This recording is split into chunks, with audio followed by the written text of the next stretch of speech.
Good evening, everybody. Good evening. Happy New Year.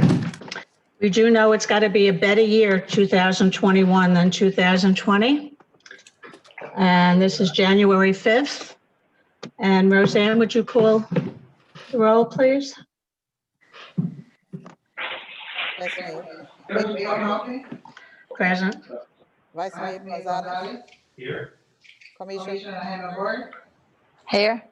Commissioner Kennedy, I'm here. Commissioner Samaria, Here. I just remember that Ted, my ex, gave me this sweater. Okay. Commissioner Samaria, would you lead us on the Pledge of Allegiance, please, sitting down? Yes. I pledge allegiance to the United States of United America, States of America, and to the republic for which it stands, one nation, under God, indivisible, with liberty and justice for all. all. Thank you. Additions and deletions? Yes, I'm having an echo here, Caesar, Madam Mayor, I have one. I would like to ask the manager. Mute yourself. I can't hear Dan.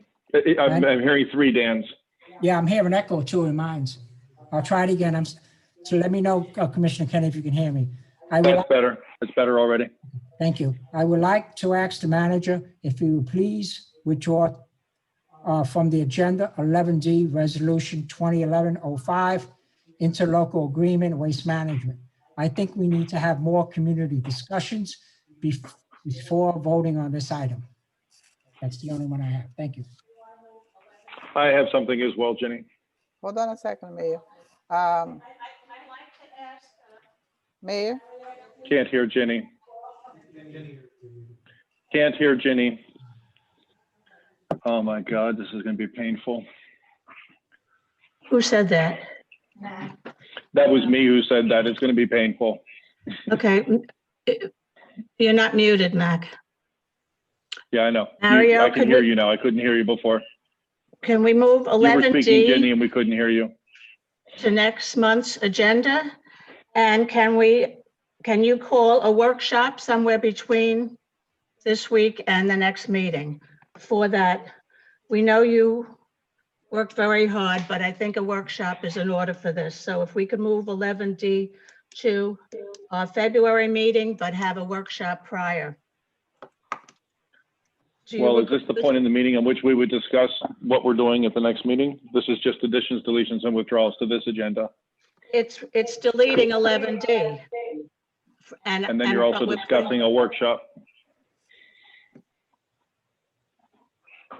What is wrong with that?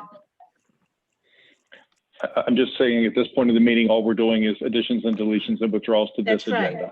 Right, That's what but we're we do. moving that to the Okay, go ahead. February meeting and asking Mario to call a workshop meeting for that issue. If that is the will of the commission, absolutely. Is that okay I have with something, everyone? Jenny, as well. I'd like to discuss that before we vote on that, please.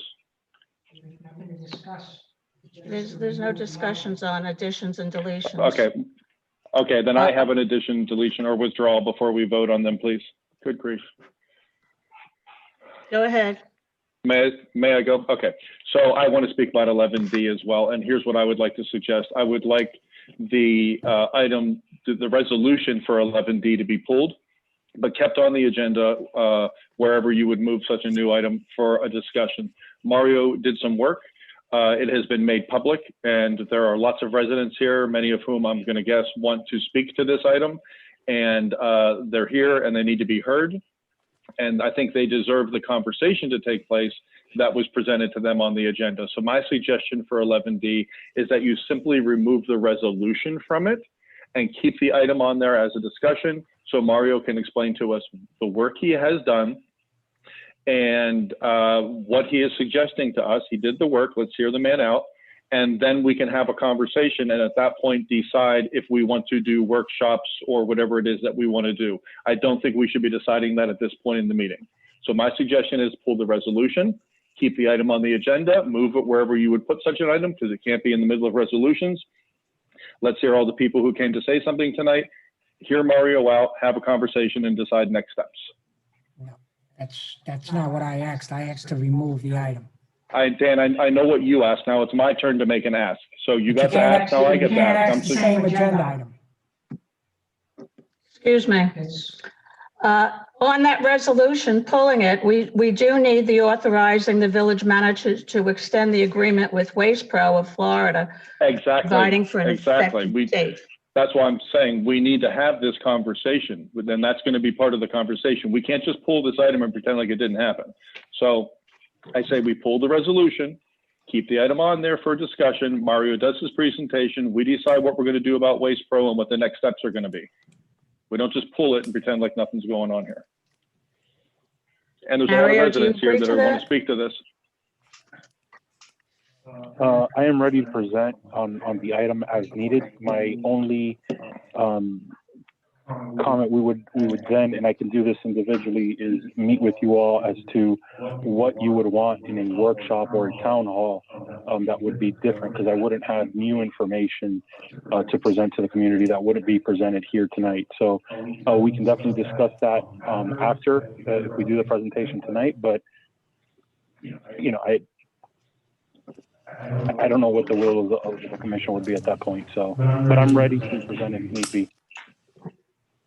Okay, can I hear from the other commissioners, please?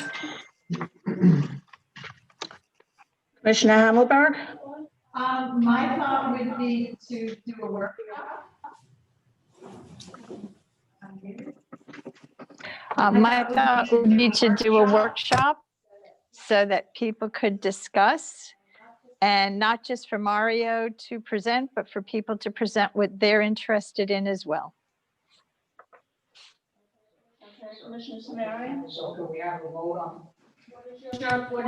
Can we have a vote on, my motion is to pull the item to be moved over. Well, I want to have the item moved and have a workshop. I think that we need to have more participants, not just the people that are here speaking today. I want to hear from other residents on this, and I want to hear from the boards that this affects. I just think that.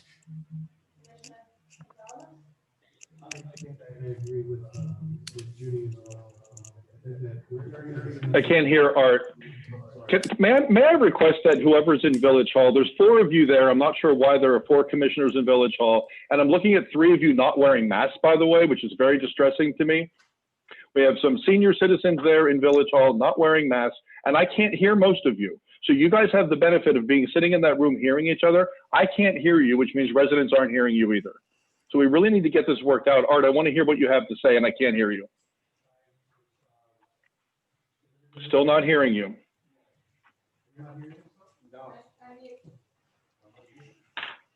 Yeah, he's unmuted. He's unmuted.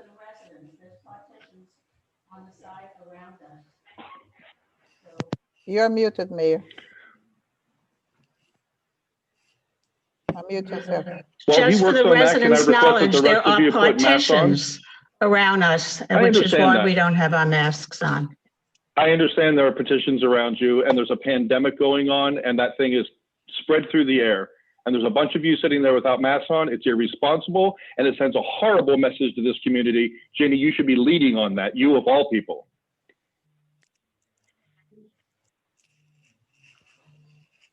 You, at the last meeting, at the last meeting you attended, you made a point to ask residents to wear masks. And there you sit without one in a room with other people. And I can't hear you. Oh my God. At the last meeting, I wasn't there because I had COVID. I said at the last meeting you attended, I'm very aware why you missed the last meeting, and I'm sorry for that, Ginny. Put a mask on, please. It shouldn't be something we have to discuss. Dan, you should have one on too. Art, you should have one on too. It's my decision, and I'm not having one. I don't need you telling me what I should do. Okay, Commissioner Gonzalez? Can't hear you, Dan. I know. Can you hear me now? There you are, Yes. Art. Hello. All right, perfect. So, I agree that, obviously a workshop is the way that we need to go. But I also think that Mario did do a lot of work on this. And we do have a lot of people that are here that want to hear why he came up with this idea. So I think that it's a good idea if he gives probably perhaps not a full presentation, but a brief presentation as how he came to get to this position. So that's what I think that should happen tonight.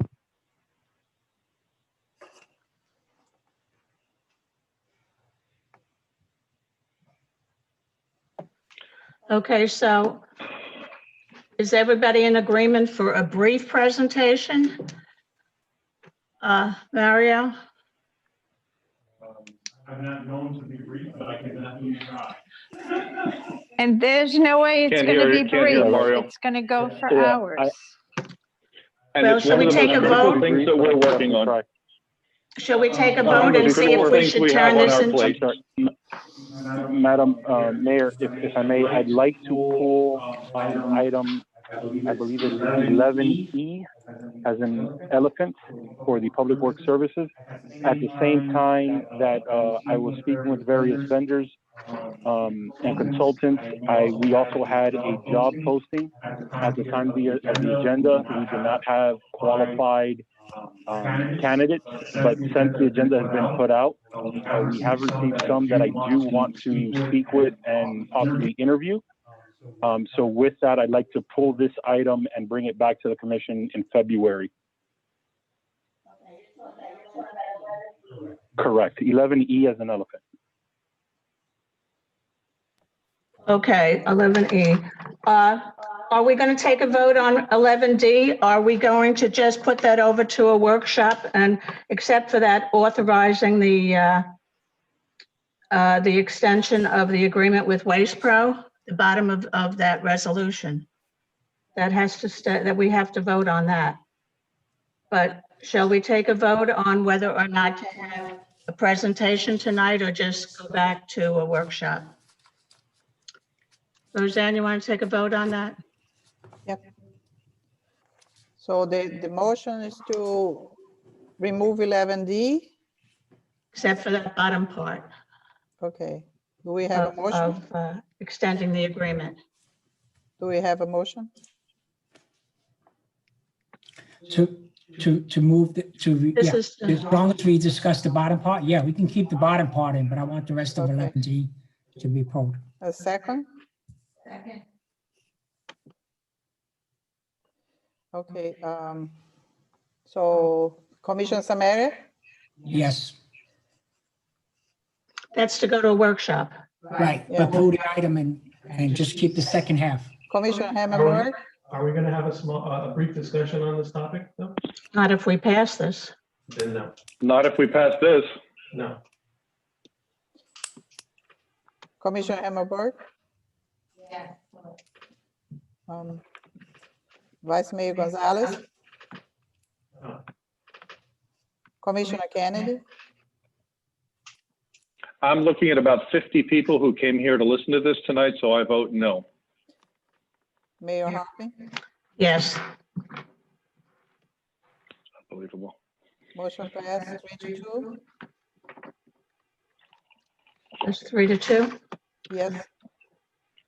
Okay. Are there any more additions or deletions to the agenda? Okay, we'll move on to the next. We have to vote, we have to motion for the, approve the agenda.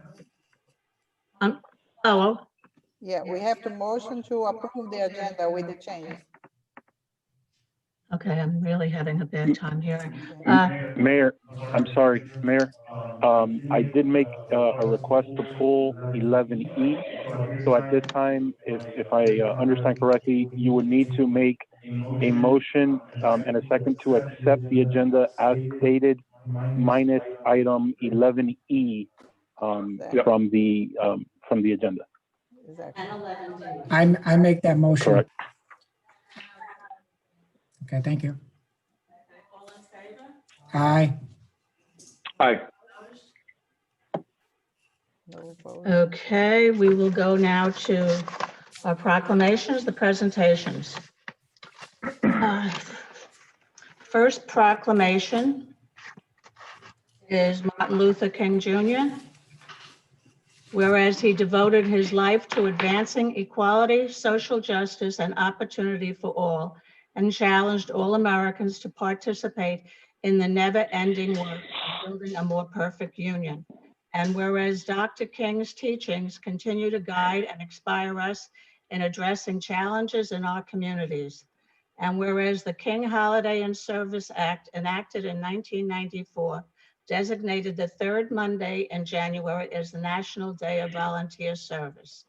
And whereas since 1994, millions of Americans have been inspired by the life and legacy of Dr. King to serve their neighbors and communities on the King Holiday. And whereas serving on the King Holiday is an appropriate way to honor Dr. King, meet local and national needs, bring neighbors together, and strengthen our community and nation. And whereas the King Day of Service is the only federal holiday commemorated as a National Day of Service, a day on, not a day off, and offers an opportunity for Americans to give back their communities and make an ongoing commitment to service throughout the year. And whereas each of us can and should contribute to making our community better with increased opportunity for all our citizens. Now therefore be it resolved that I, Virginia O'Halpin, Mayor of the Village of Biscayne Park, Florida, join in the entire commission, do hereby proclaim January 18th, 2021 as Dr. Martin Luther King Day. And I just would like to say that I met him, I worked on a project with him, and I worked with his wife for years after that. And amazing, amazing people. Madam Mayor, is it possible, because of the proclamation, because of the Martin Luther King, maybe if we can do the volunteer that former Commissioner Ross did with, a day of where she did volunteer as far as planting trees around the village hall? I can't understand you. I'm sorry. What did you say? Art? Okay. What I'm suggesting, if we have to add it onto the agenda, I would like to see us continue what the former Commissioner Commissioner Ross used to do, where we had the day of volunteering, where we went around, they had plants and stuff that were planted at Village Hall and stuff.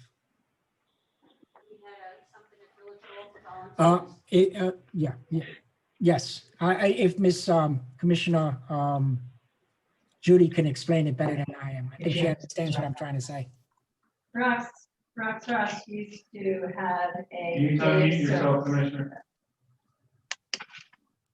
Ross used to have a day of service where people would clean up garbage, pick up garbage, plant plants, and she tended to sponsor that on Martin Luther King Day every year.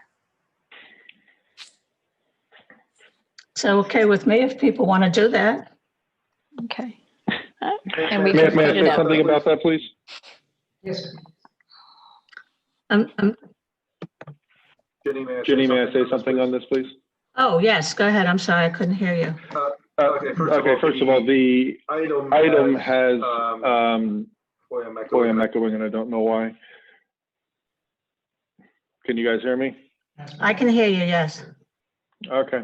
The item says that there are things posted on the website, service ideas posted on the website. I just want to make sure that that happens. If people read this proclamation, I want them to be able to find those ideas on our website. I too would like to see something, a day of service here in the village, and we have a couple of weeks. I don't know if it's reasonable that Mario and his staff could get something pulled together, but I think it might be a good idea if we tried, and it was something that concerted effort to for people to do a day of service. I was going to suggest that we might organize people to clean out the canal. I know it's an ongoing thing that people complain about all the garbage in the canal, and Art, you live on the canal, and I've heard you speak about it as well. So that might be an idea, that something we could pull together. Okay. Okay, we'll work on that. Second proclamation. Am I unmuted? Yes. Whereas the concept of having a police force that has evolved throughout history from being part-time and privately funded to the first full-time publicly funded American police force in Boston in 1838. And whereas by the late 1880s, all major cities had police forces to protect public order. And whereas there are now more than 800,000 law enforcement officers in the United States. And whereas Biscayne Park boasts its own police force employing 10 full-time officers, 5 part-time officers, 26 reserve officers, and 3 administrative officers, which include 2 commanders and a police chief, who collectively make our village one of the safest communities in South Florida. And whereas police officers from other South Florida communities call Biscayne Park their home, and whereas National Law Enforcement Appreciation Day, also known as LEAD, has been observed on January 9th since 2015. And those who observe the day spend it thanking police officers for the daily sacrifices they make for their communities. And whereas turning on blue lights at homes is recognized across the country as a sign of support for LEAD. And whereas LEAD demonstrates that communities recognize the difficulty of police work and they support police as they provide a critical public service. Now therefore be it resolved that I, Virginia O'Halpin, and Mayor of Village of Biscayne Park, Florida, joined by the entire commission, do hereby proclaim January 9th, 2021 as Law Enforcement Appreciation Day. And we call on the residents of Biscayne Park to pay special tribute to our local police force by putting blue lights outside their homes, signs of support for first responders, and by personally thanking our officers on duty. Okay, and the next one, Commissioner Kennedy, will be the Holiday Decoration Awards. Mayor, if the commissioner will allow me, I'd like, before he says a few words, I'd like to at least announce who the winners are of each category. Mayor, Commissioner, if you allow. The Best of Lights display. First and foremost, thank you everyone for really making the community beautiful during the holiday season. It's always great to see the spirit within the community. The Best Lights display was the property at 11143 Northeast 8th Avenue. Property owners Samaya Aguilar, congratulations. The Spirit of the Season award went to property 11625 Northeast 8th Avenue, Mr. Anthony Duva, congratulations. And Best Decorations for Kids, the winning property was 11305 Northeast 10th Avenue, Mr. Stephen Bruce. Stephen and Karen. And those are the 3 winners. Stephen and Karen Bruce, correct. May I say something since we're talking about the decoration awards? Ginny? Yeah, you're muted, but I heard you.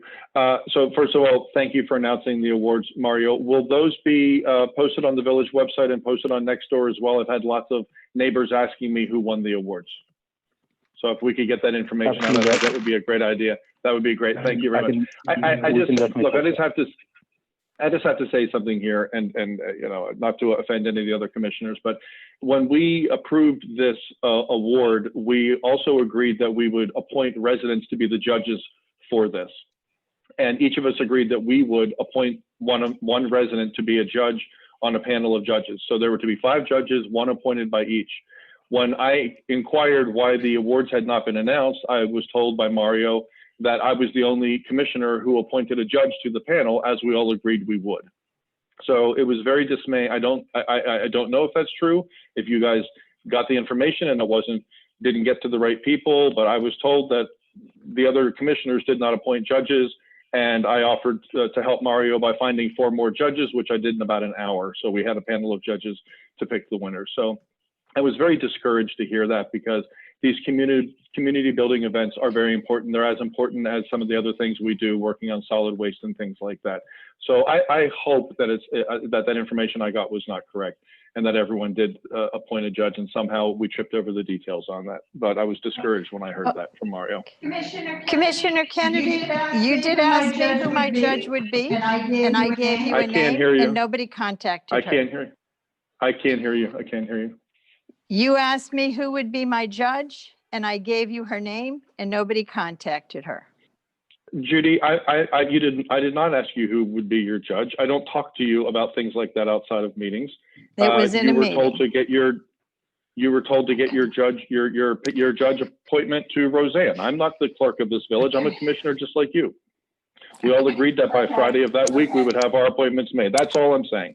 So don't blame it on me that your judge didn't get appointed to the panel, please. Okay, let's continue with that. We are now public comments related to agenda items, good and welfare. 3 minutes each. Let me find here, somebody is raising their hand. If you raise your hand if you want to speak, please. Okay, we have I see Dan, Barbara, Dan, Bob. I see Dan Keys and Cindy Novak. Yes. Go ahead, Mr. Dan Keys, you're unmuted. Okay, reference item 10C, the item on purchasing code. I personally do not think that is a necessary change to the code that should be made. The charter provides already for liberal special meeting, calling of special meetings in less than 24 hours notice. And, you know, that's sufficient time to deal with any emergency that I can imagine. The purchasing code also already permits expenditures of $10,000 without competitive bidding. And again, thinking of the emergencies that can occur, that needs, you know, so much power in the hands of the village manager, I can't imagine what they would be. So certainly I'm shifting gears to the solid waste issue, which is not on the agenda any longer. However, I'm very happy that you decided to move to a special workshop on that. I would ask that workshop is set up such that there's a free flow of information between residents and commissioners and the manager and any professionals from solid waste companies that might be there, so that we can really get to a point of defining a solid waste program for Biscayne Park that really works. I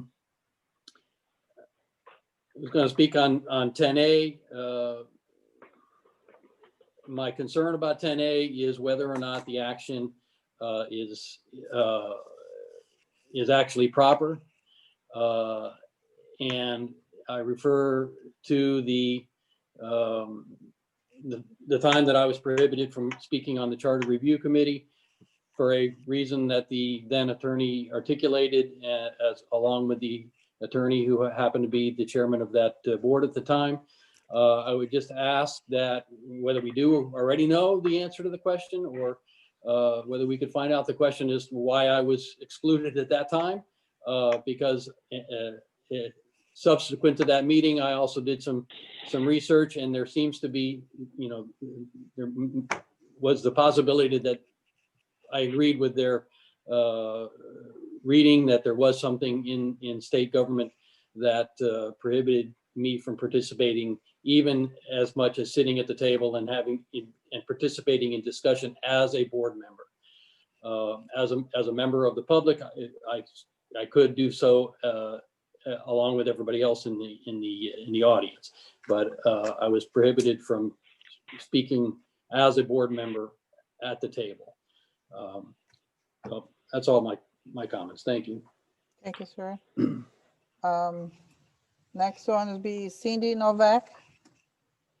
You're unmuted. Thank you. Yeah, I'm on Zoom enough to know when I'm muted and when I'm not.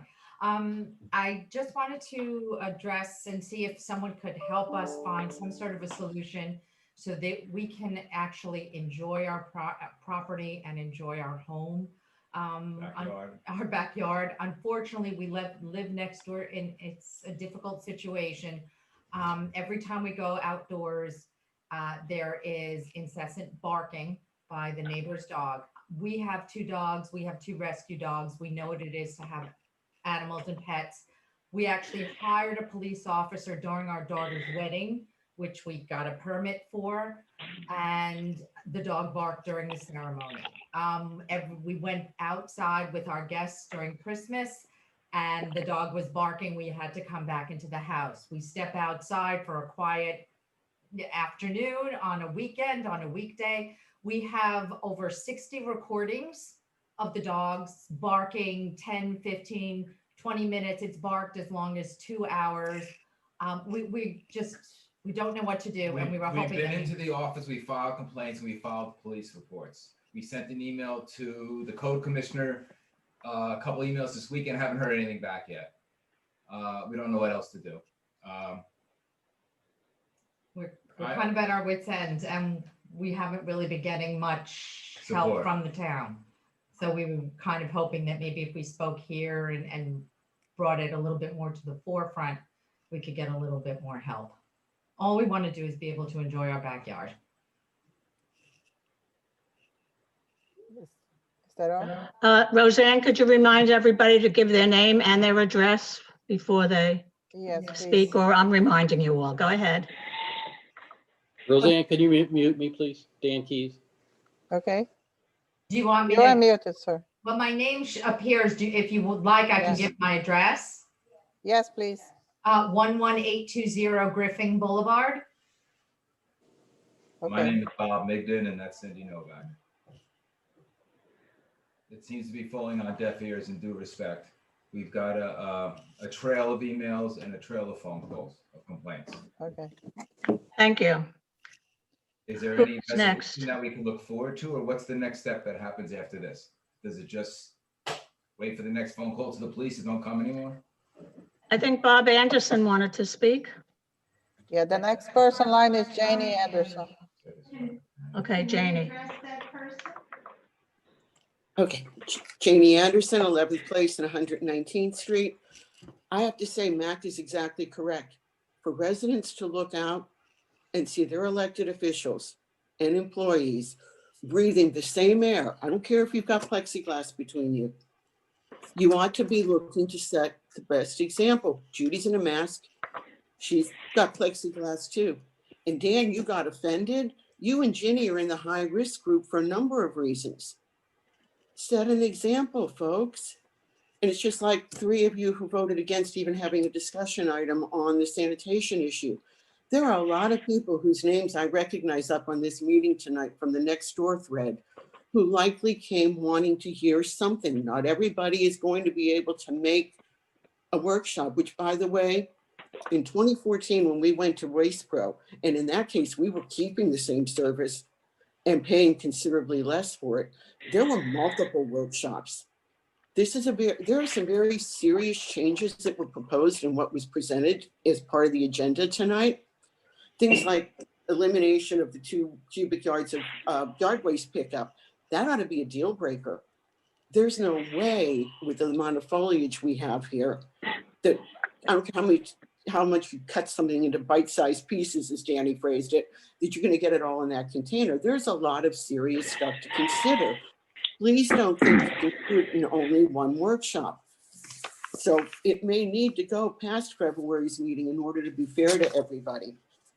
As far as expanding any manager's ability to bypass the competitive bid process, in the interest of transparency and accountability, I would ask you not to do that. It's not that hard to call a special meeting here. We're tiny. The variance notification issue. I know people feel like, well, that doesn't set a legal precedent if someone gets a variance, but it does set, hey, you've got to treat me the same way as you treated that person kind of thing. Therefore, I don't think it's in the city's best interest to reduce the amount of notification necessary. Thanks. Thank you. Next person in line is Bobby Anderson. Okay. Yes, Bob Anderson, 119th Street, 11th Place. I know that you pulled 11D. but I just want to go ahead and throw something out there, when, especially during the workshop. If a franchise fee is eliminated, where is that money coming from to be making up the lost revenue for paying employees' salaries? So it's got to come up from someplace. There's no free lunch there. And to go ahead, if we go with the county, we're locked in to their for almost forever. Whether we go private again or not is the wrong, that's the wrong direction to go. And I'm glad to see 11E has been removed, because we definitely should get a professional public works director, because we have a very small staff and we need somebody who understands public works, has been there, done it for many years, possibly a retired person from that field, that understands pruning of trees, what trees need to be cut, roads, all of this stuff. They can be hiring on case-by-case basis, if they need it, an engineer to go ahead and help them on a particular project. But I don't think we really need to have an engineering company actually almost full-time here. Thank you. Okay, next person is David Raymond. Hi, good evening, everybody. David Raymond, 11520 Northeast 9th Avenue. And let me also agree with a lot of the things that Janie said. The mask, it really, I know I don't always wear my mask when I'm outside walking. If somebody comes by, I pull it up, but to look out and see everybody here without masks on, it really is just discouraging when you've got, 300,000 people a day catching COVID. So for your own sakes, I'm not in the room, it's you guys. But anyway, do what you want, but it is a bad example for all of the rest of us. I know you pulled 11D, but I do want to say that, my understanding was there was going to be an RFP, and to Mario, I want to commend you on your ambition of getting all these things. When I looked at the agenda, I guess last week or whenever, I was like, wow, there's a whole lot on here, and you've certainly done a lot of work, and I applaud you for that. So please don't be discouraged by the comments that are coming in on things that need more action. It seems sometimes we have two speeds around here, either go very fast or stop completely. So hopefully we'll be able to have a middle ground here and move things along in a good manner. But I appreciate your doing that. I won't add to what Dan Keyes has already said and Bob said about the contract length and the yard waste frequency. But I do think that it would be in our best interest, even with the workshop, to go ahead and release the RFP. I know you're going to talk about an extension with Waste Pro. I hope that extension would be long enough, whatever you all are going to vote on later, to encompass the potential to get another RFP out, because I thought that was what was going to happen, but I'm not on all of the meetings. 11E, I know you pulled out as well. I do think that it would make sense to have those types of services that you put forth, Mr. Manager. I think those are some good things that we need. Our infrastructure here really is, in some areas, falling apart. There's roads you cannot drive down if you've tried to go up 11th Avenue between 120th and 121st, and where it floods completely there, you can't even pass that street. It's just all rock. So we do need those types of services. Hopefully whoever's hired in that position will have them, or we can contract for them. On the goals on 12B, when I saw those goals, I was happy, first of all, to see goals. So thank you for creating them. They were a bit sparse in terms of what I was hoping that we would see. And I was also hoping that for some of the things pointed out in there would be the infrastructure items, specifically like the roads and the drains and things like that. So anyway, thank you all. Okay, I see Chuck Ross. Hi, good evening. Chuck Ross, 11166 Griffin Boulevard. I'm disappointed that we're not proceeding apparently with Mario's presentation on 11D. I think he should have at least been given that opportunity, and then the commission probably should have had a discussion about how you're going to handle the workshop. As far as the comments made by Dan and Janie and David Raymond, I concur with most of what was said. Dan Keys in particular made some very good observations on his comments on next door. If anybody is participating on next door, I'd encourage you to read some of the things that Dan Keys said. I thought there were key items that need to be addressed. And lastly, I want to announce we are going to actually have a Crime Watch meeting finally on January 20th, which is a Wednesday at 6:30 via Zoom. And I'm hoping to send out an announcement tomorrow after I get the meeting ID for them. And we're going to have the chief, Nicole Patterson from Miami-Dade County Citizens Crime Watch will be there. She'll give a short presentation. And our manager is going to be participating as well. And I just want to say, the manager is tackling a lot of tasks, and I think that he was told to move forward and get some things done. So let's let him put his ideas out there, and let's listen to him. And lastly, I don't know if you guys are aware, but Roxy and I are going to be leaving the village. We're going to be going to Gainesville, Florida. So I wish you guys all the best, and we'll be moving there in the next month or so. Anyway, have a great evening. Thank you. We have Kelly Millette. Thank you. Hopefully you can hear me. Yes. Kelly, 630 Northeast 116th Street, and I'll just be brief. I was looking forward to hearing the presentation on solid waste as well. And while I appreciate a lot of the work that's been done, I do think there's still some additional work that perhaps we can do before we make this decision. I agree with some of the other speakers. But for example, I don't know if cities researched piggybacking on other contracts. Have we looked closely at what other cities have contracts in place with other waste providers that we might be able to piggyback off of that would provide appropriate terms and conditions for the village?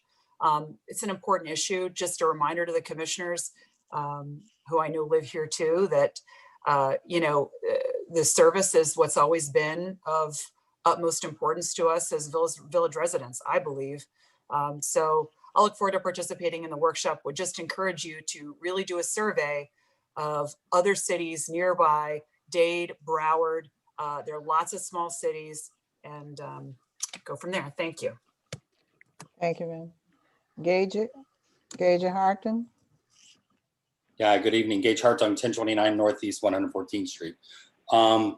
Thank you, Mario, first of all, for putting together such a large agenda and working so hard over the Christmas holiday. It is very much appreciated. Going down the ordinance 10A, as far as board alternates go, I am for this. I mean, we've had board alternates before. It never seemed to be a problem, but I guess there is an issue. So let's fix that so we can get the alternates in place on our boards. Construction sites, 10B. I think the language looks good. I know that there's some additional feedback for it, but I think that this is something that's happening now in the village. We're getting to more and more development coming through. So I would hope that we would pass this sooner than later and not delay it as necessary. I agree that I think the purchasing code should not go forward. I think the commission can get together on any type of emergencies. Variance notice. We do not have a system in place to notify the residents surrounding a variance request. So I definitely think that this is a good thing. That's 10B, D, I'm sorry. And my question though is regarding the cost, as the applicant is the one that's going to be paying for all this, or will it be the village? But it should really be passed on to the applicant. The village shouldn't be having to take on that. Appointment of planning and zoning board members, 11C. I normally don't try and get involved with these appointments, but I would want to speak that Alec Bernhard has been an alternate. He appointed him, I believe, in October or November, not really sure, but he just never was sat because of the issue that we had, I spoke about earlier. So I would recommend that, or ask that we move him up to as a member and move Jared in, I believe he's the other applicant, as the alternate. It's just a fair thing for Alec because he has been wanting to serve for the last couple months. I'm glad that the waste management got pulled. I would like to hear what Mario has to say about it, even though I disagree with what he's proposing. I'm wondering if we should actually do 2 workshops, one, because the residents, we're not going to be able to keep the same service that we have now. It's going to change. And we have to get an RFP written that's going to reflect what we have to be switching to. You know, I'm not saying switching to what was proposed, just it's not going to change. And then maybe another workshop to actually have public input and present all of the different the proposals that we do receive. And I'm glad also that the public works was pulled. Again, I don't think we really need an engineer for that position, and I'm glad that we have some applicants in the pipeline. Thank you very much. Thank you. Mayor, I have a comment that Brian McNode sent via email. I saw him before. I don't see. Okay, but we do have still Barbecue and Dan Schneider who wants to speak. Okay, And Jenny Reed. Jenny? Yes. I think that's If Jenny you Reed, please- okay. If you please raise the hand on the Zoom, that will make more visible for us to see it. Okay. Okay. So we have Barbecue. Where is she? Barbara, Dan, and Jeannie. And Raphael Shorter. Yeah. Okay, so Barbecue. Yeah. I can't find her. Barbara, you're muted.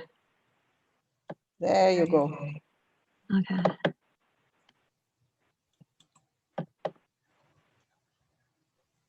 There you go. All right. I'm sorry to say that I agree with a lot of what people have said about the mask wearing.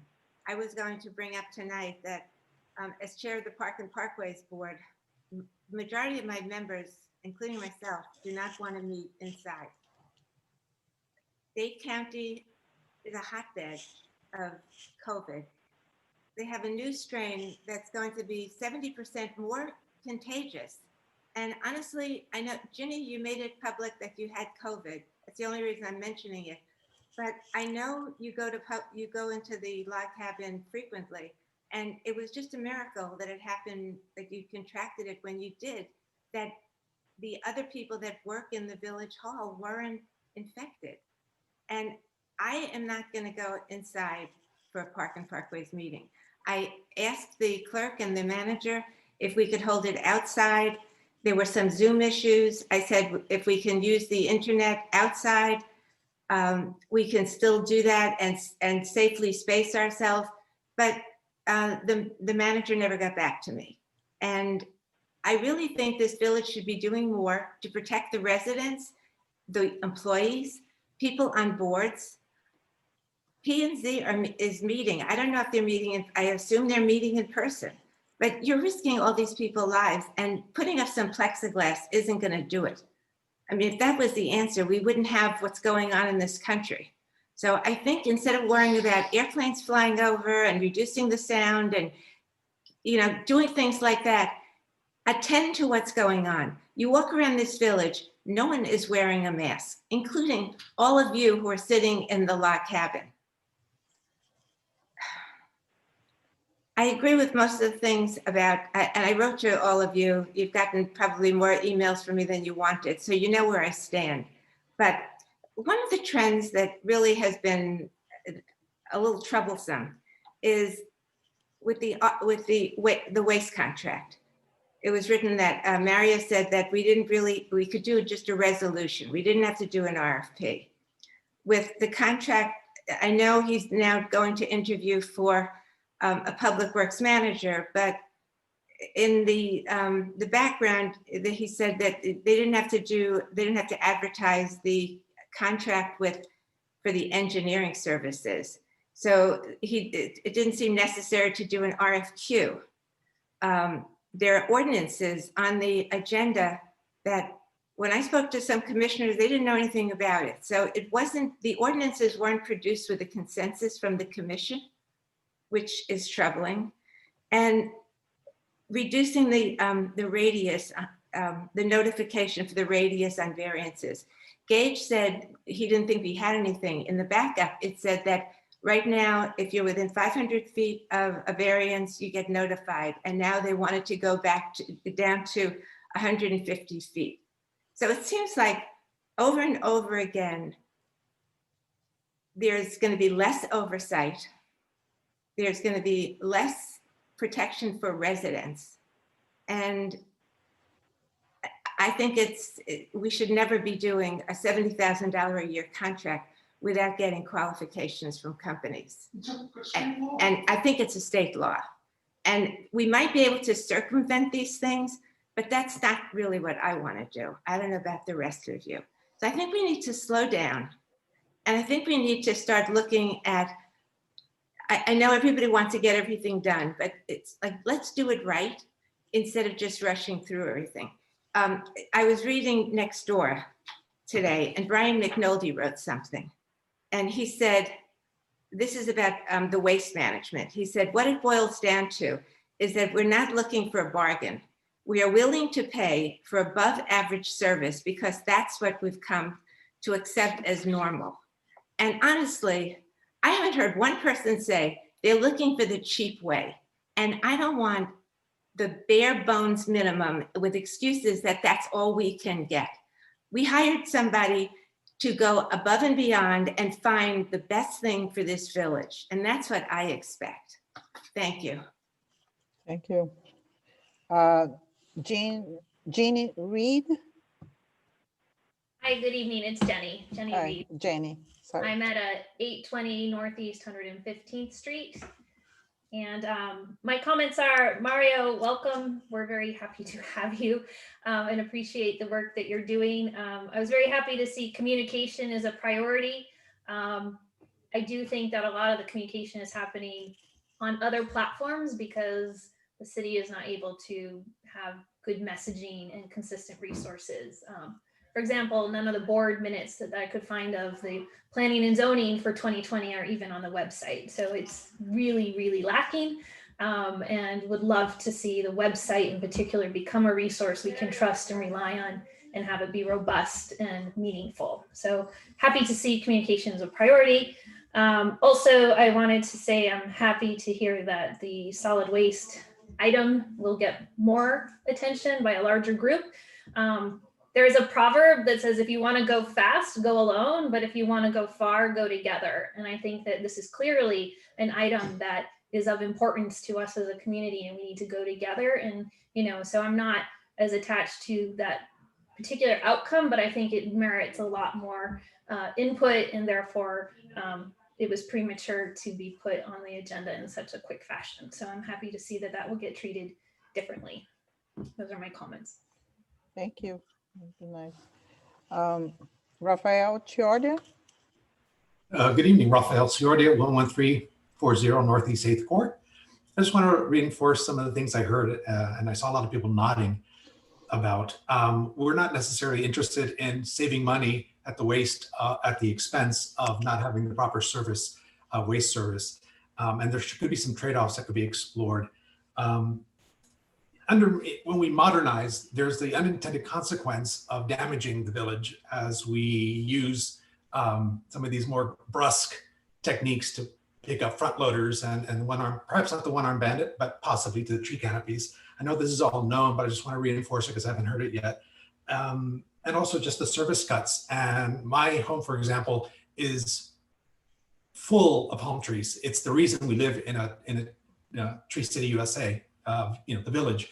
And so we simply cannot manage. We take advantage every single 2 weeks, or every week practically, of the yard waste. And so you cannot fold a 12-foot palm frond that falls off a royal palm into a 95-gallon receptacle. It just can't happen. And in addition, we're looking at a $485 cost per household in the proposal for Miami-Dade County, but that doesn't include what it would cost you to rent a pickup truck and haul it out, and the time and the expense and the gas to do yard waste removal for each resident. So I very much appreciate and welcome Mr. Diaz. I'm very glad that modernization of the website and communications are at the top of or part of his agenda. And I'll cede the rest of my time. Thank you. Linda Carrington. Hi, everyone. Linda Carrington, 10715 Griffin Boulevard. I've been here a long time, and I don't know what I would do without my yard service. That's one of the big issues I have. I was wondering if there might be, in addition to the proposal that Manager Diaz has come up with, some sort of a secondary service that just took care of yard waste. I mean, if we've been able to obtain a great deal with the county service, great. But we still need this service in this community if we want to maintain the look.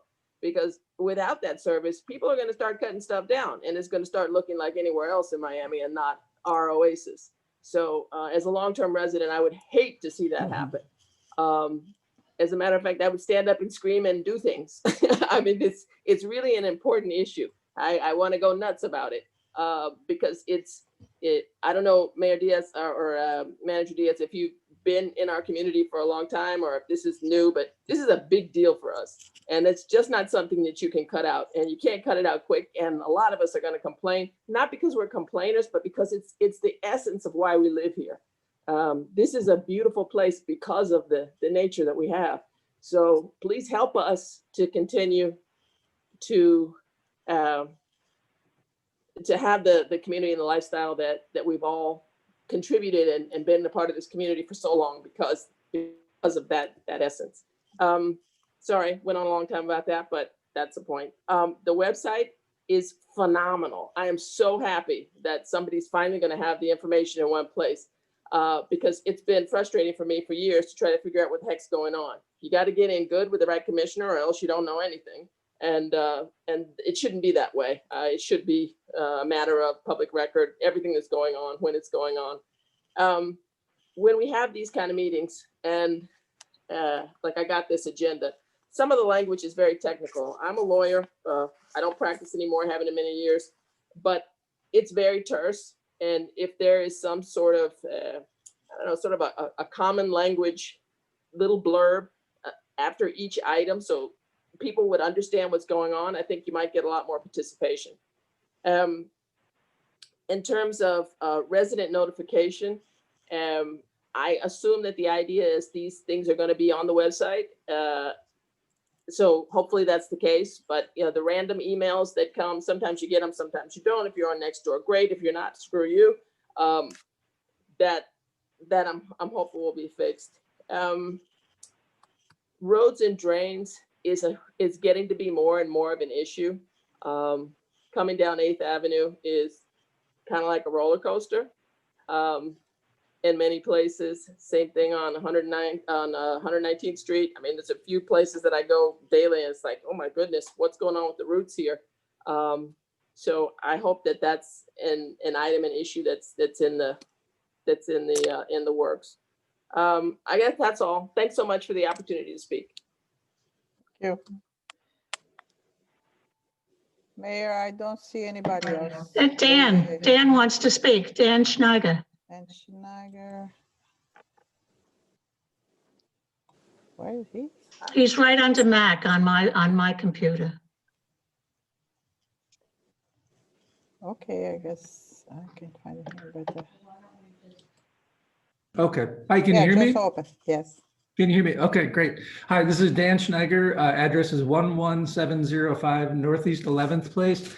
And I wanted to take my minute tonight to thank everyone in Biscayne Park and some people even in the neighboring communities for contributing to the food drive that we held during the week of Christmas. It was a food drive done at the last minute to benefit a group called Feeding South Florida, and it was successful beyond my expectations. Let's just say that. So we had, I just want to give you what we actually did donate. So we had a total of 80 people donate. 71 of those people were right here in Biscayne Park. The rest were in the neighboring communities. And the thing I'm just most blown away by is we actually, in Biscayne Park, we raised 1,665 pounds of food. That equals out to 1.5 pounds of food per Biscayne Park household. That's pretty amazing to me. And that, I just think it's a wonderful thing. And it really, it was a wonderful thing to actually to meet so many neighbors over the holidays. And I see some of those people right now. I see Jenny Reed, I see Linda Carrington, and I just met some really wonderful people in this community. So I just want to say also that a lot of people who participated also so that they wanted to participate in the future, and they'd hope that we could do some sort of an ongoing effort to gather food for the people who are food insecure right here in our local area. So I want you to know that I am talking to some other people, some other residents, some village leaders, and we are going to find a way to do something on a regular basis. So we really want to keep that momentum going. So finally, I want to say that just stay tuned to next door, because next door is where I will announce something when we come up with something that we think works. And right now, if you're interested in donating in the future, or if you want to help out in organizing for the future, I want to give you my email. My email is Dan Schneiger, that's DANSCHNEIGER@gmail.com. And finally, if you want to donate now, you can donate to Feeding South Florida at their website. It's feedingsouthflorida.org. So again, I just want to say thank you to everyone at Biscayne Park. I was really so impressed with the generosity of so many people. Thank you, thank you, thank you. Good night. Okay. You guys. I think that's it. Aren't you gonna read Brian McNally's? Yeah, I want to see if he wants to come in, because I see that he's in, but he's. Is Brian on? Yes, he's on the. I guess he's on a different screen than mine. On the second page. Well, but. Brian, do you want to speak? Maybe he's only online, but he's not able to talk.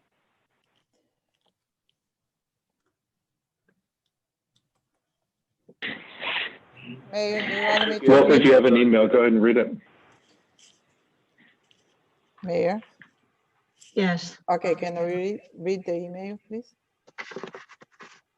Can I read the You email? have it, yes, yes, you can read that.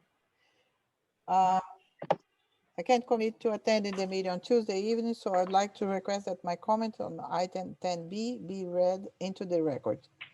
As a brief introduction related to this comment, I am a hurricane research scientist at the University of Miami and have been in this line of work for two decades.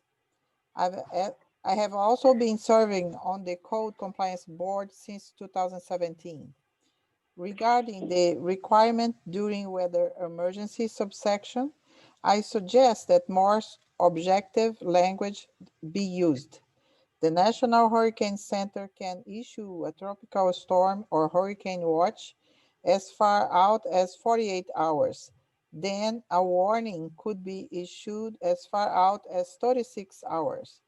If we are placed under watch, that means that those dangerous conditions are possible, while a warning translates to expected. Beyond 48 hours, uncertainty in track forecasts starts to get uncomfortably high, though there can certainly be good indications that storm impacts are coming. So we could give the option and encouragement to prepare, secure our work site prior to 48 hours. If it seems prudent to do so based on the scenario, parentheses, there's no formal guidance on that. But then once a tropical storm or hurricane watch is issued, the preparations outlined in this ordinance must be rushed to completion. Personally, we start our own storm preparations well before a watch is issued, just to avoid the potential last-minute stress and rush. I also prepare and present 5-10 day guidance during hurricane season. parentheses, NHC only forecasts out of 5 days for the University of Miami, as they are very interested in the heads up in timing, even when it's low probability and high uncertainty. However, as I mentioned, this sort of things is not official guidance. Thank you for your consideration. Brian McNody, 1008 Northeast 1116th Street. That's all, man. You got to unmute yourself. Public comments are over. I think we don't see anyone else. Okay, is there any comments from the commission? Yes. All right, did you say yes? Yes, I'd like to speak with the Novaks. If you can unmute the Novaks real quick. Roseanne, can you unmute the Novaks? All right, thank you. Hi, Novaks. So I know you guys have currently been having an issue with the dog situation for quite a while. And my question is, has anybody from the village been out to address this at your property? No. Has obviously then the next answer is no one's fined anybody. We have a code already in place that addresses the barking situation and the disturbance of peace, right? So I believe they gave them a warning after we came in and met with Roseanne, and I forgot. Walker Izquierdo. Yeah, we finally came in and met with them after months of nothing getting done and multiple calls to the police, which they don't even show up anymore, but we have it on record with calling the police. We're up to over 60 tapes. It's become a daily thing. And we've got over 60 tapes, and I've been keeping a log. Yep. We're up to well over 100 incidents. We've called the police. The police don't even come anymore. We just called them over the weekend. We're putting on record. Yeah, we're just keeping records of it at this point. okay, all right. They did make an effort. They gave him a citation. We haven't. No, they gave him a warning. A warning. We haven't heard back from no feedback from emails this weekend. I got woken up in bed, solid cement walls with hurricane windows on Saturday about 7:30. Woken up by the barking. I know you've got the same type of dog, so you know what it is. But I had. No one's saying that the dog can't ever bark. I mean, it's a dog. Yeah. But I actually have it on tape where they were sitting there laughing that the dog was barking. All right. Thank you. Let me sidebar on this, and we'll get back to you. Thank you. We appreciate it. And that was the same issue. I was going to ask Mario if he could look into it and follow up with them and see what we could do. Absolutely. I will double check because I am familiar that code has visited the properties and so has police. I don't know if that they visited the Novaks, but they have visited, and as I mentioned, I know that a warning was given. I'm not sure if the citation was given, and I think animal control was even called to see if there was anything that the county can do to further assist. So I just need to get the final details as to exactly what, when, and how, and I can report that back. I would appreciate that. Thank you. Thank you very much. Hey, Commissioner Scenario, do you have anything?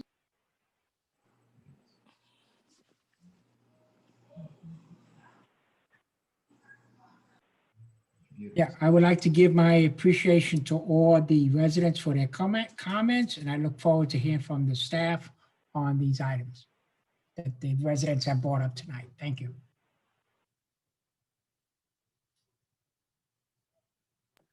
Okay, are there any reports? No, we still got two commissioners to talk. We got Commissioner Kennedy. Oh, Commissioner Kennedy, I'm sorry. Do you have anything to say? You think? Of course I do. You Chair. think? So thank you for, yeah, exactly. So a couple of things real quickly. Mario, just as an FYI, I could not hear what you were saying about the dog situation with the Novaks, with Cindy and Bob and their neighbors. But it sounds like you're aware of it and you're on it. They've been emailing me for, oh my goodness, Cindy, months, many months. about this same issue, and I forwarded it along to the village because Cindy understands I can't help her, but I forwarded it along. So it sounds like, Mario, you're going to get on that. So I'm sure they appreciate that. A couple of other things real quickly. First of all, Judy, thank you for starting the meeting with a mask on, and Art, thank you for putting your mask on. And the fact that we all know that we should be wearing masks, and the fact that two of you are still sitting there with masks is just, it's beyond my level of comprehension that we have two senior citizens, elected officials in that log cabin right now not wearing masks. I don't think you should be allowed to be there if you don't have a mask on, quite frankly. But I'm glad some residents brought it up as well. Regarding the waste conversation that didn't take place, folks, I am so sorry that so many of you are here for that specific topic, and now it's not going to happen. I think it's disrespectful to the community to have something pulled off of the agenda like that when you all know, all of you know, that that's why most of these people are here. Because I put it on next door and got a lot of interest in the matter. Because I did an email blast to the community email list to make sure people were aware, because I don't want people calling me and saying, how the hell did you let that happen, Mac? I wanted to make sure they knew in advance. So that's why people are here. And the fact that you basically thumb your nose at residents and say, nah, not going to do it. Sorry, you came here for nothing. It's horribly disrespectful to residents. And you represent the residents. You work for the residents. So I'm a little ashamed of you for that. So folks who came here for that, I'm really sorry. It's not going to happen. Couple of things. Dan Schneiger's my husband. For people who don't know, congratulations on your food drive. He knocked that out of the park. And Jenny Reed, thank you for acknowledging the communication as one of Mario's priorities. It's been one of mine since the day I became elected commissioner, and it's one of the main reasons I wanted Mario to get this job, because he's a communications professional. I'm not sure if you're aware of that. So I'm very anxious to see what he does for us. Thanks everyone for attending the meeting tonight. Okay, I'd like to make a motion that we approve the consent agenda. Mayor Hopper, this is Chief Cabrera. May I speak, please? Oh, yes. Well, Okay, let me just clarify a couple of things, because okay, Chief Cabrera is on the phone. There's either some miscommunication or there's some disconnect somewhere.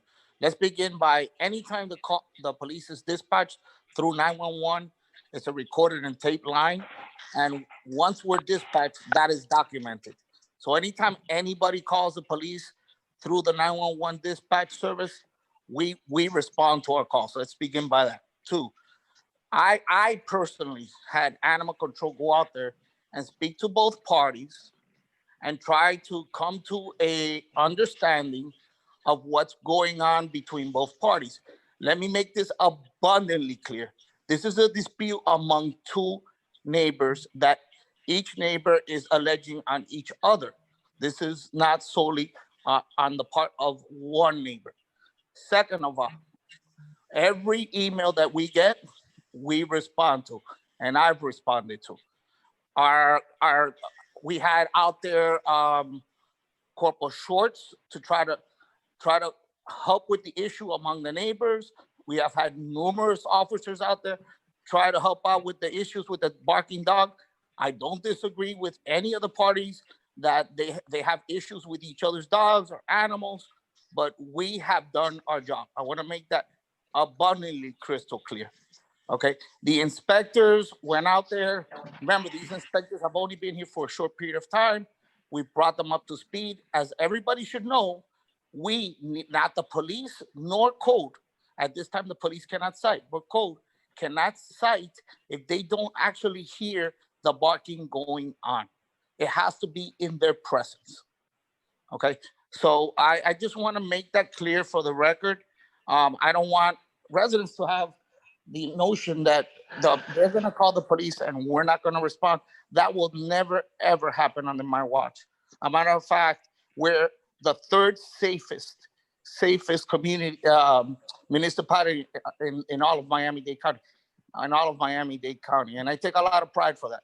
We just worked with FDLE today, and we served warrants, and we had a hit and run that occurred in the village today, and we apprehended the guy in North Miami. So I assure all the residents that are listening to this meeting that we will continue to provide you superior policing services. Thank you very much.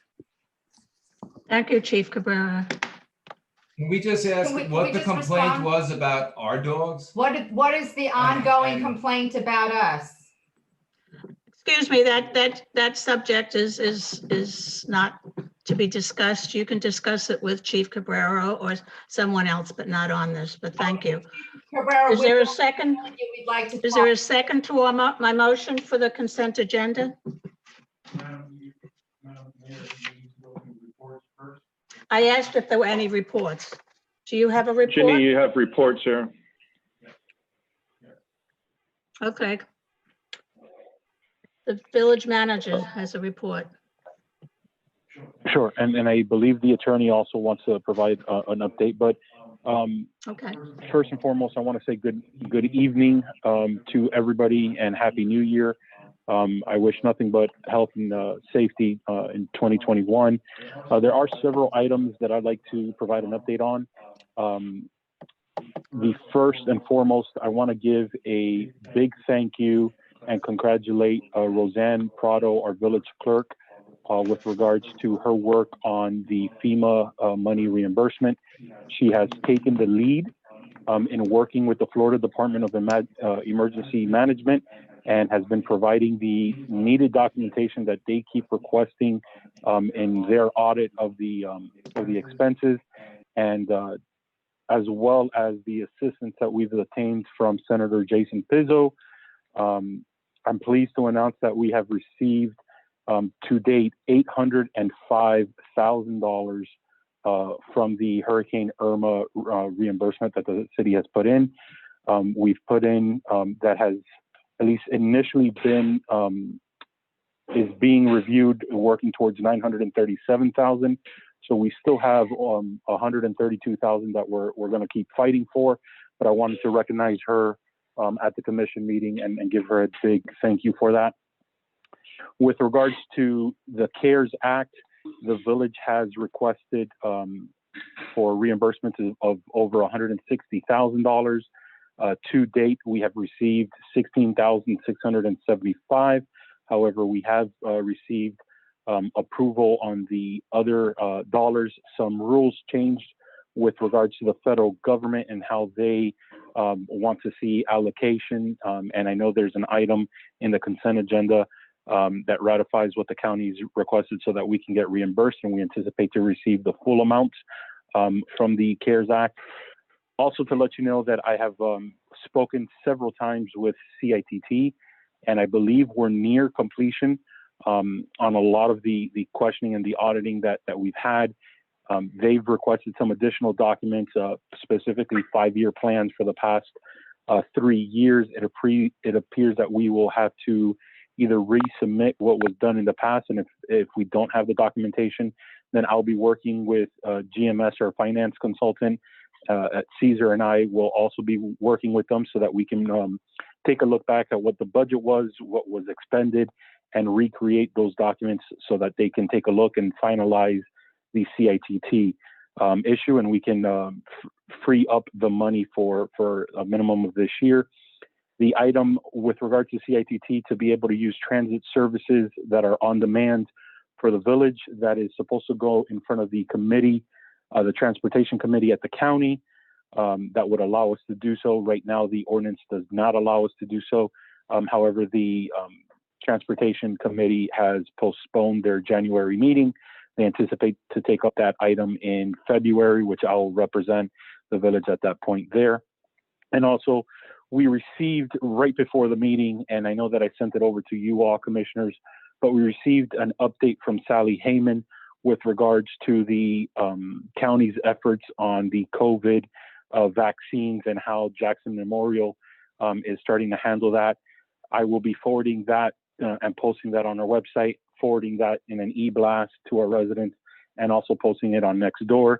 This is an email from Commissioner Heyman regarding the Mayor Cava's earlier press conference. However, they do specify to please go to jacksonhealth.org/keeping-u-safe. in order to look and try to make an appointment with Jackson. From my understanding, you're just going to have to go back regularly trying to see if you can get an appointment because it's already been maxed out almost, I think, even before they opened it at 11 o'clock in the morning. So it unfortunately, there's a higher demand than what they have available. So I would just keep recommending, please go and continue to look so that we can, if you're at risk or you're in the population that can receive a vaccine in this go around, that we continue to look. I know Chief, and as we get more information, Chief is also working with the Florida Department and the Miami-Dade Department of Health with regards to protecting our first responders and what options the village may have. When we have something significant to report on that, we'll make sure to let you all know, as well as the residents. With mentioning the police department. And so something that I wanted to bring today to your all attention, over the holidays, right around Thanksgiving, we had 2 officers who responded to a call to Miami-Dade County with regards to a female in the canal. I believe she was drowning and she was screaming out for help.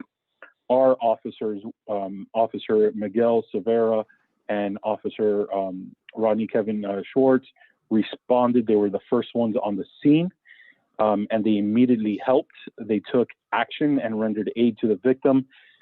Due to their various decisive actions and abilities, they were able to avoid the loss of life for this individual. We recognized them earlier in the month in an employee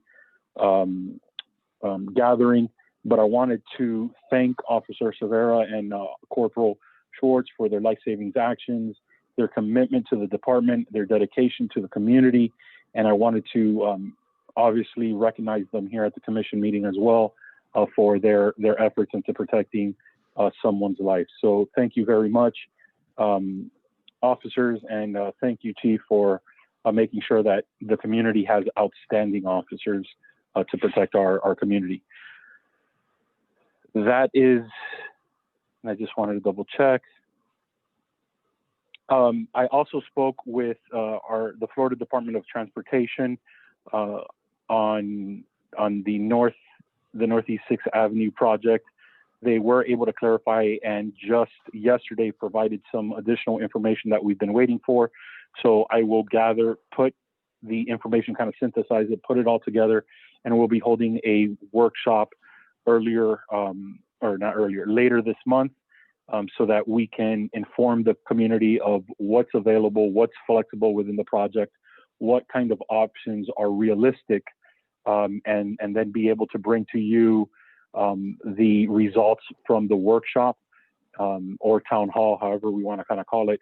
But at least we'll be able to receive that community feedback, bring it back to you hopefully in February, so that you all can discuss and determine what it is that you'd like to see from DLT, so that we can continue with DLT and hopefully finalize that project for the community.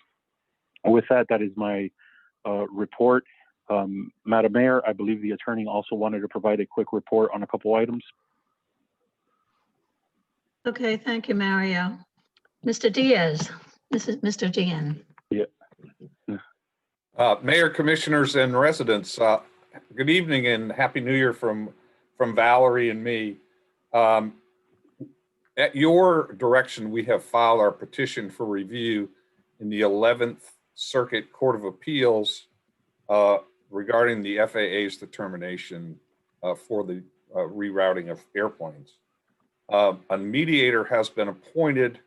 Several other communities have also filed, and the mediator has scheduled what they're calling a telephone assessment conference for February the 10th. At that time, I'm sure what we're going to do is to talk about the feasibility of getting together in an actual mediation, and I will report to you the results of that conference as soon as it's over with, and hopefully, the manager can post that on the website to give the residents the opportunity to hear that. It'll be after our next meeting, so in between the February and March meetings. So at least to let the residents know how we're progressing with that petition for review.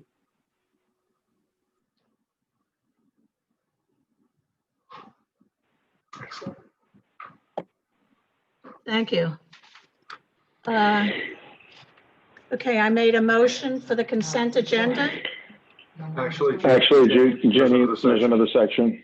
Still have the commission comments. That was moved up. You wasn't here the last time, but it's moved up. Commission comments is next. Oh, okay. Okay, Commissioner comments? Who wants to go first? Commissioner Kennedy? Yeah, I have something I'd like to say. Look, apologies. A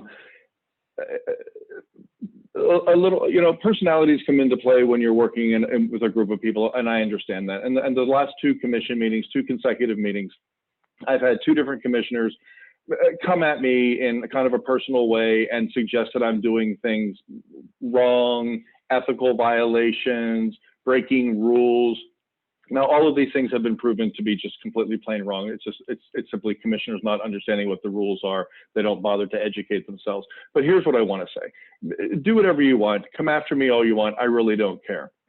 But last month at the December meeting, I was embarrassed as a resident and as a commissioner, an elected official in this village.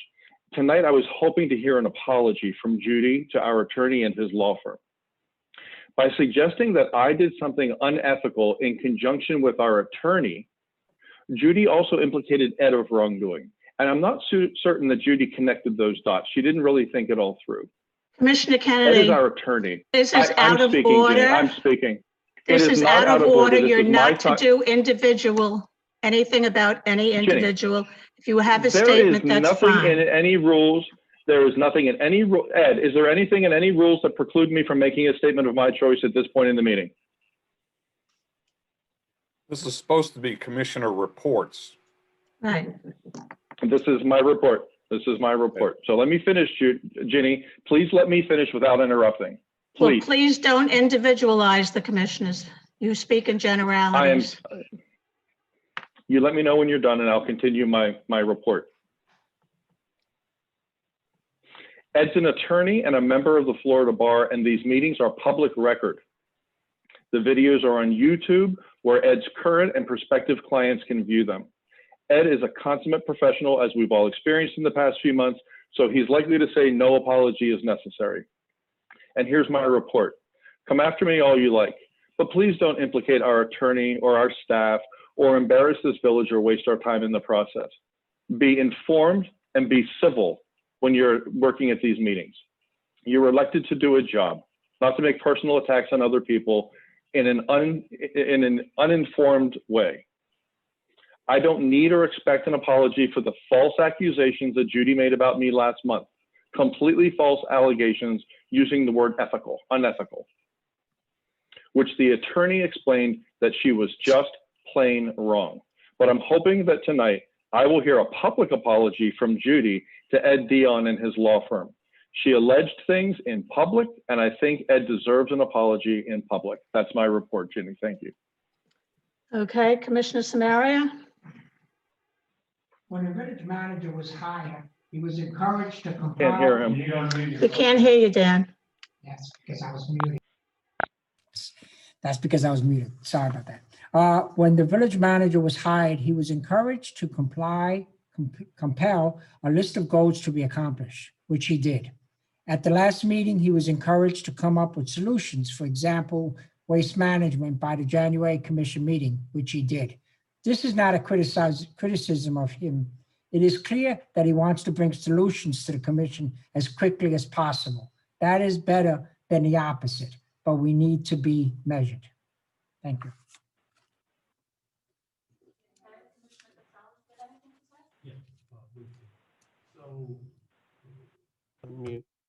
Okay, can everybody hear me? Yes. So on the note that Mac was talking about, I'd like to just say a couple of things. Number one, we as a commission, we need to do a better job of communicating our comments and directing our comments to the commission as a whole and not calling each other out by name. It is neither effective nor is it productive. Then if you do call someone out by name, don't be shocked when they come back and defend themselves. It's okay to ask questions, but about things, but questions should be directed to the commission as a whole, not to individuals. Also, on that note, facial expressions and physical gestures while sitting on this dais speak as loudly as words. I suggest that we be also mindful of that. And lastly, we're here to do a job for the residents, and if we are to move forward and stop the stalemate of the last 4 years, we need to work together as a group for the betterment of the employees and residents of Biscayne Park. That's all I have. Thank you. Commissioner Hammelberg? At the insistence, oops. Unmute. Brian. Okay, I am. At the insistence of Commissioner Kennedy, I had a very nice talk with Mr. Dion. I was not accusing him of doing anything wrong, nor was I accusing Mr. Kennedy of actually doing anything wrong. Mr. Dion advised me that a part of his job as a village attorney is to protect the village from the liability of our acts as commissioners. As he says, it's cheaper to intervene before than to pick up the pieces after things have been done. He also advised me that village resources are not ours to use as we wish. All village resources belong to the village. There are strict laws on how we can use them, and that includes village email. I believe my response was, that's a no-brainer. My issue is not asking for guidance. My issue is, why does it take several hours of our attorney's time to accept no as an answer? And I think that our village attorney is a very precious resource that we should respect and preserve. He did basically tell me that I was not far off target with my comments, and that I'm sorry if you took great offense to it, but I took offense to your offensive behavior, and I think it needs to stop. You're attacking me, you're attacking people on the commission, and it needs to stop. Thank you. Okay, can we now get a second on the consent agenda?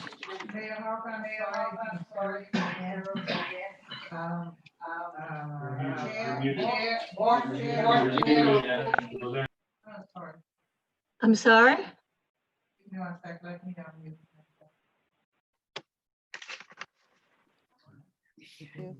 Okay.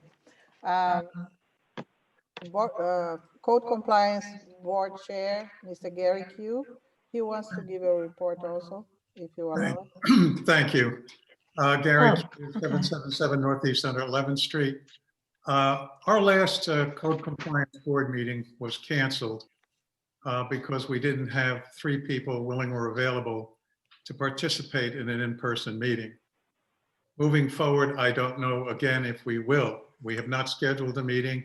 I have not canvassed the board members. I wish the village would do that to see if we have 3 people that would be willing to participate in an in-person meeting. I am not. I am very, very concerned.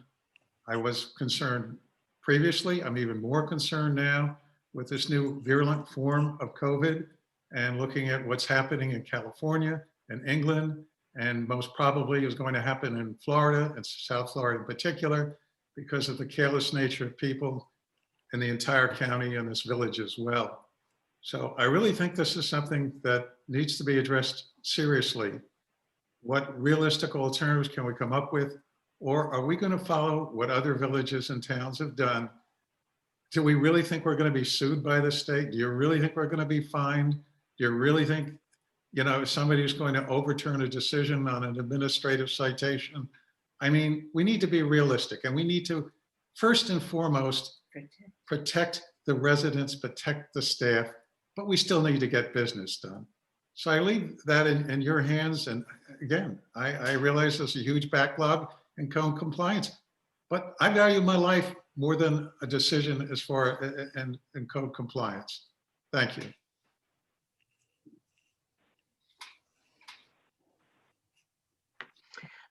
Gary, I know the League of Cities has been trying to work around how we're going to work around DeSantis's order that we have to have a quorum in person. So I will follow through on that and get back to you. Please, I do want to move forward. I'm not trying to avoid the response. I understand, absolutely. They require us to be in person, so. All right, thank you. Governor. Anyhow, okay, is there any other reports that are coming? All right, we'll go back to the consent agenda again. Is there a second for the consent agenda? Okay, seconded by. I'll second it. All in favor, say aye. Aye. Okay. The next is 2020-06, board members alternates. Ed? Thank you, Mayor. Ordinance 2020-06, an ordinance of the Village Commission of the Village of Biscayne Park, Florida, amending Section 2-30, General Rules and Policies of Article 2, Commissions, Boards, and Committees of the Code of Ordinances of the Village of Biscayne Park, providing that alternate members of boards or committees shall have the same powers as regular members in the event of an absence or conflict of interest involving a regular member of the board or committee which makes them unable to participate in a meeting, providing for inclusion in the code and scrivener's errors, providing for conflicts, providing for severability, and providing for an effective date. And this is second reading. We made the changes that you should have that on page 4 of 7 of the ordinance in your package. You can see that we've made those changes and track changes so that we've stricken some of the issues that you didn't like. We've added some of the other ones that we received a consensus on, so that now what happens is that if we have an alternate, when alternates are there and we don't have a quorum, or even if we do have a quorum, but all 5 members are not present, then an alternate can serve during that time. I don't know what the issue was previously, but with respect to alternates that are not designated to serve as a member, they still are permitted to speak, as a resident. They're not speaking as board members.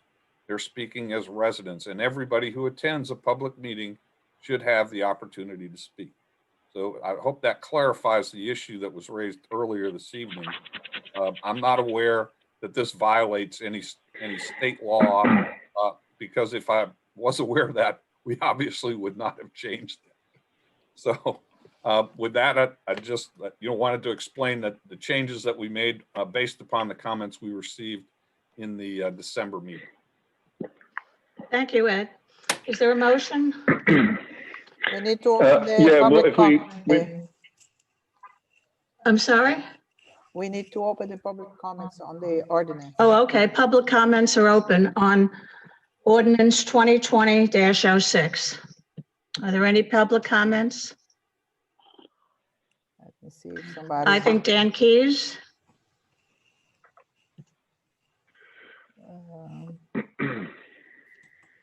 Yes. Yes, it's there. So I heard Mr. Dion say that alternates who are serving as one of the 5 and on any given night can comment as a member of the public. Okay. Does the ordinance provide for that member to vote that evening? Only if he's a member of the 5. Only if he is acting as an alternate to one of the regular members. And am I correct to my reading? I think the chairperson is tasked with deciding which of what might be possibly more than one alternate will serve that evening. That's correct, Mr. Keys. The chairperson is the one who will designate the alternate to serve in the event of a conflict or in the event of an absence. Okay, I mean, hopefully we won't find something in the future that does preclude the action, but you haven't found one, so be it. Okay. Are there any other public comments on 2020-06. Seeing none, no hands raised, can we have a motion on that? I'll move to approve that. I'd like to discuss some things first after a second. Okay, is there a second on the 20? Okay, Judy did. Go ahead, Commissioner Kennedy. Okay, I have a couple of things, and one of them, Ed, I have a question now that I just want to clarify what I think I heard you say. You're saying that when an alternate is attending the meeting but has not been called up to serve to fill in a missing seat, that they may speak on a topic as a member of the public. Is that what you're saying? But they don't speak as an alternate. Okay, that's not what I thought the intention was when we discussed this before, because they have public comment just like any other board does. So when I'll use, because the Kuhls are here, when Gary runs the co-compliance meeting, there's public comment, if I understand correctly, just like we have public comment, and then it's closed, and then they run through their agenda, and the public doesn't have the opportunity to speak again. At least that's been my experience at the boards. But are you saying that they could speak anytime they want to and give their opinion case by case by case, if that's how the meetings are run? And I should say my interest in asking this question is I want the board to have the benefit of the opinion of the alternate, and also I'd like the alternates to get good at their job, because one day they'll be called up to serve and possibly in a permanent as a permanent replacement, and I want to make sure that their opinions have been heard all along the way so they can learn as well. The point of the ordinance is to allow the way that that it apparently was done previously, and that is that in the event that someone is not present or they have to disqualify themselves because of a conflict of interest, that the chair of that board or committee can appoint one of the alternates to serve as a member of that committee at that particular meeting or for that particular vote. But I don't understand the distinction, because if you're not appointed to serve on that committee at that point in time, you're just another person in the room. And so, okay. And I don't understand why we're having the distinction, I guess. Well, here's why, because I've attended lots of these board meetings where there were alternates, and when they used to meet in person at the log cabin, for example, the board would be up at the dais and the alternate would be sitting up there with them. The alternate was not sitting in the audience as a member of the audience. They were sitting at the dais as if they were a board member, and they were participating in the meeting freely. They just didn't vote. The only thing that was different was they weren't allowed to vote. Well, they can remain for the duration of the meeting and comment on items before the board, but they shall not be permitted to vote. Okay, so meaning they could speak on each topic as it comes up. Okay, as long as that's the case, I just want to make sure, because that's how it was when we were doing it like in an informal way. Okay, a couple of other quick things. Some of these are kind of little detailed things, but I want to make sure we're clear on it. If the meeting is called to order, someone's missing, and the alternate is called up and serves in the meeting, they're now an active member of the board for that evening. If the member of the board who was missing arrives to the meeting late, do they replace the alternate, or has their seat been filled for the evening and they're now not on the board? Because that happens. We have people who arrive late at meetings, and I want to make sure, do they bounce out the alternate and take over their spot, or do they take a back seat? All right. The alternate is only designated to serve during the continuance of the absence or the disqualification. So if the board member shows up, then the alternate steps back and the board member steps in. Correct. If he or she chooses to. Okay, fair enough. Just want to make sure I understand that. And then the opposite is when a board member leaves early, and here's why this one's kind of particularly important. If we have a board that the meeting starts and they only have 3 people there, they make quorum and they're functioning, but a member has to leave early, and that happens as well. It happens kind of frequently sometimes. The meeting is functioning, and now a board member says, hey, I got to go. And now there's no quorum. can the chair call the alternate up to make quorum to finish the meeting? Absolutely. Wonderful. You know, That's what I want to make sure. It's any time there's an absence or a disqualification, and that person sits as a member of the committee during that absence or that disqualification. Very good. Thank you. Here's another little detail. Go ahead. No, I just wanted to make sure that that's what I thought. That's what we had agreed upon last meeting. Yep. I just want to make sure because I read it and I want to make sure because this is it. We vote on this tonight and it's done, and I don't want us to trip over something later. Okay. If there is no quorum at a meeting of regular board members, can the chair start the meeting? How does the chair call up the alternate? Because the alternate's not a member. Can they automatically call them up to make quorum to start the meeting? Yeah. Yes. Yeah. Good. Okay. Good. Want to make sure of that. And the way that let me just clarify, okay? The way that I believe that works is obviously a member of the committee has to be, or the board has to be there, or else you're never going to have a quorum, right? So one of the 5 has to be present. And you have 2 alternates that are sitting in the audience. What the chair would do would be to appoint those people, you know, as members of the committee or the board at that point in time during the absence of the other committee members, and then would start the meeting. Okay, wonderful. And then I think I had one other little quickie thing I wanted to ask you here. Are we voting on, tonight we're voting on a board member and an alternate. Do we vote on them? Is the alternate automatically placed into the alternate position if they come in second place, or will we always be voting on them separately? I don't see language in here that it clarifies that. Well, this isn't addressing that.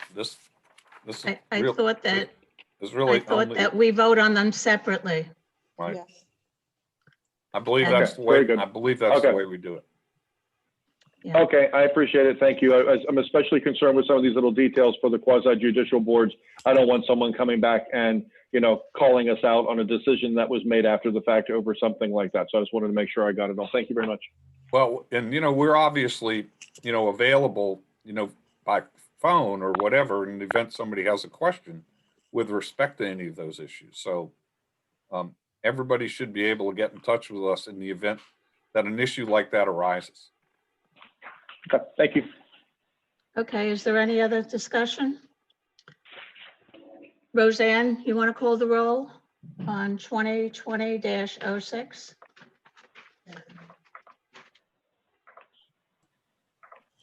Okay.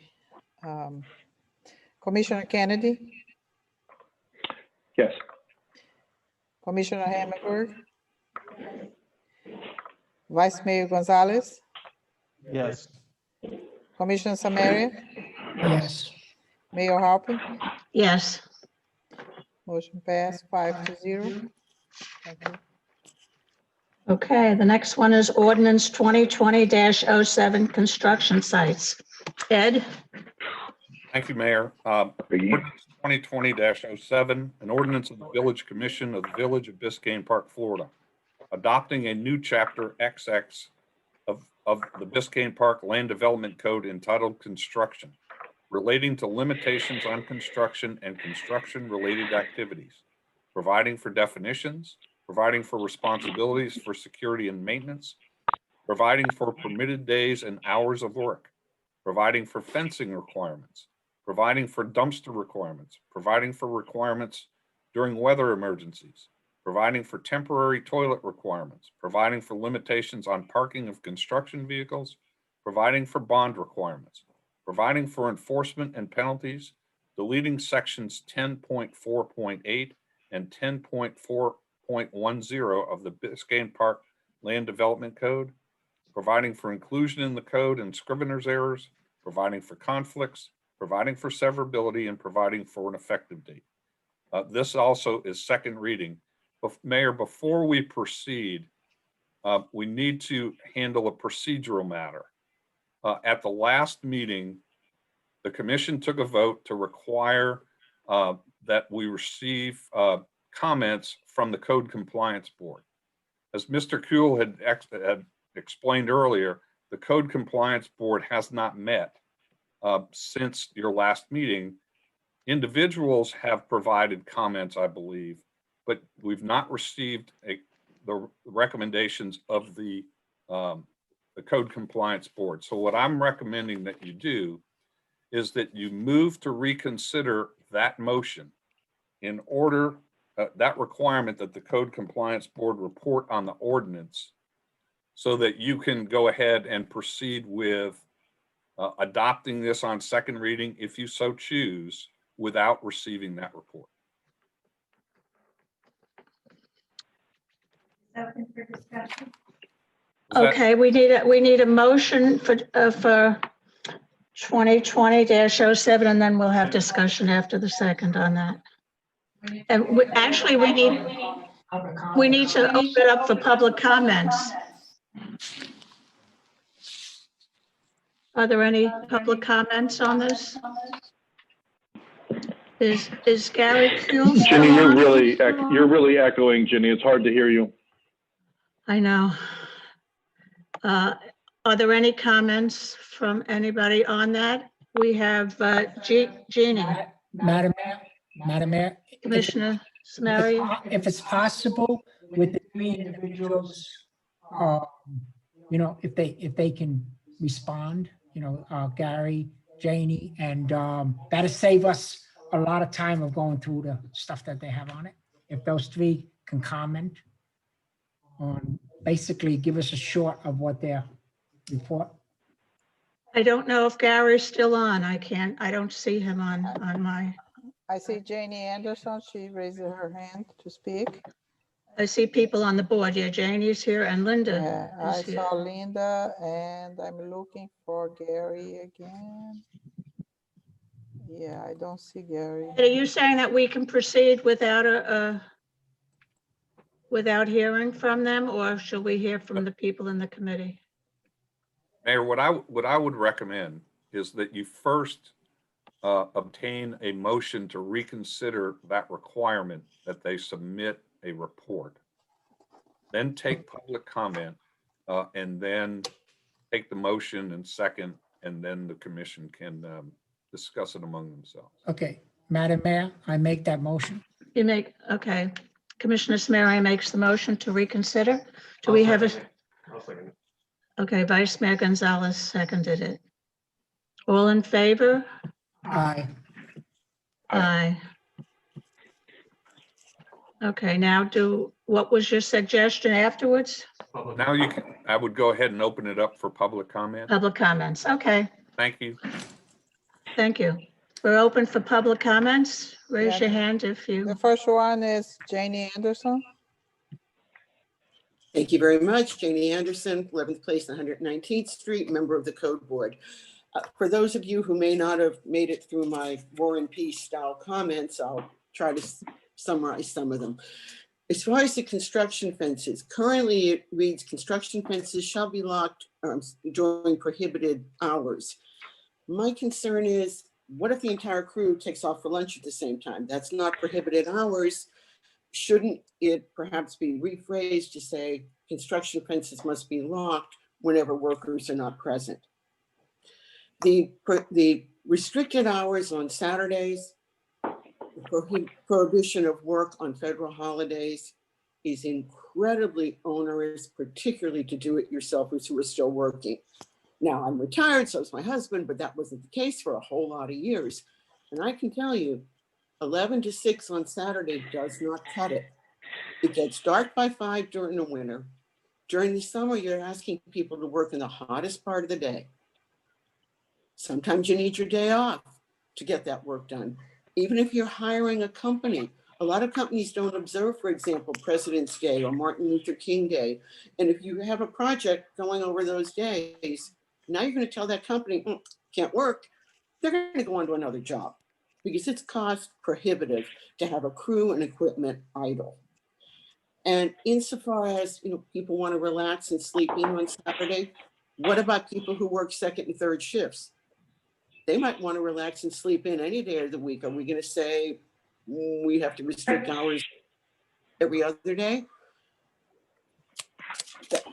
And it does also affect, the comment was made, well, it doesn't affect if you're just doing work inside.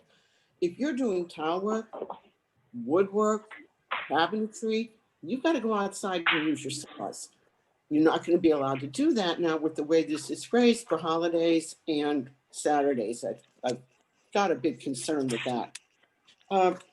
Requiring build plans prior to someone getting a demolition permit. Judy had the exact correct example. That currently empty lot on 113th and 7th contained an incredibly unsafe eyesore with a caved-in roof, a tree growing out of the roof, and it was a perfect haven for kids and vagrants.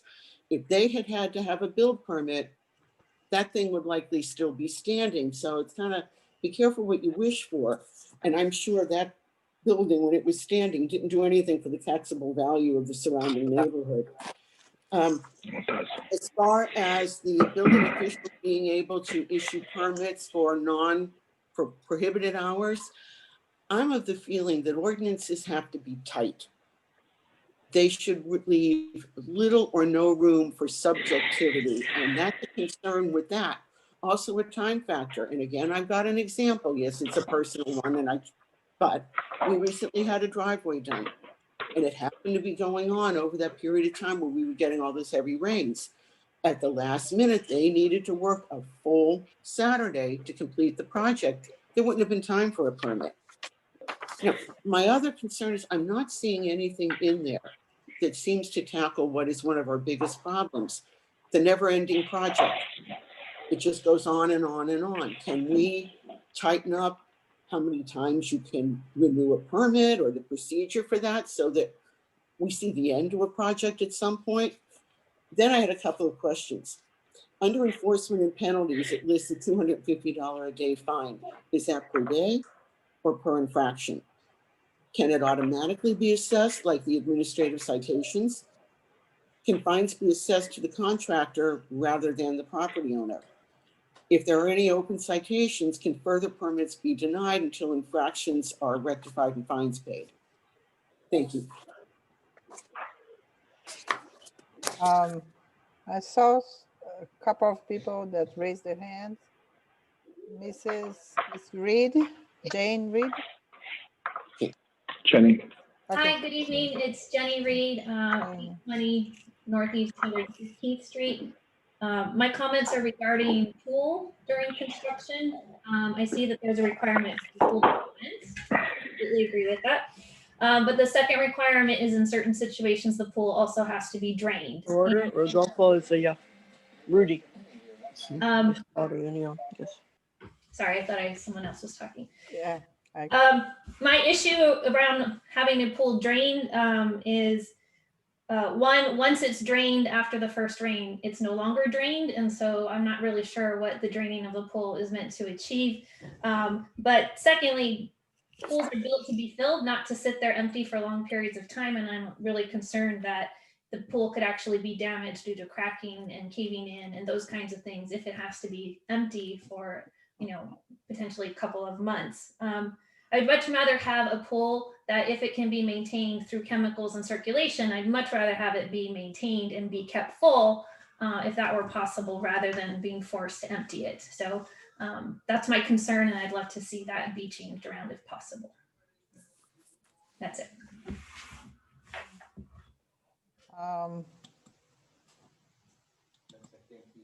Dan Keys.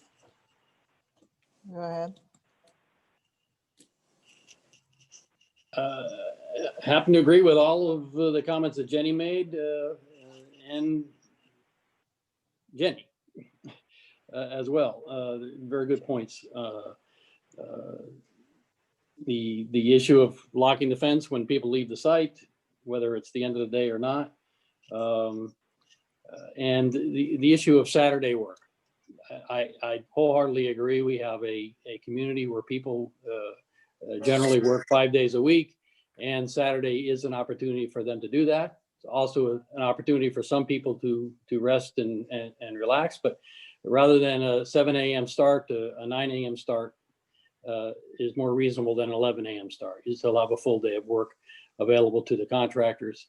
and prohibiting that day as a productive day of work might extend the construction, 2, 3, 4, 5 more days, depending on what you're talking about, a home build or some kind of renovation project. So, and I'll just reference the other comments that Janie made.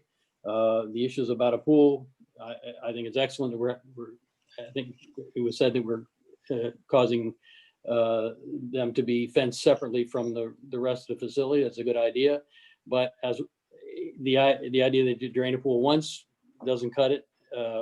And I like the thought process of having the pool filled and maintained with chlorine as a possible addition to this ordinance as well. Thank you. Thank you, sir. I saw someone that raised their hand before, but I don't see. Yeah. Fred Jonas, you are muted, sir. Fred Jonas, 918 119th Street. I did make it through Janie Anderson's War and Peace style comments, and I just wanted to agree with everything she said. I also agree with Jenny Reed, which means I also agree with Dan Keys. That's all. For anybody else, any more comments? Are there any other comments? I don't see anybody else, Mayor, unless. Okay, All right. can we do a roll call on that, Roseanne? Can I have commission comment? I'm I sorry? don't think we need a motion. Oh, yeah. I make a motion that we open this for commission discussion. Can't hear, whoever's talking, I can't hear them. We already made a motion and second on this, correct? Roseanne? No, not yet. Oh, okay. Not on this one. We made the motion to reconsider the comments from the code compliance. Okay. Do we want to make a motion? I make a motion. Okay, we need a second. I'll second. Okay, Commissioner Gonzalez seconded. Okay, discussion now. Okay, in my papers that I got at 6:30 that I read before 7 o'clock, there was a tremendous amount of thought and work put into this from, I believe, Janie Anderson, Linda Dillon, and who was the third one we had? Gary Q. Gary Q. Gary Q. I think that their considerations need to be gone over. I think it needs to be incorporated in this. I think we need to take them into consideration and not throw their comments out. I think they've done the work. I think it sounds very thoughtful, and I'd like to ensure that the time they've put into responding to us goes into this ordinance. I think it's really important, rather than doing it fast, that we do it right. Any other comments?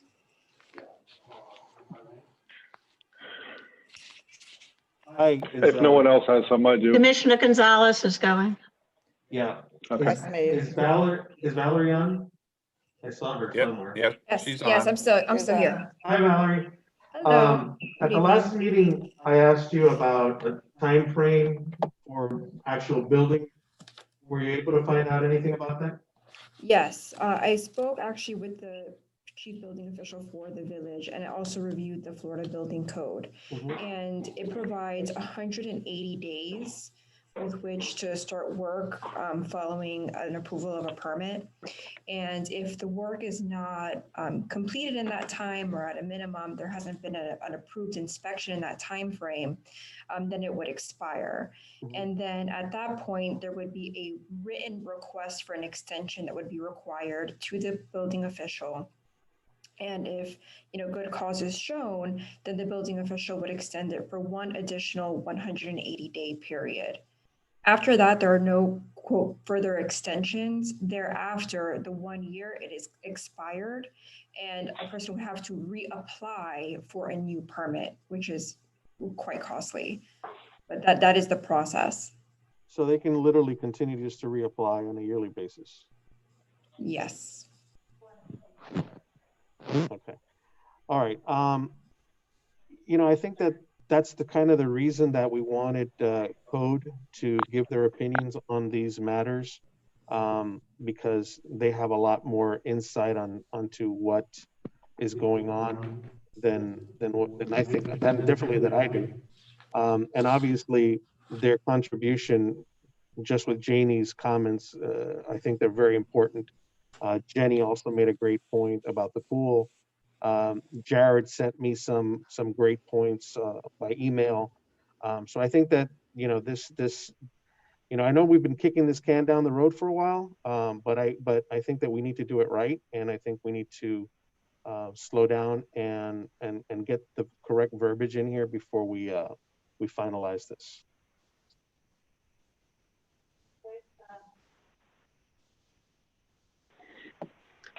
Commissioner Kennedy So, wanted to comment? yeah, so Art, are you gonna, I'm not sure I understand. Are you gonna suggest specific things that you want us to change so we can keep this moving forward? Well, I'm gonna suggest that the things that Janie mentioned and the thing Jenny, and I'll be happy to share what Jared sent me because I took some notes. But I think that needs to be incorporated into this. Okay, well, can you tell us what you got from Jared Susi? I mean, we all got the other stuff. I'd like to hear what it was. If you're gonna suggest changes, this is now the time we do that. Okay, well, he's one of the things that he said was on page 2. I'm sorry, Art. I'm having a really hard time. I'm having a really hard time hearing Art. You gotta mute, Jenny. You're muted. Okay. She's muted now. Can you hear me? Oh, that's much better. Thank you. All right. So on page 2, line 44, he mentioned change the roofing tile to roofing materials. I think that's important because the roofing materials covers everything, not just the tile portion. And there's a lot of roofing material. On page 4. Page 2, line 44? Yep. Hold on. I don't see that on page 2, line 44. Okay. Page 2 of 10, line 44? Yep. Let me see. Where it is. In the definition of secure. Yeah, on the definition of secure. Where is it? What line? 45. 45? 45, okay. Roofing tile. Oh, I see, okay. Roofing tile. Yeah, so he mentioned roofing materials. I think that's important. On page 4, line 14, it's XX 3.5. He mentioned to add on-site burial of solid waste is strictly prohibited, and all waste must be removed and disposed of properly and legally. So I think that's very important instead of people burying stuff in their land.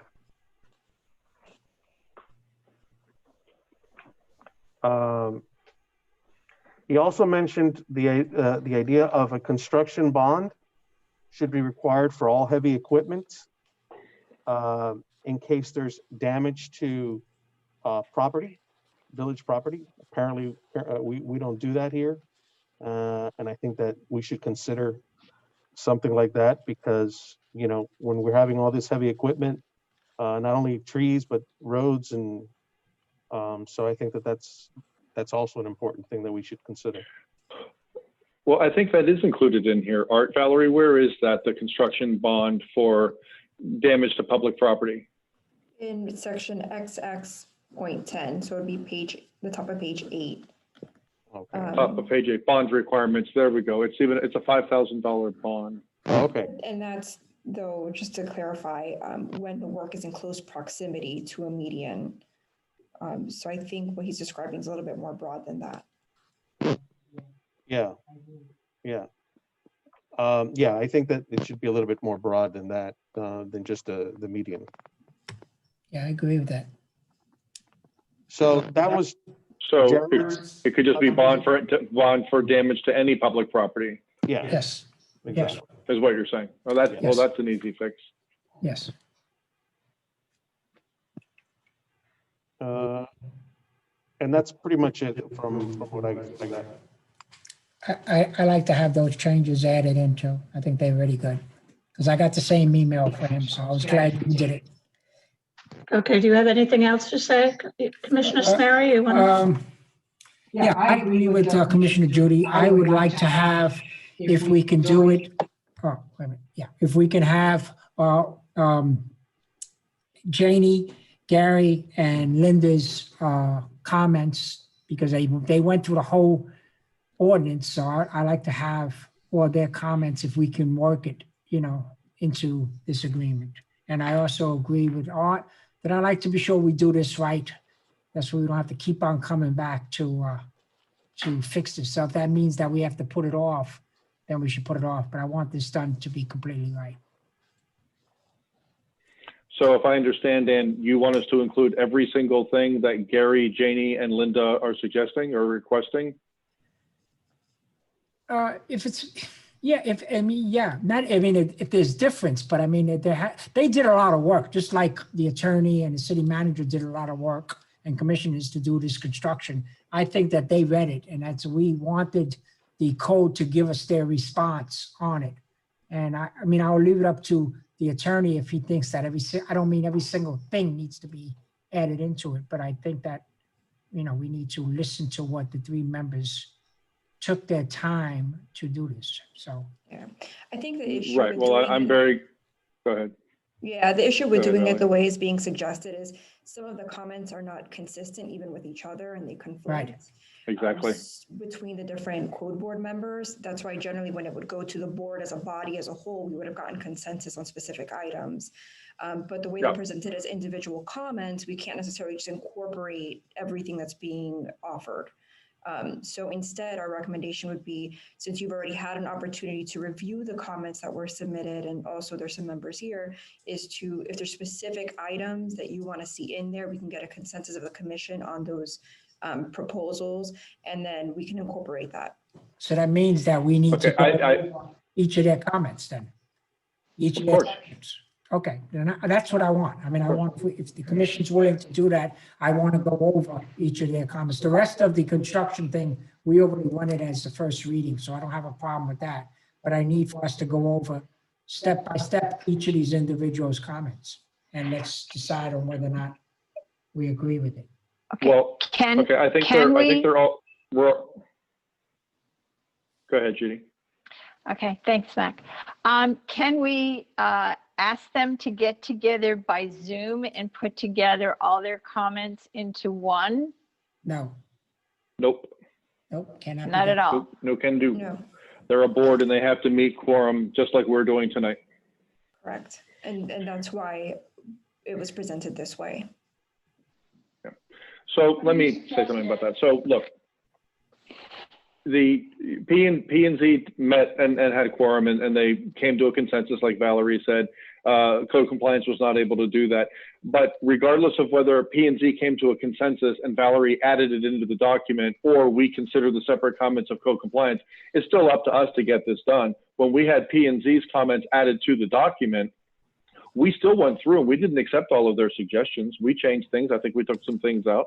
So it's still up to us to do that. So that's why I'm saying we can't just sort of carte blanche say scoop it all up, because I did read them at length, went through them, and Valerie's right, they do conflict with each other. So I respect all the work they put into it, but we still need to go through this, and that's what we're here doing now. It's our responsibility now to sort through this and figure out point by point what changes we want to make.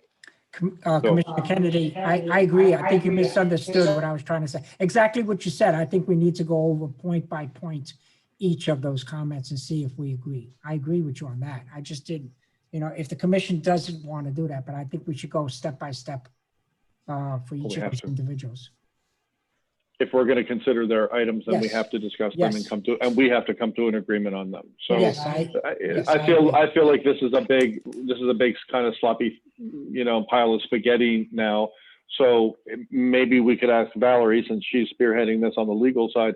I have some comments I want to make, and I'll do them whenever you're ready for me. But what's the best way for us to do this now? Because now what we have is an ordinance where you made the changes we requested, and we're going to discuss them. Art brought up some stuff. I'm going to bring up some stuff. And we have these three different people's opinions. So how do we get through this in the most expeditious manner, because this could go on for hours and hours.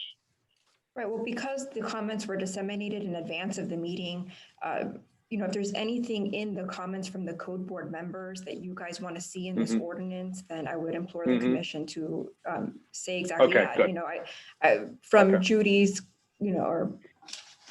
from Linda's comments, I would like to incorporate this, and then we can get a consensus from the commission as to whether it wants to be incorporated. Okay, good. That's what I was hoping to hear, because I went through their comments, and the ones that I was interested in adding, I added them onto the PDF, and I've incorporated them into my notes, obviously giving them credit for the work they did. But then that's what we need to do and get through this. So, Ed, what do would you like me to go suggest? next, Jenny? Are we going to start going to all those, injecting them now, or shall we? Well, we Put it have to. over. We're considering the ordinance. So, if I think what Valerie is saying is each commissioner has to go and sort of list the things they want. We discuss them, come to an agreement on them as we go, and then she'll have a document at the end that we could vote on or decide to bring back or whatever we decide at the end. But am I correct, Valerie, that if we go through this right now and we ask you to make some changes or add some things entirely that aren't there now, we can still vote on this and approve the ordinance, and you make the corrections to it, bring it back to be signed? Or do we have to approve a final clean version of this? It could be approved as amended. So if we get consensus That's what I and they thought. approve it Okay. as amended, then it would be final on second reading. The only exception is if there's something that would change the title, then it would have to be re-advertised. Right. Yeah, we had that problem once before, a couple of months ago. Okay, so I guess what we need to do then is each commissioner has to go through all of their comments, and we agree to them or not and move on, right? Yeah. Okay, can I go next, Jenny? Go ahead. Go ahead. And I haven't, just so everyone knows, again, I took Janie, Linda, and Gary's comments, and I culled the ones that I wanted to incorporate, and they're part of my document now. Okay, so I have a question for you, Valerie. Jenny Anderson brought up something that was on my list as well, and it's the never-ending construction projects. And I do understand how the permitting process works and how they expire, and I've gone through some of that myself as a homeowner. So how do we rein that in? Is it possible to put a maximum extension? I see Ed shaking his head no already. So is it possible to sort of put a maximum point on this at which you have to be done? You can't give them a drop dead date, can you? Consider this, Mac. I apply for a permit, I start construction, and all of a sudden I run out of money. Okay. Yep. Do you want a half-baked property there, or do you want to just encourage the homeowner as they are able to complete that project? As long as it's being maintained in the meantime, I think that's a reasonable thing. Yeah. And those are code things then. Yeah. That's right. That's exactly right. Okay. If they're not complying with code provisions, then they got to get cited. Right. And hopefully our new code officers, will get on the ball and take care of that issue. And that's why it's so difficult. And Valerie spent a lot of time on this, folks, doing a lot of research in other jurisdictions, and that's why I'm letting her take the lead on this, because she's the most knowledgeable of this. She's spoken with your building official. He's made some recommendations. The fact is that we cannot find, Valerie, just tell me I'm stupid when I am, is that, we can't find a provision that says if you don't complete construction, in 180 days, we tear your house down, or whatever it is that we do. And then code steps in. It's just unworkable and unenforceable, and that's why the code guys have got to step up. Okay, so let me jump. Go ahead. No, and that you can't compel someone to build something, right? So.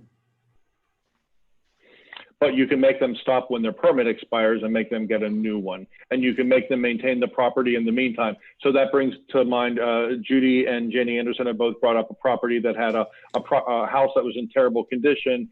And they're saying it's better that it get torn down than there. Well, we have code that says you can't have a caved in roof with a tree growing out of the center of the house. You can't do that. So that becomes another department's problem. They enforce that property has to be properly maintained.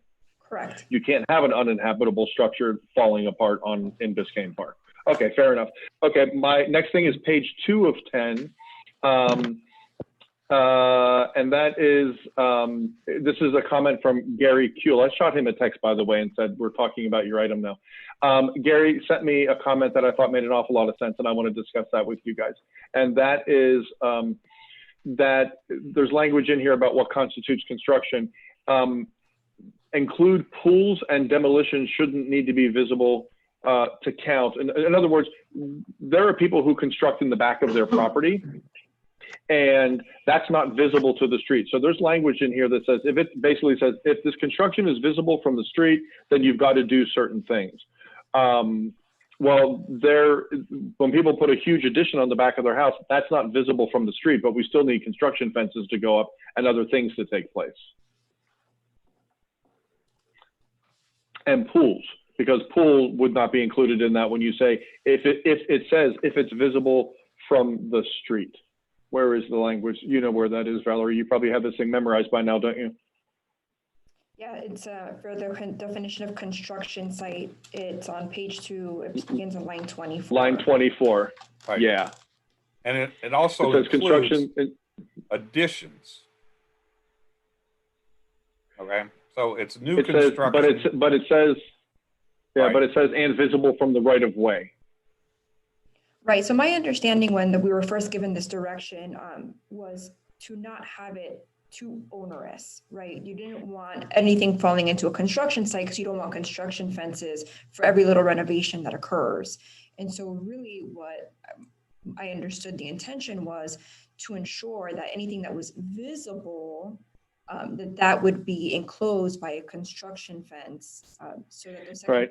impacts of the construction would not spill over throughout the village. And so Right. that's why it was phrased that way. If there's a different direction that the commission wants to take to make it more restrictive, then we can rework that definition. But I would. Yeah. I wonder if you could just take out and visible from the right of way, because Gary's absolutely right. And if someone's putting in a pool in the backyard, it's not necessarily visible. It's not necessarily visible from the street or an addition in the back, but it still creates a hazard. And the fence is there not just to shield, but also to provide a measure of safety as well. But someone has big construction, an addition on the back is basically new construction, right? It's not really new construction because it's big attached to a house, but it's major construction, and a pool is dangerous. So that pool construction, it's not a pool yet officially, it's a hole in the ground. That I think should qualify as construction to be behind the fence, and the other places where construction comes into play. So I would suggest that we add in there pools, just so it's clear that pools are included, and take out the visible from the right of way distinction. So that would scoop up all the stuff being done in the back of a house that we want to protect people from. Okay, so let me propose some language right now, and then we can Okay. see if there's consensus on this. So it would be, Okay. construction site includes all sites where new construction, remodeling, or additions take place. Mhm. And it would go back to the original language, which was other than exclusively interior work, and then strike out the rest. So basically, if it's interior, it would not be considered a construction site, but everything else would be, with the exceptions of driveways, windows, roofs, doors. So that would cover what you've just described, the exterior, addition. In the rear, it would also include pools. Pools, yeah. So it would I think that's a good idea. And then, so we need to know where the rest of the commission stands, if there's consensus on that. I agree with that. I agree with that. I don't have a problem with that. Okay. Judy, Art? I don't have a problem with that. No. No problem. Okay. Okay, I'm going to jump down on the same page to line 45, and that's what Art already brought up, changing roofing tile to roofing material. I think that's a smart one. So I'll go for that one. Others? No problem. That's fine. That's fine. It's fine. Okay. Next is, let me look here. Well, I made a note about the no burying of waste. I don't know where that would be. I would have thought of that, but I think it probably makes sense that you would just make sure that everything's disposed of legally, and burying stuff in your yard is not legal. I don't think so. Whatever, I would agree to that change as well. I don't know about the rest of you. That's on page 4, it begins on line 14, section XX.3.5. I believe it's valid. I agree with that. I agree with that. Fine. Site burial of solid waste is strictly prohibited. Yes. Okay. Move on. Okay, back to page 3 of 10. What did I write here? Okay, so this language here about owners and contractors, it doesn't seem to have any muscle for the contractors. And what concerns me is, where is the language exactly, Valerie, that says the owner has the obligation to know the conditions created. The property owner has the legal duty to maintain the property. Basically, it's that language. Here's what concerns me. Yes, clearly, they're the ultimate person responsible, but there are times when the owner is absentee and they don't even live in Miami. They may not even live in the country. We recently had that variance where the contractors were here representing the owners in Colombia. So I don't know how we're going to hold people responsible who are in another country. I would prefer that it somehow, if this is possible, Valerie, holds the owner and the general contractor or contractors, however you would word that, hold them all responsible if that's possible. Or if maybe language that says the owner's responsible in the event the owner is not, physically located here, then the contractor's responsible. I just want someone responsible who we can hold accountable when things go sideways. And ultimately, it's going to be the owner, and that's actually why you see, or the person who's performing construction is stricken through, because after further consideration and review, the fact is, in the end of the day, it has to be the owner because it's the property that's cited, and the lien follows with the property, and so there really is no enforcement mechanism against the contractor. So I hear your concerns about somebody who doesn't live in the property, but ultimately the violation is against the property, and it's going to be a lien against the property, irrespective of where the owner lives. Couldn't we say owner? Couldn't we say owner or representative? Because that's what we had with that variance that we did. The representative. Well, what you're saying is you can't put a lien on a contractor. You No, put a lien I'm on the saying property owner. the owner or representative, no? Because they usually have an attorney that's representing them, like we had on that variance. Right. No, it would still be the owner. Still be the owner. Okay, Sometimes, so sometimes they have, like I've seen in code enforcement actions where a property owner will give, power of attorney or delegate the authority to somebody to present on his behalf. But nevertheless, it's always going to be the owner who's held responsible. Okay. Very good. Okay, XX 3.2, line 25. This is, Janie brought this up and I had the same note. And that is, it says, it's about access to the property and the gate having to be locked. It says, unless extension of hours is obtained, blah, blah, blah. Well, there's certainly a possibility that during regular work hours, nobody would be there. So I'm wondering if it should be something like, when activity is prohibited and or when work is not taking place, because there could be days, there are sometimes, look, there's a construction site around the corner from me, days and days and days and days go by, weeks sometimes, not a person found on that site, and there sits the site. Now they are keeping it locked, so I'm not pointing them out, but I'm saying if they didn't, there would be people having free access to that property and it wouldn't be violating this rule. Okay. I don't see it, legally there's no issue with that. It's just a question of whether there's consensus from the commission.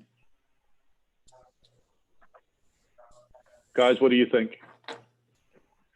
Basically saying, or when work is not taking place, it has to be locked up. Because right now it says outside of regular work hours, the property has to be secured. Adding language, little language that says when work is not taking place there, also when work is not taking place, it has to be secured. So today's Tuesday, no work was going on, that has to be locked up. Fine. Yeah. I have no problem. No problem. Art, you're okay with that? Yeah. Good, okay. Okay. Thanks, Janie, for that one as well. Okay, okay, line 31, 31, I can't see. That is about having access to, do you want to say something, What Dan? page? No, just What if you can give the page, I I'm sorry, appreciate that. page 10, I'm sorry, still on page No, 3, that's page okay. 3. Page Line 31, about giving, the owner has to give access to the site. It's the language, Valerie says, of performing inspections as necessary. When I hear the word inspection, I think of regularly scheduled inspections that come along with a permit. Like when you get the pipes on the walls, the plumber has to come and approve the plumbing rough. There's set inspections that come with work. And that sounds like it relates to those inspections.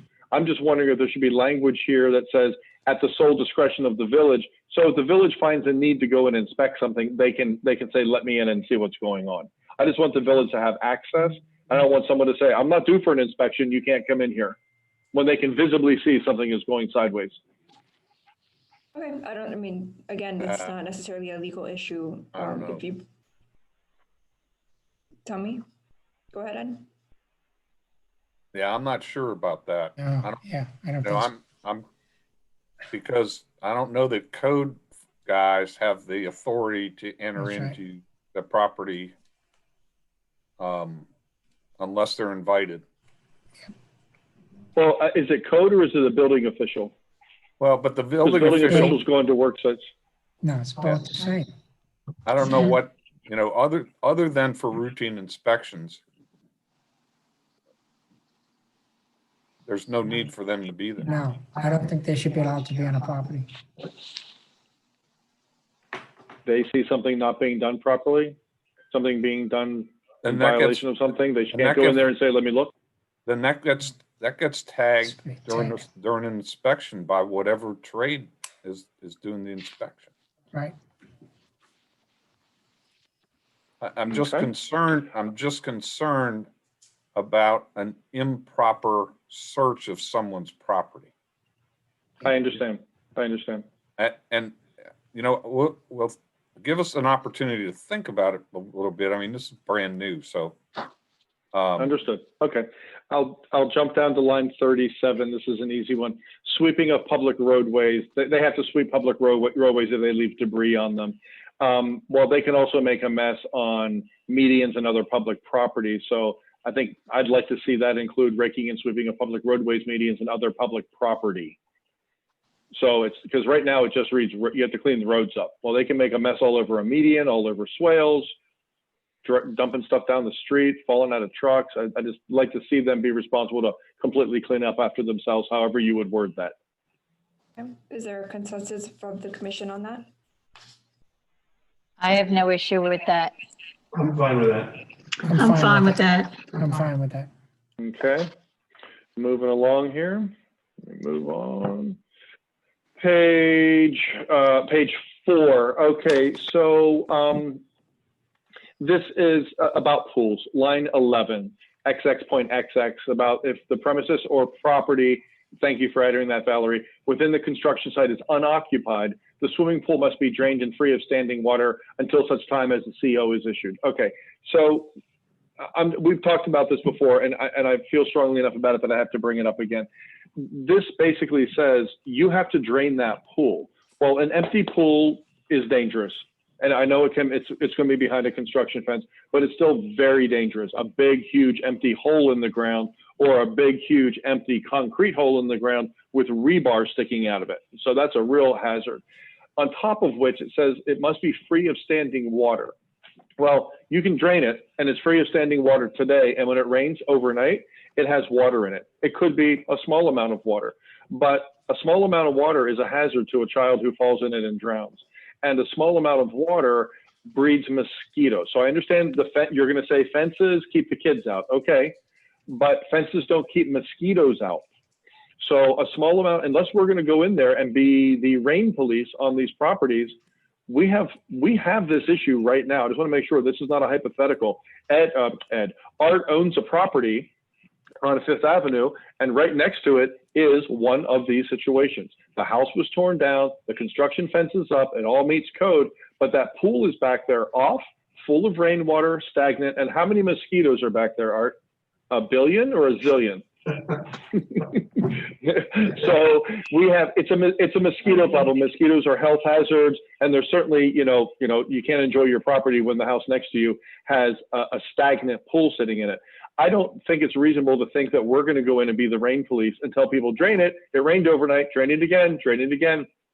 I think in an abundance of caution and to keep the neighbors comfortable and everyone safe, we should require platforms to be built over pools. It solves all the problems. They don't get rained in, they're kept completely safe. I know it's a bit of an expense, but it solves everything. Unless that pool is treated. If that pool is treated and running and functioning and it's running, but that's typically not the case. Now, Jenny Reed's nodding her head because she's going to be in this situation soon, aren't you, Jenny? We talked about it the other day, but she wants to keep her pool running. She doesn't want to drain her pool. She says, I'll keep it running and treated. That's great. When you go visit the construction site, you can take a dip, right? So I think somehow we need to make sure we're not allowing standing water that's stagnant and breeding mosquitoes. So I think it's either put a platform over it and lock that thing down completely airtight, not airtight, but you know what I mean, completely secure it, or have it be treated water. That's actually chlorinated treated water that can't breed mosquitoes. So, Mac. Valerie, you look quizzical, Valerie. No, I was taking notes. Okay. Let me ask a question. Okay, Commissioner Gonzalez. Oh, I'm sorry. Can you mute that? Go ahead. So I was just going to ask, so the issue is going to be. Is that going like crazy? I can't hear you, Art. I'm sorry. Is everybody muted? Can you hear me now? That's better. That's better. Something happened. You're better. So we're going to have to differentiate, Mac, between a pool that's actually being built or a house that is completely closed off, that is, under major renovations, going to be closed for a certain period of time or whatever. Because obviously, if you're in the middle of a construction of a pool, you're not going to build a platform. You're only going to build a platform for a house that's either demolished, like in my case next door, or a house that's going under renovation that's going to be closed for a certain amount of time. So we got to make sure that we differentiate those two. Yep. So how do we do all that, Valerie? Okay, so I think just for purpose of clarification, we're looking at page 4, line 11. Yeah. Right. Yeah. This is the provision we're speaking about, and that applies to premises or property within a construction site that are unoccupied. Exactly. This is a specific subset of that, right, Valerie? Yes. So unoccupied properties. No one's living there. Art, this would be the house next to you on Fifth Avenue. It's unoccupied. There's nothing, They would have to cover it or have that pool functioning so mosquitoes can't breed in it. Now, this came up a number of months ago when we were talking about this, and our then interim manager, who was also our actual public works director, told me that he thought it was possible to drop, like, I think they're called bombs, in the pool to like sort of treat them on a periodic basis. Like the pool doesn't have to be functioning, running with a pump, because sometimes there's no pool equipment there, but there are ways that you can require people to treat it so mosquitoes can't breed in it. It's called a dunk. The word he used was dunk, not dump, dunk. So I don't know, Valerie, it's kind of throwing a lot at you here, but my concern is, and I've talked to several residents in this situation, one I'm thinking of down on 109th Street right now, for 2.5 years, they've been living next to a pool like that. They can't use their yard. They have a little kid, and they can't even send the kid out in the yard because it's just a gigantic cloud of mosquitoes in their yard because of the house next door, because of a pool sitting there full of stagnant water. Right. So but once again, isn't that a code enforcement issue rather than a construction? We're talking about construction here. I understand that, but when this was, I'm sorry, go ahead. No, I mean, if people aren't maintaining their pools, that's a code enforcement issue. No, this is a construction site. It's a construction site. They built a pool. The house is still under construction 2.5 years later, still not done. And it's a new house with a new pool, and they built that pool, and there it sits full of rainwater and breeding mosquitoes. And no one's living there. It's unoccupied. The house isn't even done. They don't have a CO. This is the exact example of what I'm talking about. We have a couple of them in the village. So again, it's the will of the commission. If the will of the commission is to require a cover over the pool. Did this comment come from planning? No, this was something that I had originally. And then planning had talked about putting a cover. I think, Valerie, I think that was something they debated quite a bit, and one was no. I think it was like one of the votes that went just one direction. At any rate, they considered it, Ed. They talked about it, and I don't think they asked for that. No, if they But had, it would be this is, yeah. So they, well, unless we took it out last time, unless we asked you to remove it, I don't remember. I don't think so. But at any rate, what I brought this up at a long time ago, because that's how this whole thing started. Was I was getting bombarded with complaints from one specific neighbor, and then it was more than one. And then Art's situation arose over on Fifth Avenue. And it's this exact situation. So it's about keeping the pools. We have other provisions to keep them safe, but this is about keeping the mosquitoes. And I know this sounds like it may not be such a big deal, but I don't know if anyone in this room lives next to one of these right now, but it really is a hardship for the people who live next to one of these sites. So it may not seem like a big deal to some people now until the house next door to you, this happens. And for 2 years, your backyard is unusable.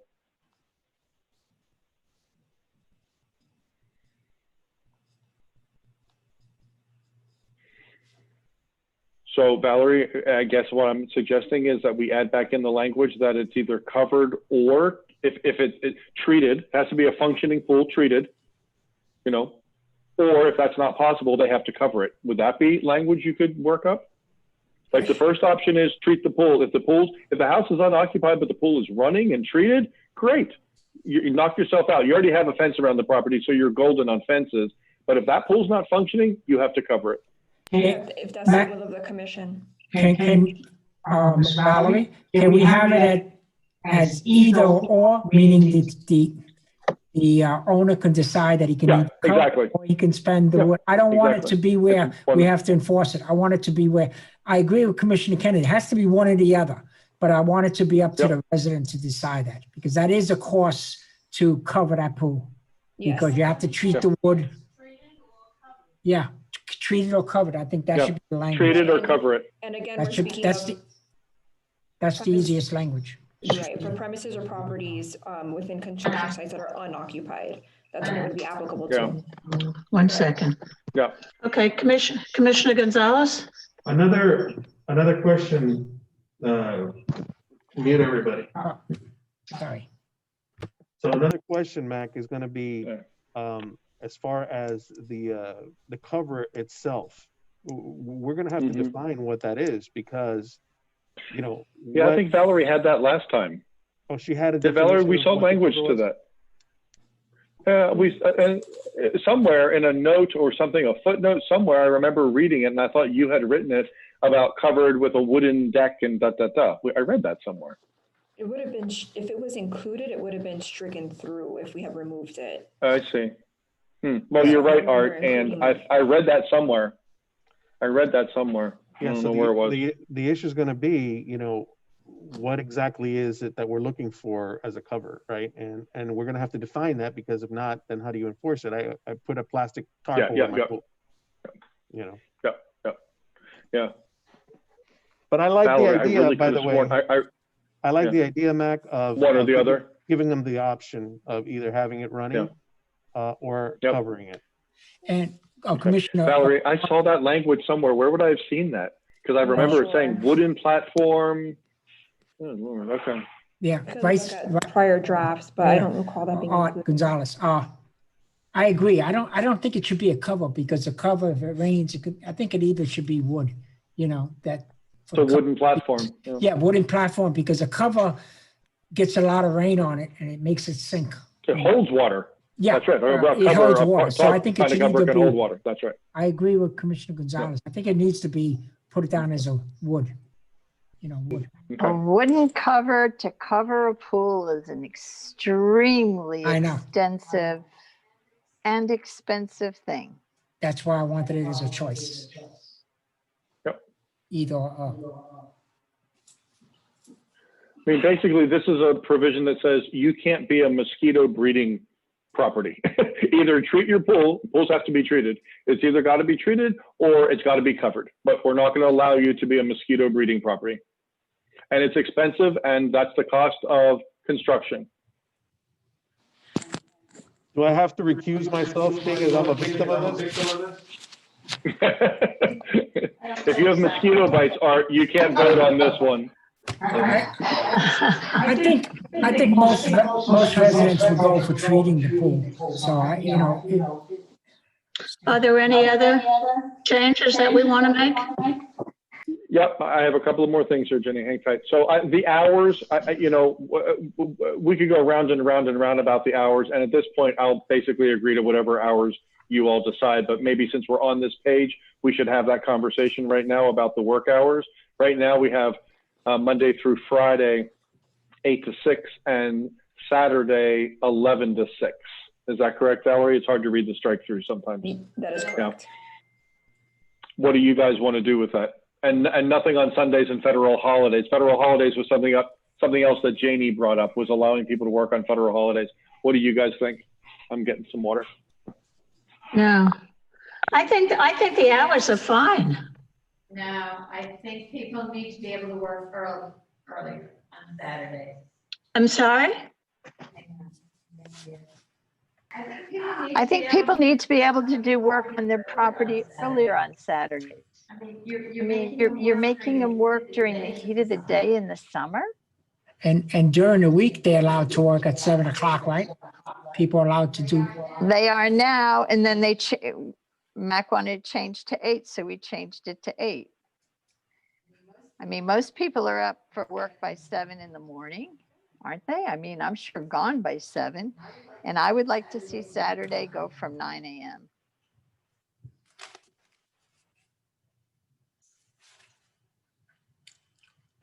I have no problem. Whatever you will agree to is fine with me.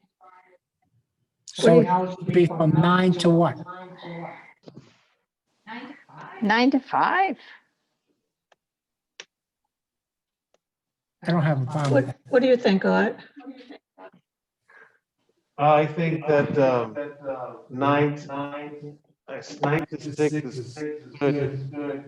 6 o'clock is still very early.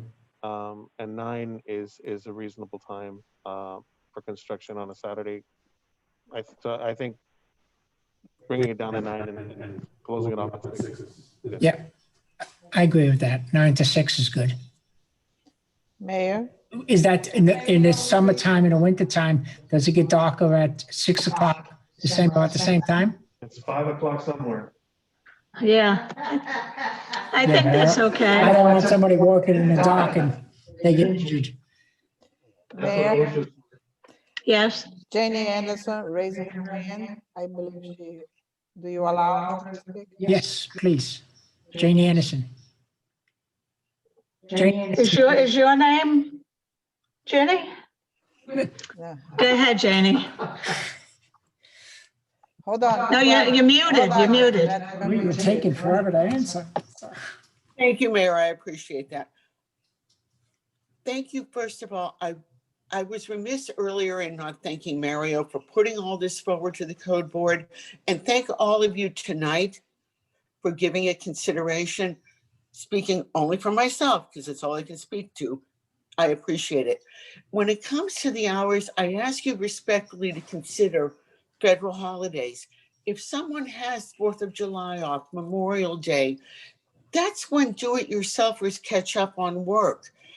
Even if you have to restrict the hours a little bit, I would respectfully ask that you consider someone doing do-it-yourself projects needs that time.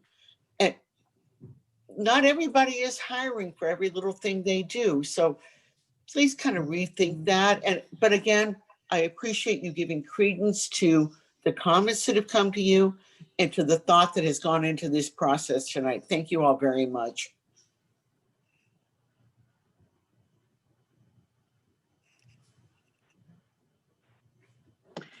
Is there any other changes? I don't have a problem with federal holidays.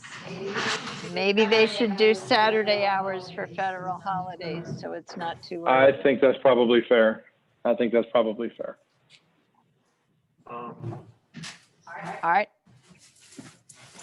Is Mac done? Mac, are you done? No, Oh, okay. no, I'm not. But we're talking about federal holidays. Okay, sorry. Talking about federal holidays. I agree with what Judy is saying, except remember federal holidays include Christmas and New Year's Day and Thanksgiving, and there's lots of other, I don't know how you work around all that. I don't want to have people working on federal holidays. I think that if people are working on a federal holiday and they're doing their own stuff, I mean, they're not doing noisy construction by themselves. You know, if an owner is doing it. Though. You know, it doesn't say that in here. I'm sure there are plenty of people who be willing to work. I don't know what to think about this, guys. I But remember but think about the list of federal holidays is what I'm reminding you. So not just MLK Day. Why don't we consider a compromise? Why don't we consider a compromise and restrict the hours on federal holidays even further, but still allow the possibility to work on a federal holiday? So, you know, make it later and close it earlier, and then everybody wins. You know, I don't know, 11 to 3, 11 to 4, 11 to 5. How about, I was thinking 12 to 5, you know, 12 to, yeah. I like the idea of that they do a little bit of work, not a lot of work, because there is, and I agree with Commissioner Kennedy, there is too many holidays, and that would affect construction, you know, I mean, finishing a job. So if we give them where they can do it, but they have to only a short period of time, because I don't think people would really be working themselves on holidays. Like when I do my pest control business on holidays, I work, but I only do a short amount of time because I respect my customers. I'd be okay with 11 to 5 on federal holidays. I think that's fair. And it's probably something we're worrying more about than will ever happen, quite frankly. So, yes. For many of them anyway. But I think 11 to 5 sounds fair. I agree. Okay, so I just want to recap. So Monday through Friday is going to remain 8 to 6. Mm-hmm. Yeah. Then the consensus was to change Saturdays to 9 to 6. Yes. Yes. Yeah. Okay, and then we're going to move federal holidays from the prohibited list, and it will be permissible, but only from 11 to 5. Correct. Correct. All right. And then it comes up to code enforcement to enforce all of this, because I have a construction site around the corner from me. The other day, they were there at 6:30 pulling heavy machinery and big, gigantic trucks dragging stuff down the street at 6:30 in the morning. So it's not fun to live near one of those. And it's not even that close to me, really. Okay, then on the same page, Valerie, down at line 45, 46, this is about fences, and this is something that Gary Kuehl sent to all of us, or the village sent to us from Gary Kuehl. And that's about, he thinks this is too loose regarding existing fences, because just using the word fences, that would include garden fences and low fences that don't really conceal anything. Right, so. This was Gary's comment. Yeah, and I saw his comment. So essentially what this provision provides is, if there's an existing fence on the property, then you don't necessarily have to have a temporary construction fence. And what Gary raised was, you know, if they have a small, like you indicated, a garden fence, it may not meet the minimum requirements and shield the construction, which is the purpose. So my recommendation, if it's the will of the commission, would be to just clarify that last sentence. It says this section shall not be construed to require the erection of a temporary construction fence along the same property lines where an existing permanent fence already exists, if said fence, you know, meets the requirements of this section, right? So at a minimum, it has to be 6 feet. So if it meets all the I think that ties it up. A temporary fence, and you don't have to duplicate, you don't have to have 2 fences. Exactly. Yep, but Gary points out a good little loophole there. So I'm cool with that. I'm fine with that. I'm fine with that. If I can, I apologize, if I can make a quick comment, going back, and I know we just passed with regards to the federal holidays, Mac, you had mentioned this is something that code would have to enforce. However, on a federal holiday, code will not be working. The village is closed for federal holidays for the most part. So we may need to consider. There's no enforcement. So we may need to consider the possibility, and we'd have to double check what our ordinance says, but we may need to allow police to provide enforcement for administrative citations so that they can enforce any minor issues like this within the construction zone. I don't know that police is allowed to right now. In other municipalities, police do work as a backup per se for certain issues that they're authorized to do, but that might be something that the village will have to come back and take a look at. That's a very good point, Mario, and you may want to talk to Lewis about that, because months ago in the summer at one point this came up, and I believe he had identified some officers who were going to get somehow otherwise certified so they could do things like that. Yeah, my recommendation is that we move forward now and come back to you with an amendment to another code provision if we need to take care of that. Gotcha. Okay. Okay, moving along here. Let me get done here for you guys. So page 5, up at the lines 4 or 5 around in there. This is about having empty lots. And this was where I mentioned a few minutes ago about the lot over, how long has that lot on 5th Avenue been empty? I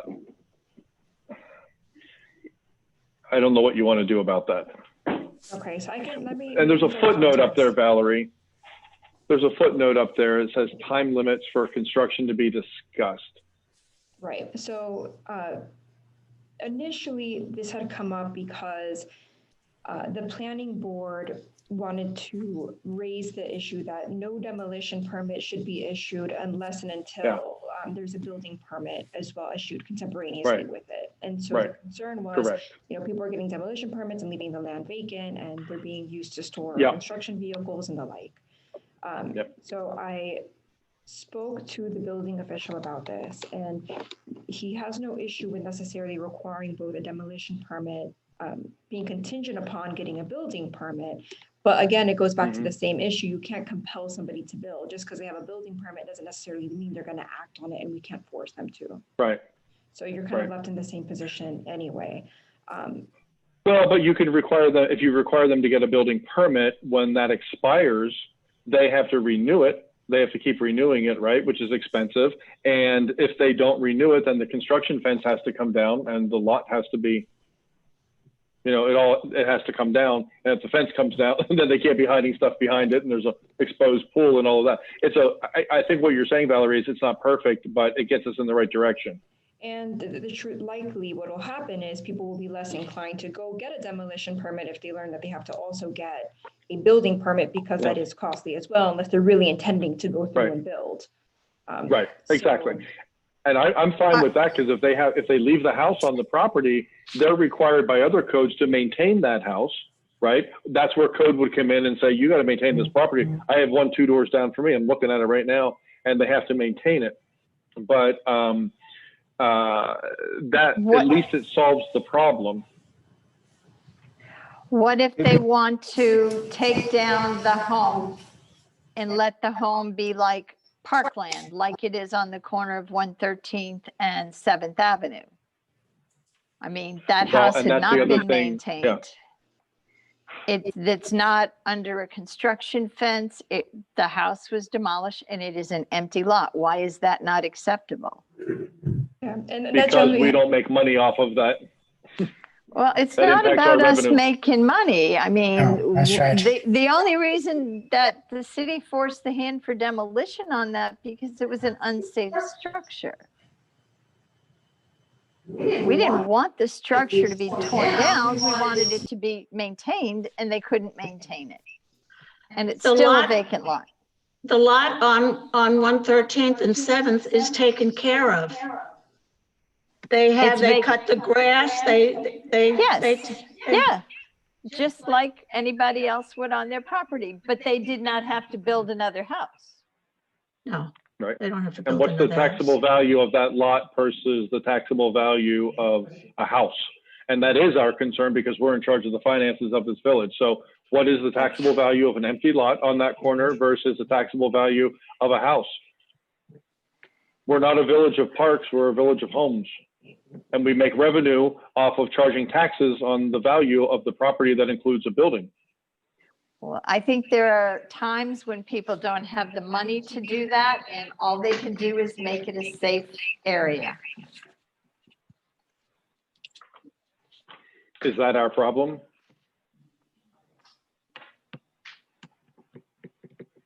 Is that the village's problem? Our problem was to make it a safe area, and we did. I don't think our job is to make.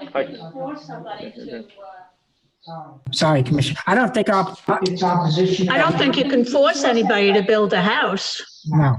on a piece of property as long as the property is not dangerous and it's maintained.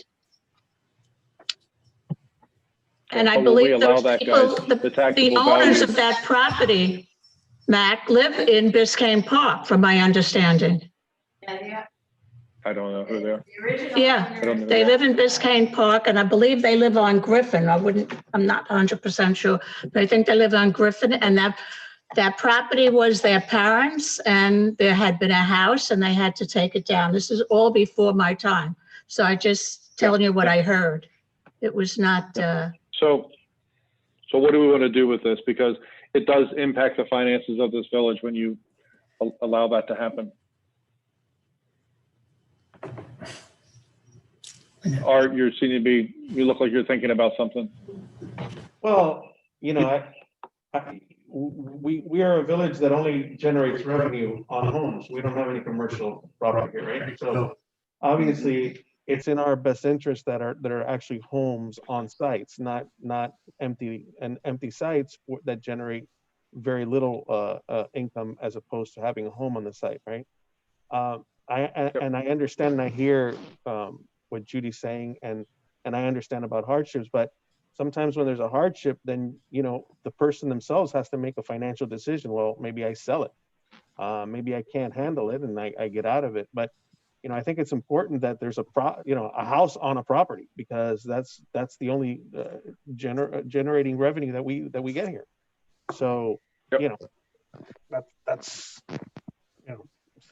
And that's why people take their empty lot, and like the one we did the variance, that we denied the variance for recently, because they want to build something on there to make it worth more money and probably sell it. So, I mean, either if you can't afford to maintain your property, like it's the same thing. If you have a home that you can't afford to maintain, are we going to say, well, I understand financial hardship and you can't maintain your home, so we'll let you not maintain your home? No, code goes in and says you have to maintain your home. And if you don't, we're going to fine you.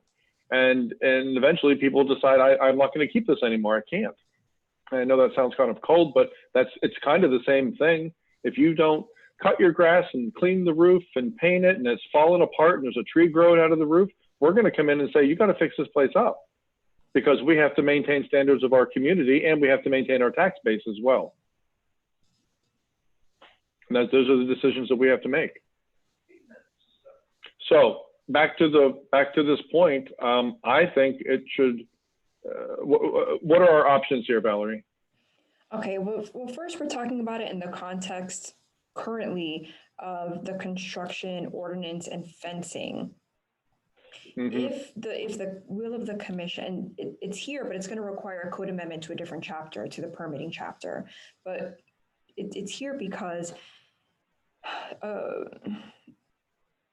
under no circumstances can a temporary construction fence permit be issued until a demolition permit and a building permit is approved. So it comes up in this context, but ultimately, if the will of the commission is to require a building permit to accompany a demolition permit, then it's going to require an amendment to the chapter 16 of the Land Development Code for permitting.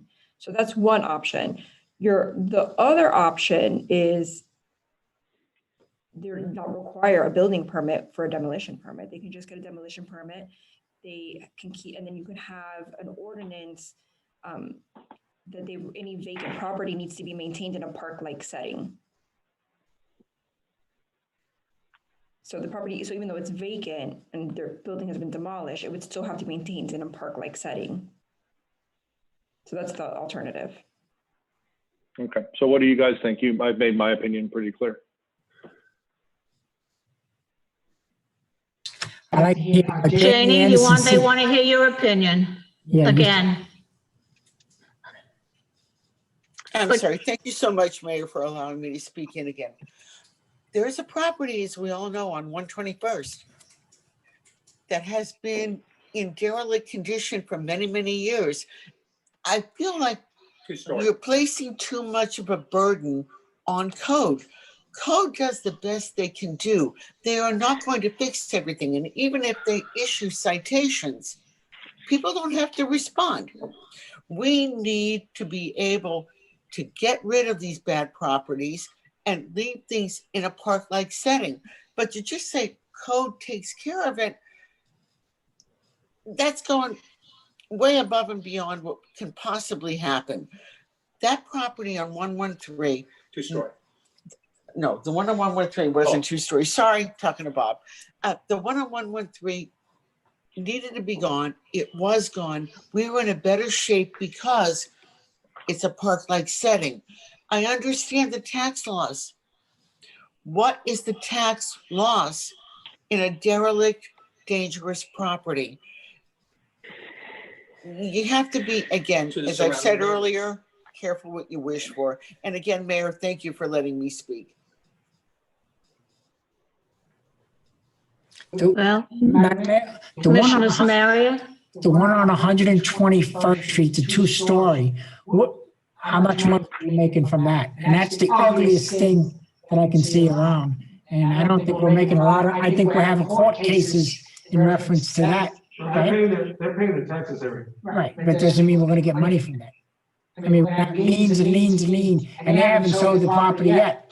So we're gonna have to wait until they sell the property to get our money. I would rather have seen it being torn down and you know, at least it's, the two-story on between 8th Avenue and 9th Avenue, 121st Street. The issue with that lot is it's not conforming, so you can't build something else on that. No, it's not to build, but it could be torn down and you can have it as. So it's gonna be an empty lot forever. Well, is an empty lot better than what it is now? We're not getting any money from that. But I understand what Commissioner Kennedy is saying, that we need to get income, but that's an ugly building that's been tied up in the court for I don't know how many years, and it doesn't seem like we're gonna get any, we have to wait until they sell the property for us to get our money on it. I don't know, maybe Ed can answer this. I just don't believe that you can force somebody to build a house on a piece of property they own. I don't need it. Yeah, and remember, No. this ordinance is not going to correct all of those existing ills. Right. You know, this No. ordinance is for new or new construction or alterations. And so whatever, and I'm sorry, I don't know these houses that you're talking about, but this ordinance is not going to fix problems. It's only when people come in for a demo permit in the future. Exactly. That they have to have a building permit. And I think the rationale from the planning board, and I don't know if Gage is still here or not, was that they wouldn't come in for demo permits because of the cost associated with obtaining a building permit.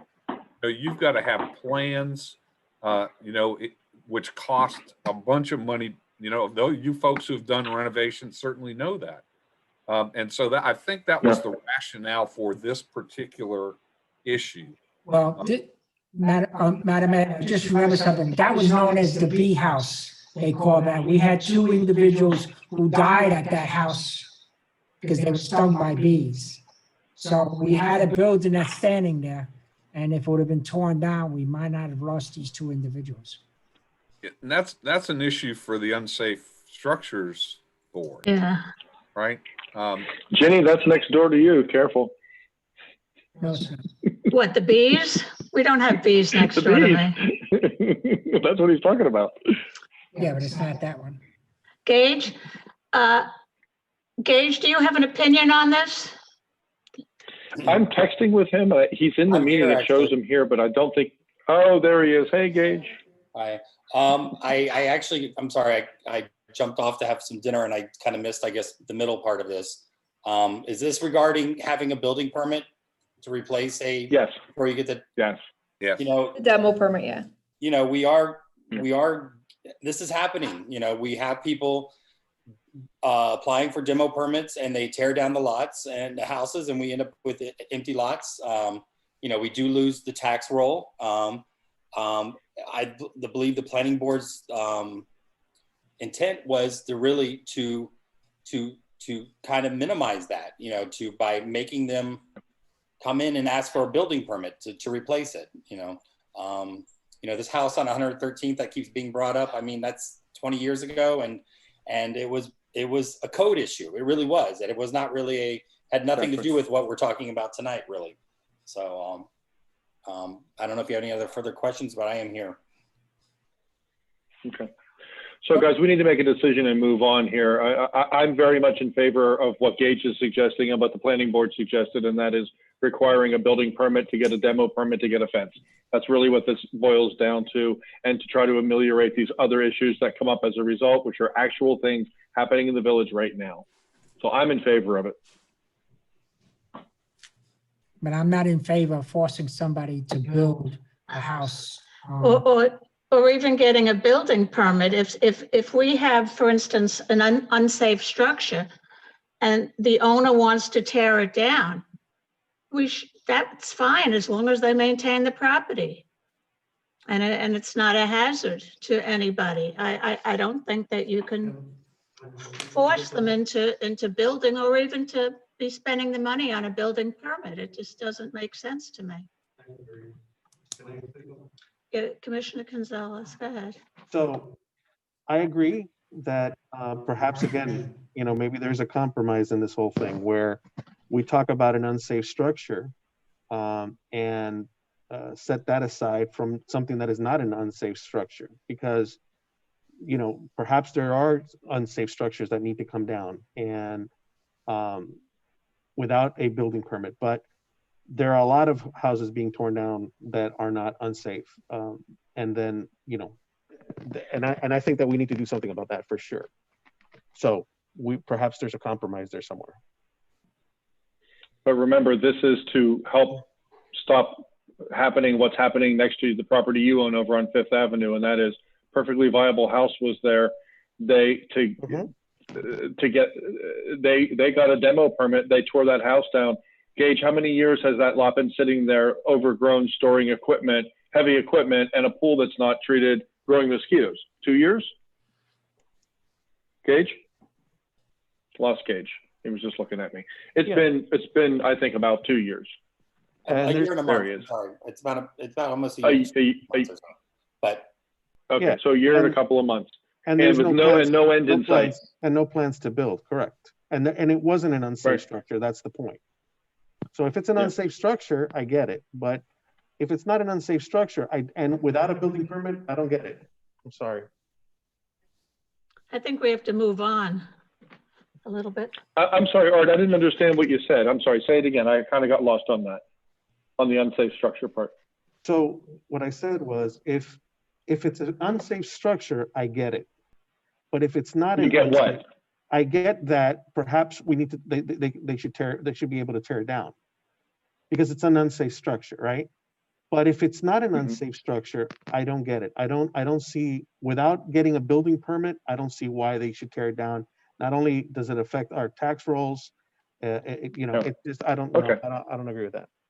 Let me step in here for another second, if I may.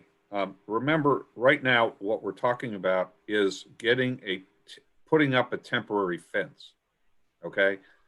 I think, Valerie, correct me if I'm wrong, but I think we have to go back into the other section of the code in order to clean up this issue of getting a permit for demolition and a permit for building.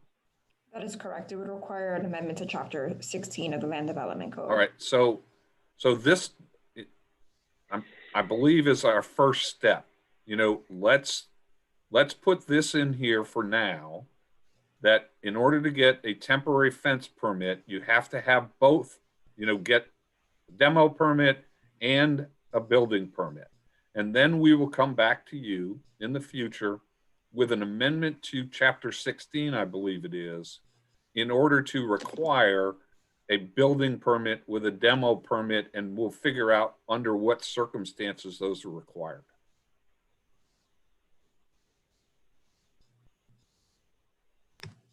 I can live with that. Does that help everybody? Sound- Or did I make it Yes. worse? Yes. No, I that helps. That helps. I can live with that. Is there anything can live else with on that. this, Mac? Yeah, absolutely, there is. Okay, the next thing is something Gary, because we said we're going to consider the things that Linda, Gary, and Okay, what is Jamie it? sent. And the next one is on the same page, line 2021. Gary suggested adding a section to clean up abandoned sites. Valerie, I'm sure you got that. Do you want to chime in on this? Let me pull up my notes. Hold on a second. He's suggesting adding a section there that he called XX.XX about an active permit being required from the inception of instruction until the permit is closed.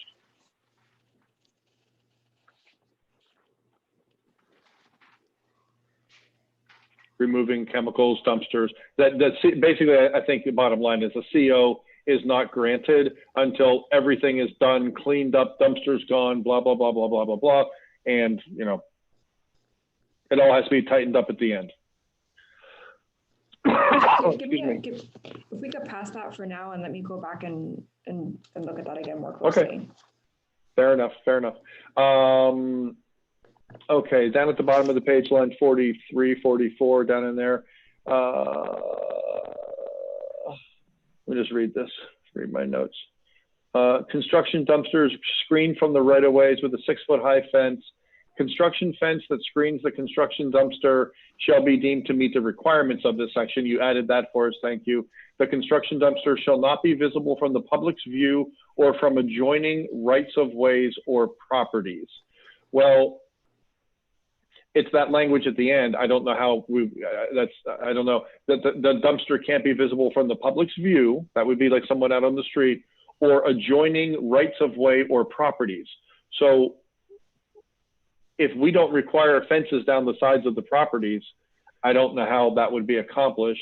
And someone has a 2-story house next door. It's viewable, I suppose, from their property. So I don't know what you want to do about that. I just don't understand. I don't understand that. Well, the construction fence is supposed to hide it.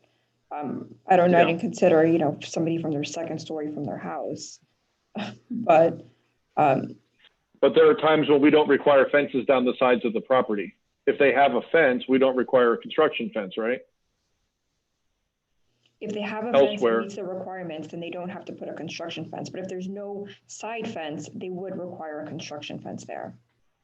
Right. So if there's a chain link fence and and it meets the requirements of a construction fence, then it's not blocking the view of the dumpster, is what I'm saying. It would have to be screened. This proposed chapter requires that it be screened, a screen fence. What be screened? The fence. Fence. Okay, so Let me ask then a that would be question on accomplished. this. On Mac, let me ask a question on this. How can a Yeah. construction dumpster not be visible when they're going to drop it off at I the know. front? They can't put it in the back when the truck comes and delivers a big dumpster? Well, there's That a doesn't construction make any fence that sense to shields me. your view of it. It's I'm the talking about fence the that construction shields your view. dumpster. Right, it's shielded by the fence, correct, Valerie? In theory, yes, it should be shielded by the fence. That was That's the intent. theory, yeah, that it's being, okay. All right. Okay, I'll leave that one because someone say something? Okay, I'm gonna jump to the next one because I don't know what we do about that. Page 7. This is about permits to have heavy equipment on the property, I think. Is that what the section's about, Valerie? You added it? XX.XX, bottom of page 7 of 10, line 33 it starts. Yeah, And it's about, you have to have a permit. You have to have a permit for heavy construction equipment. Well, a permit to me implies a permit fee, and that's my question. Are we charging them? because I think the purpose of this is to require a permit so they aren't storing stuff there long-term. So are we going to charge that? Is there a fee on our fee schedule for that? Or are we just going to let the fines take care of violators on the back end? It seems kind of onerous, I love using that word, to say you have to pay a permit fee to use the equipment that you're going to use on your construction site. This is for when they would need a permit if they're going to keep it there as like a storage to be able to store it. Right. Well, yeah, the construction site, they store stuff there, right? So there'll be a backhoe there for weeks, it could be, you know. Right, they would need to apply for So an that's obtain a what this permit is. to do that, correct? Yeah, Right. and that, Right. So that fee would be part of the fee schedule that the village maintains for other permits. So that's my question. Is there a fee for this? Because when you say Well, permit, I assume there's a fee. There will be a fee when the village manager figures out how much it's going to cost to do that. Okay. And remember, this is a Do you brand. guys all? This is brand Yeah. new, and so I understand. This is the infrastructure, and then we're going to have to get the details in once we pass this. The manager's going to have to determine how much it costs to generate that permit, and it'll be part of the fee schedule with all the other permits that the village has. Okay. That's why I was questioning it. Is everyone cool with charging them a permit fee to bring the equipment to their construction site and keep it there? Yes. Yeah. Okay. I'm the nice guy this time because I think it's kind of tough, but okay. Keep that there. Right, and I'm sorry to interrupt you, Commissioner Kennedy, but on the Mhm. top of page 7, I did catch a typo that I would need to change, and that is in line 10. It should not say removed all persons. It should say has removed all portions. Portion, yes. So that was a typo. Oh, Actually, it was raised. Is that what that meant? Thank you, because I thought that was kind of funny. No, and actually, I think it was I thought raised it was like in mandatory Linda's. evacuation. Everybody has to get out. I thought that's what it meant. Like, yeah, that's extreme. No, and actually, Linda was the one that pointed out in her comments. And Right. caught that. And then also in the last line of that section, so lines 12 and 13, I confirmed with the building official that the village does not have a construction site management plan that's required. So that last line will be removed. Okay. Yeah, we talked about that last time too. Yeah. Okay, page 8, turn the page 8, line 7 or 8, somewhere around there. It talks about a bond. It says blah, blah, blah, or could result in damage to the median. So this is a bond, and it sounds like it's about to protect the medians, but shouldn't it be to protect any public property? Whatever the will of the commission is. Because this, am I correct, Valerie, am I reading this correctly, that this is about a bond and it specifically says to protect medians? Well, if they damage other public property, our streets, we had someone take a sign down not too long ago with a truck. I think it should be to protect any public property. I think the vice mayor brought that up earlier in the comments that he received. Right. And so if that's the will of the commission, we'll get those comments. And also, I say yes. And also about our trees, the overhead, if they have a truck that goes under and damages the tree, I think that should be included in it. Good point. Okay. Good point. Is tree considered public property? The tree in the median, is that public property? Yes, it is. Yeah. Okay. Yes. Sure is. Okay, Yes, good it point. Good point. I'll vote for that. You guys all cool with that? And does the bond, Yep. sorry, Commissioner Kenny, the bond include if they do damage to, of course, I think it does, to other people's property as they doing it, meaning it, no, it wouldn't, so then it'd be. Public property, Commissioner. Okay. We can't do that, can we, Ed?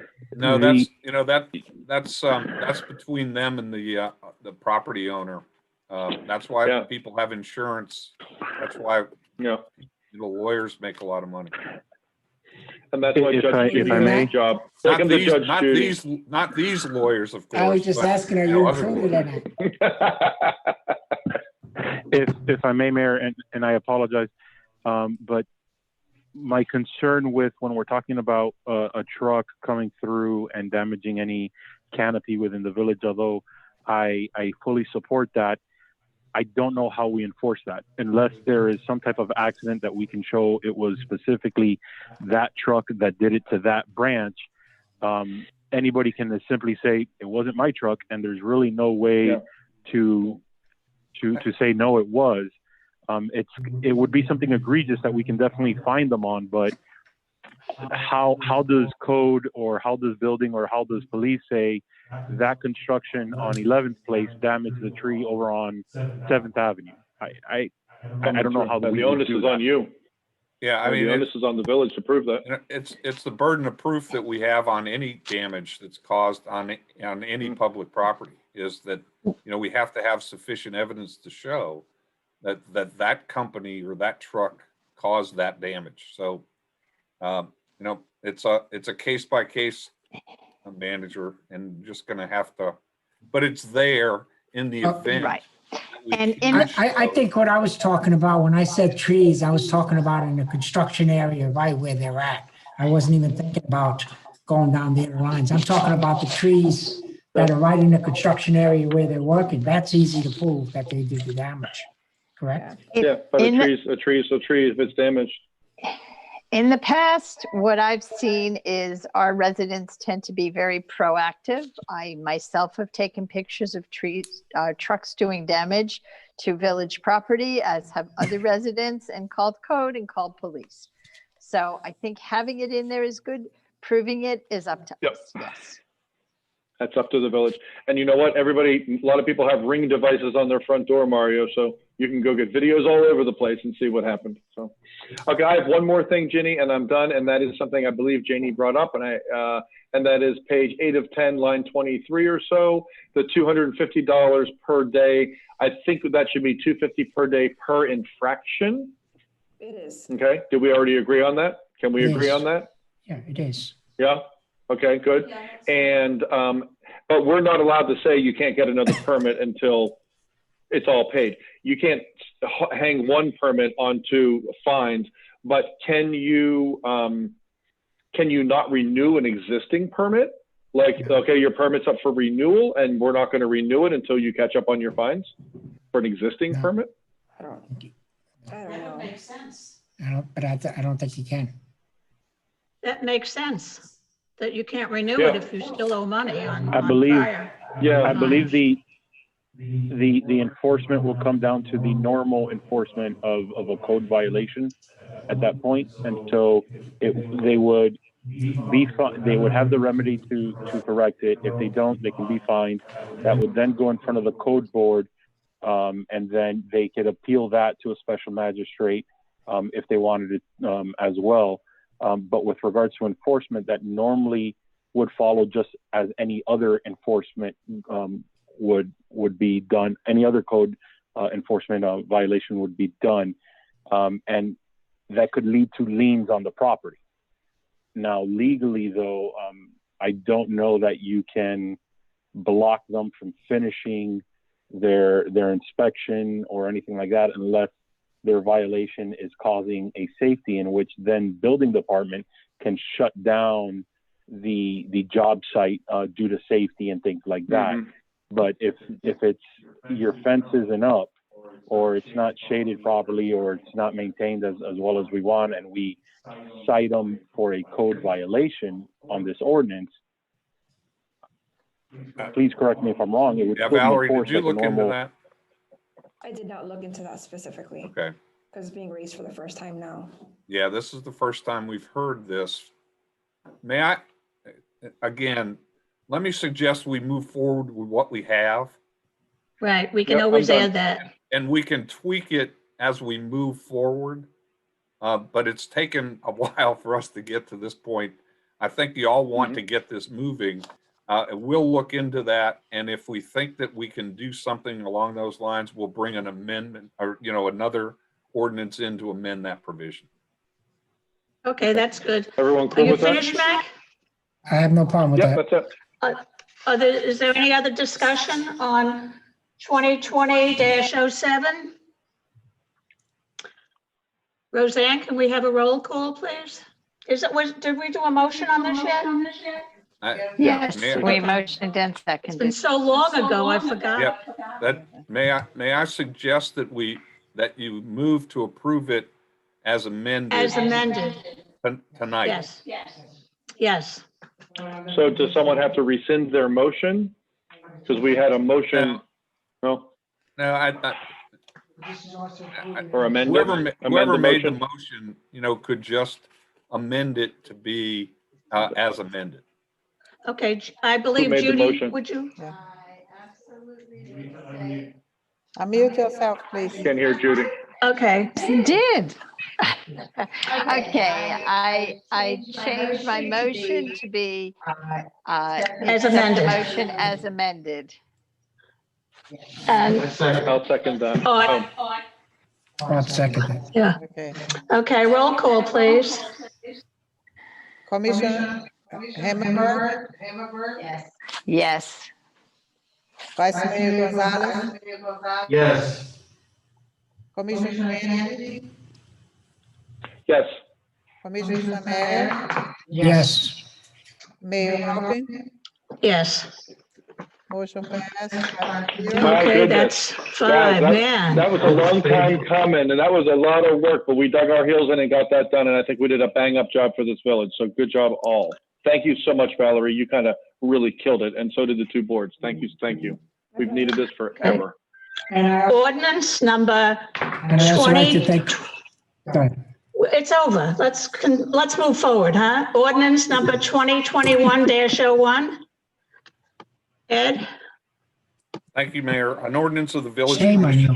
of the Village of Biscayne Park, Florida, amending section 2-141 exemptions from competitive bidding of Chapter 2 Administration of the Code of Ordinances of the Village of Biscayne Park, providing for an emergency exemption from competitive bidding requirements, providing for inclusion in the code and scrivener's errors, providing for conflicts, providing for severability, and providing for an effective date.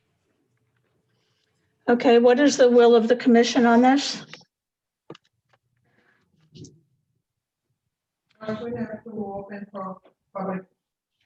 Do we have public comments on this one? I don't think so. Okay. Ed, if there's no motion? It dies. Okay. Is that, and everybody's in agreement that there's no motion on this one? So it's dead. Ordinance number 2021-02, amending for variance notices, first reading. An ordinance of the Village Commission of the Village of Biscayne Park, Florida, amending section 13.4 variances of chapter 13, Planning Board and Local Planning Agency of the Biscayne Park Land Development Code relating to variances, providing that notification of the quasi-judicial hearing related to a variance request be sent to property owners within 150 feet of the property which is the subject of said variance request, providing for inclusion in the code and scrivener's errors, providing for conflicts, providing for severability, and providing for an effective date. And this is first reading. Right. I'd like to make a motion to approve this, but I wanted to have 500. And do it, we have to have a discussion. I want to have them to us 500 feet instead of 500 feet instead of 150. That's as it used to be. No, well, that's what I want to get back in. Okay. Does anybody disagree with changing the 150 feet to 500 feet as it had been?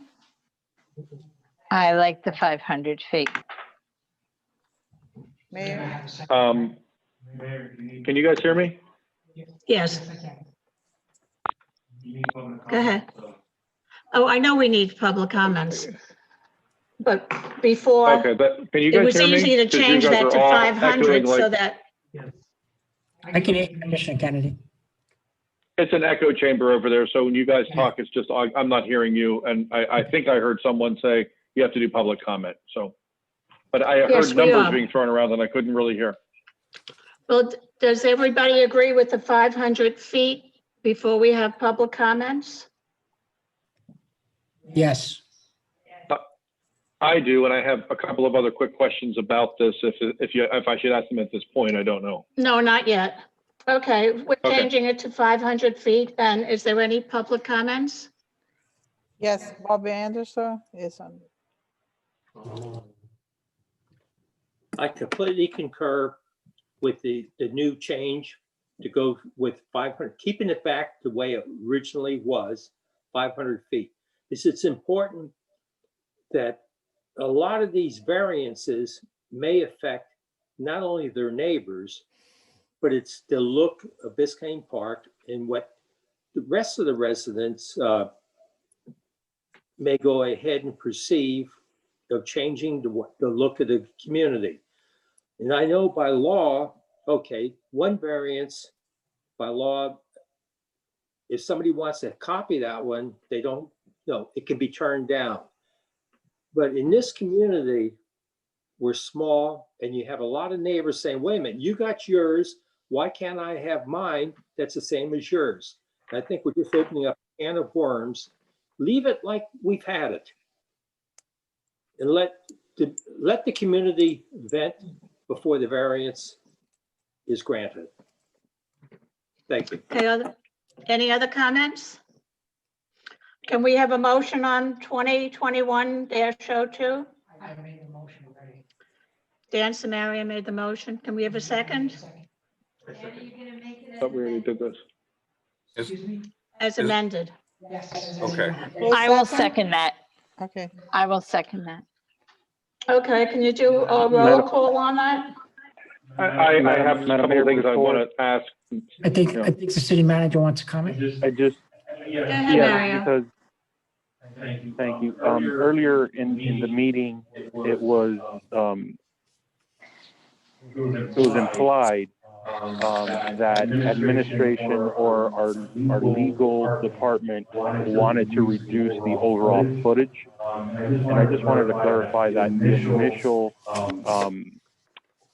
ordinance that went before planning and zoning reflected 500. After discussion, planning and zoning recommended 150 because they felt that it might be too onerous. There we go. But that is not.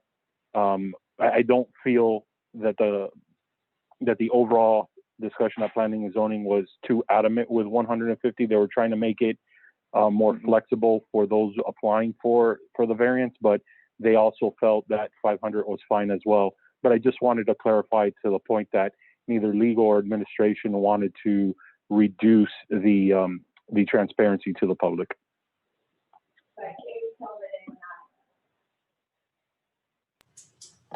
That was not. Someone's talking and I can't hear them.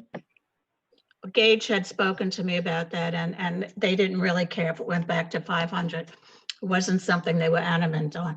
Roseanne, can you do a roll call, please? I have some things I want to ask, please. I have some questions first, please.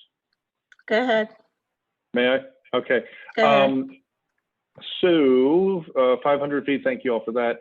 Okay, in here, I don't know if it's Valerie or Ed who worked on this, so I'll address both of you, but I'm not sure where exactly this came from. And just to remind people who are listening, this was not codified. It was just not really tightened up. That's what we're doing here. So we're not really changing anything. We're just codifying it and making, Ed is the one who found this, like, was an issue. So we're tightening up a problem that we had in our code.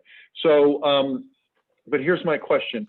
It says that the applicant must provide the list. So on page 204, line 36, it's at number 1. The applicant shall provide a certified list of all property owners within now 500 feet of the perimeter of the property. So the applicant, the person asking for the variance, has to provide a certified list of all the property owners. I have 2 questions here. Why does the applicant have to provide that list? Are we going to trust them to provide an accurate list? And what does a certified list mean? That sounds like some official term. What does that mean? The list from the property appraiser's office. Okay.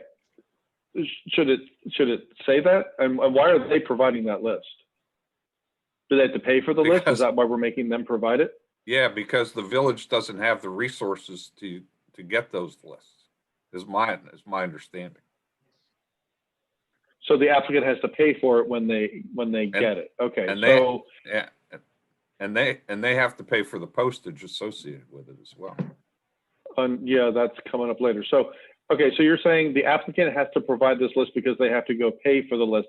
I just hope someone's making sure the list is accurate. I mean, we now have this rule, it has to be every property within 500 feet, and we're saying you go get the list and give it to us. I hope, Mario, how's that done? Because now we have this all tightened up. Someone turns over a list and we're trusting them on this?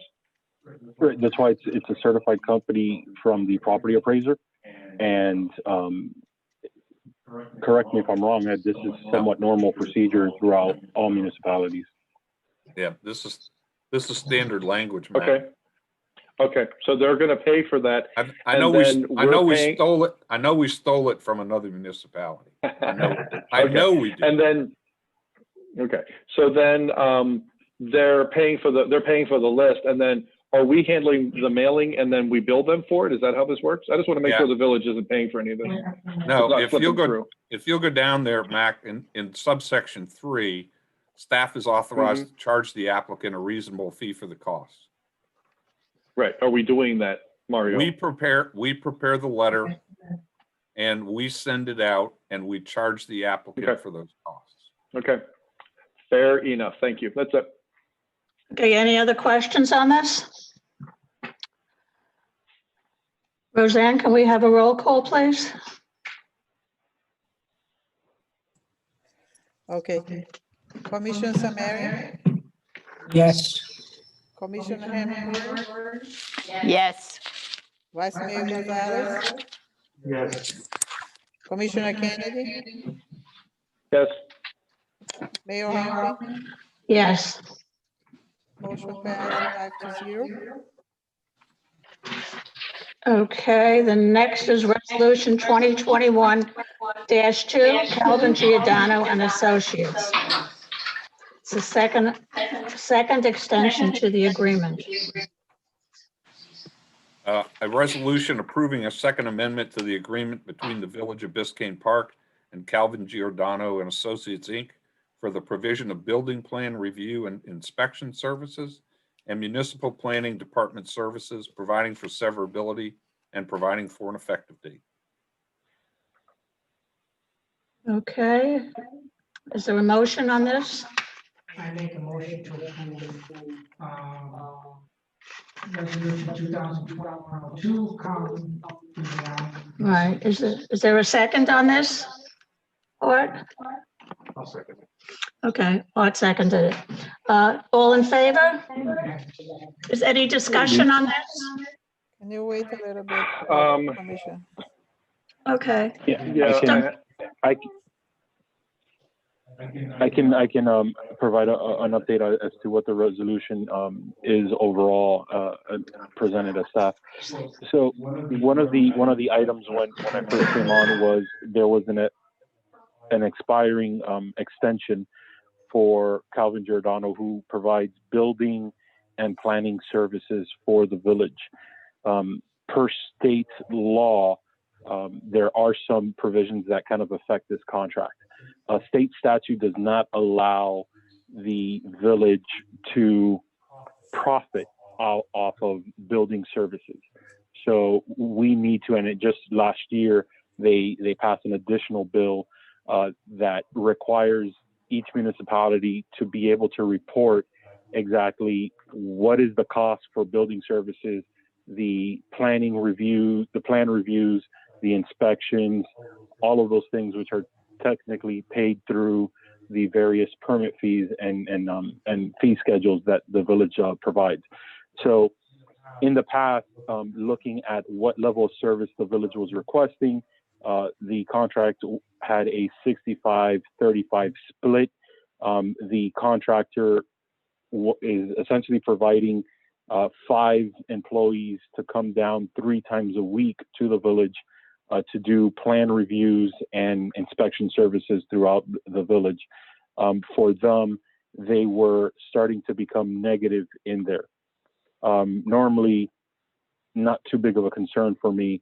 However, a lot of our permit fees have not been, from some of the research I've done, and I've asked the clerk, if I remember correctly, the last fee schedule approved by the commission may have been back in 2019. I mean, I'm sorry, 2009 for a vote. So the proposal from Calvin Giordano is the fee split changes to 70% 30 after, well, it'll go from 70 to 30, but if they provide the fee schedule analysis to make sure that our permits are market rate for the area, and then essentially the commission will then review, discuss, and approve that. If we decide as a village and you all decide, listen, we want to keep our permits the way it is, it's attractive, it allows our residents to keep working and improving, then their proposal will then go to a 75-25. My biggest concern is in this split fee, will we have enough to cover the building clerk, which is essentially the biggest cost that the village incurs for the building department. Some cities have 0 building employees, so they receive 100% of the building fees that they receive. And some cities have 0 vendors, so they don't share their revenue with any vendor. So there's a wide variety that occurs not only throughout the county, but throughout the state. For us, this will still allow us to cover the expenses. As to how it goes for the village, we will need to do some additional reporting to comply with state statute, which they will be able to assist with.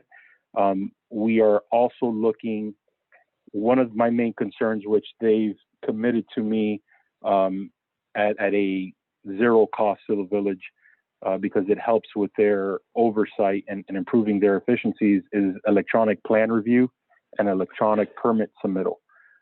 This is important, especially in the days of COVID and in the 21st century. The fact that this isn't completely automated kind of baffled me a little bit, but they will be providing that kind of update as well to the services and system. Now, the way the contract is structured is every year after the initial term, which they've already passed, every year would be an additional extension for, I believe it was up to 4. So this would be 2 of 4. If the will is, listen, we would like to go back out to the market to see what would happen, that is fine. However, again, we must realize no matter what the split is, whether it's 65 or 35, on a yearly basis, you all should be seeing a fee schedule, because we are not allowed to make a profit off of the building department. We are only allowed to charge what the overall expense for the department is. And I wanted to make sure that's very clear. Available for any questions that the commission might have.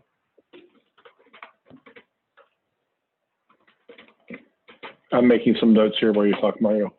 Can you hear me? Mario? Yes, sir. I've my presentation. You have questions, Commissioner Kennedy? Yeah, I was listening to that, and Mario and I had this conversation earlier today. What is the deadline to have the fee schedule back for our approval? Do we have a timeline? Are we giving them a deadline? I don't want this hanging out too long, given that if we approve this, that our fee schedule is going to change, and we right now can't see the over under old versus new. So I just want to know what the deadline is on this. I can report that back to you. I feel 30 days should be enough for the consultant to be able to provide that, simply because they do that throughout the county and other parts of the state as well. So I don't think it's unrealistic, but I am somewhat shooting off of the hip there. We didn't come to that term. I feel 30 days should be more than sufficient to provide a fee schedule that's fair for everybody. So I would hope to have that for February for you. However, normally in the course of a year, you would have that right around budget time. because that is where you're discussing and how that affects the overall budget. So that is normally when that would come before you. Yep. Okay. Very good. So so I can put on my calendar. You're hoping we'll get this for the February commission meeting. You'll report back to us. Mm-hmm. Yes. Beautiful. Thank you very much. Thank you. Thank you. Thank you. Are there any other questions? I have a question. Okay, go ahead, Commissioner Gonzalez. Mario, under our current agreement, the cost of our person that runs our department internally is we're currently covering that cost, right? With the money that we currently make, right? So the only thing that we really care about as far as the financial part of that is making sure that we stay the same, right? Where we don't have to come out of pocket to cover any additional costs in that department. So that department is pretty much covered with the fees that we currently generate, right? That's the only thing that I would be, I just want to make sure that going forward, that's kind of where we stand. Any decisions that we make moving forward doesn't cost us anything. Absolutely. And so there are a couple things that you can do beyond just the salary if it's improving the building department. From what I'm looking, you could try to be as specific as have our finance department or our consultant to determine how much electricity one person uses and then kind of split that up. I think you'll end up wasting more resources doing that for every single thing that one employee does in a room next to 5 other regular employees. We have spoken with GMS already, and in the next budget, you'll see it presented differently. My initial concern when I saw the building department revenue and expenditures, it looked like it was part of the general fund. They've assured me it's not. It's just there so that you can see it because, again, if it's part of the same general fund, then it's a lot easier to just use that money for something else, and that is illegal. So we need to be very, very careful with that. The primary concern, yes, is the salary. There are a couple things that we will be looking at in the future. Inside Village Hall, we have the little conference table. One idea that we're starting to think about, and I've been talking to the building official and seeing his interaction with the community, it gets loud at Village Hall throughout the week. When he's talking to, or when they are talking to residents, or when we're just operating and they're trying to have a conversation, it's a two-way street there. So maybe looking at some type of partition that can be kind of closed off to help buffer the sound might be something that we would consider in the future, but that type of cost is very minimal when you're looking at what the building department needs. So the primary is simply the salary right now of one employee. Mario, can I ask you a question based on that? Well, first of all, could you also use the log cabin just to give everyone some space and keep the noise away from everybody else? Can you send the building guy over to do his stuff on the big table at the log cabin? Just a thought. At any rate, it is. Can you upgrade things for the building department? And I'm thinking out loud here, if SB needed new computer hardware, software, things like that, can you spend the money on that? Are there opportunities for us to look at what would make her job, what would help her do her job better, more easily, more efficiently? Yes. Although everybody at Village Hall has. I can't hear you, Mario. You're echoing. You're echoing. Somebody must have a mic on. Yes, although everybody at Village Hall has brand new computer equipment as part of the one of the first things I did when I got here was I got terrified that we might have a COVID outbreak. We'd have to shut down and then no work in the village absolutely gets done. And so through the CARES and the appropriations that the county has approved, and they have approved it, is making sure that we are now able to work telecommute essentially, right? And work from home through the laptops or anything like that. We've improved their firewall, we've improved their servers to account for VPNing into, so they are able to continue working if they're feeling well, but we're shutting down because of protocols. Understood. And so that's already kind of taken care of. Yes, you can, but that's usually going to be far and few between for a village our size, unless we drastically change the way we operate. I don't foresee us needing $50,000-$60,000 a year for improvements, quote unquote. And it's too gray of an area that I would not want to get in unless it's clear cut that this is the building improvement. Okay, I'm just trying to find some efficiency here. And then last, is there any part of code that you can charge to the building department because they enforce the building code violations? No. Ed shaking his head, no. Yeah, no. This strictly comes down to plan reviews, building inspection, and facilitating permits. That's it. Got it. Thank you. Commissioner Hammelberg, you had for Judy. I actually have a question of Caesar. Caesar, do you remember when we had the partitions here? Do we still have any of those partitions?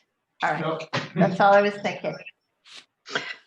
Okay, first of all, I want to make a motion to extend our time till probably 11:15. Give it a shot. All agree? Yes. Yes. Okay. Is there any other questions on 2021-02? Is all in favor? Say aye. Aye. Aye. Any disagree? No. Okay. Resolution 2021-03, authorization to issue Synovus Bank Corporation credit card. That's who we have for the other part now already. I'd like to make a motion to approve resolution 2021 authorization. Okay, yeah, Ed has to read it first. Poor Ed, go Sorry. ahead. That's okay. Thank you, Mayor. A resolution authorizing the village manager to complete and execute an application for corporate credit cards with Synovus Bank on behalf of the Village of Biscayne Park, providing for severability and providing for an effective date. Thank you.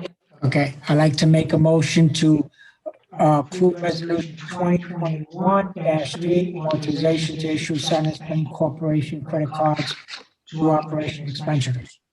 Okay, do we have a second on that? I'll second that. I'll second that. Go for it. Okay. Is there any discussion on that? Okay, all in favor, say aye. Aye. Aye. Aye. Okay, resolution 2021-04, appointment of the Planning and Zoning Board member. That's you again, Ed. Thank you, ma'am. Resolution ratifying the selection, appointment, and term of office of the board members to the Planning and Zoning Board, providing for an effective date. Okay, can we have a motion on that? Okay, may I say something, Jenny? Jenny, may I say something? Remember last time we did this, we did a system where with it the made ballot. it really, really easy for us to, well, we don't have ballots here. So remember last time we said if every commissioner says, my number one choice is this person, number two is this person, Roseanne keeps track of them. She adds the numbers together, and the person with the lowest number is appointed to the board, and the person with the higher number is appointed as the alternate. And that makes this super, super fast. So I'd like to suggest that we do it that way and make this happen in 5 seconds. Okay, if we can do it in 5 seconds, that's great, but we need a motion Let's on go. it first. I'll make a motion. Okay, Okay, and a second? I'll second it. Okay, any discussion? Oh, we've already done that. Okay, Roseanne. Okay. Commissioner Samara? If I could just say, this is Alexander Bernard and Jared. Susie are the two people. One is already an alternate and one has just made an application. Jared has just made the application for the board and Alexander is the alternate now. Okay. It should be also noted that Jared has served on the board in the past. Yes. It's worth noting. Right. I With think distinction. everybody knows that. Yes. Making sure it's on record. Yeah, he resigned when he ran for commission. Right. So, Commissioner Samaria? Okay, originally I was going to go with Jared, but I'm gonna go with Bernard because he's the alternate, and we've always said that if a board member leaves, the alternate should be able to replace that individual. So I'm gonna go with Bernard. And Jared. Say number 1 and number 2, Dan. Okay, yes, Bernard is number 1 and Jared number 2. There you go. There's your 5 seconds, Jenny. It's eating up. Got it. Commissioner Kennedy? Number 1 is Alex Bernhard, and number 2 is Jared Susi, please. Commissioner Vice Mayor Gonzalez? Number 1, Alexander. Number 2, Jared. Commissioner Hepburn? Number 1, Alexander, number 2, Jared. It's dittoed, Roseanne. Okay, Mac, that was the 5 minutes. That's perfect.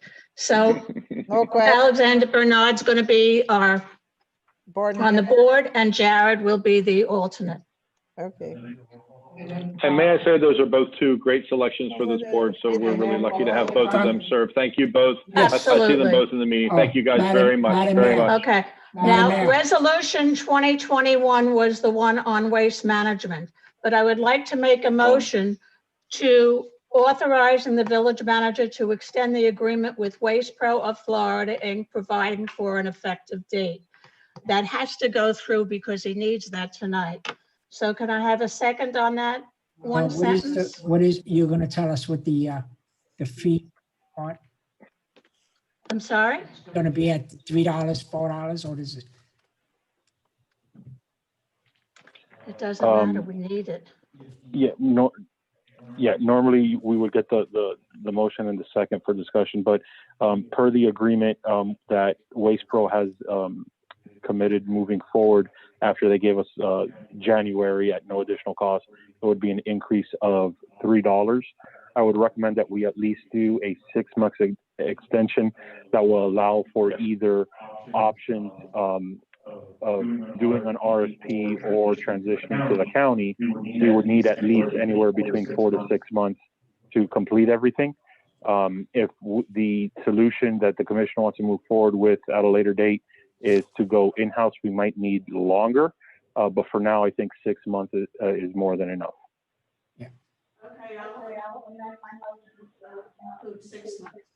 Is there, did we get a second on that? I didn't hear Jenny. I'm sorry? What? I didn't hear what you, Jenny, I think you were saying something. I couldn't hear you. I said I'll amend my motion to include up to 6 months for the extension. Okay, can we have a voice vote on that? We need a second. I'll second. Okay, all in favor, say aye. Aye. Any opposed? Okay, May I ask Mario a 2021-06 question was, about that? May I ask Mario a question about that? Because it's kind of important, just to make sure we cross our T's here. Mario, where are you? I'm looking for you on my screen. Mario, have they given you indication that they will absolutely do this for us? Did you talk to them in advance of this meeting and confirm that? Yes, sir, I did. They were even here for a while earlier. And it was in their letter when they initially. You're echoing like crazy again. I didn't hear any of that. You're just echoing. I apologize. Yes, they did. They were even part of the meeting, and it was included in the letter when they extended in January for no additional cost. Excellent. Thank you so much. Okay. Now we got our work to do. Okay. okay, that passed. Now the next is commission meeting and agenda procedures by the village manager and goals and priorities by the village manager. Let's see if we can do that pretty quick.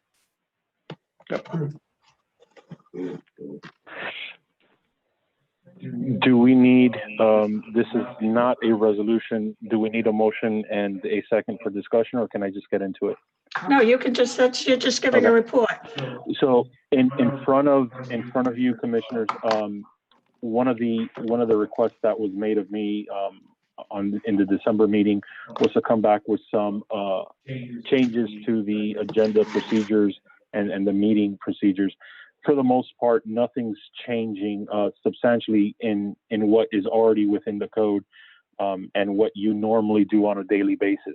The difference that you will see, I've highlighted, they're minor differences. The majority of these changes go into the discussion of when an agenda item or a presentation item needs to be submitted into the village so that we can include it into the agenda and then be able to provide the agenda 5 business days prior to the meeting. So on Tuesday of last week, you all received the agenda.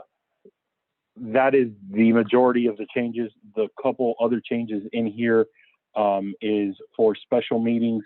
Everything in page 1, number 2, everything in that paragraph is the same as what you have now, except at the very end, it says no other business shall be transacted except that is stated in the notice. That is normal practice, although you have the right to decide if that's a role you want to take on, simply because when you normally call a special meeting, it's to address something that is either timely or an emergency situation to address. So you only talk about that item.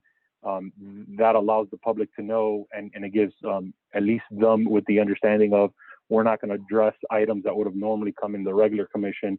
I can just wait for that meeting to really address my concern if the special meeting is not something that they want.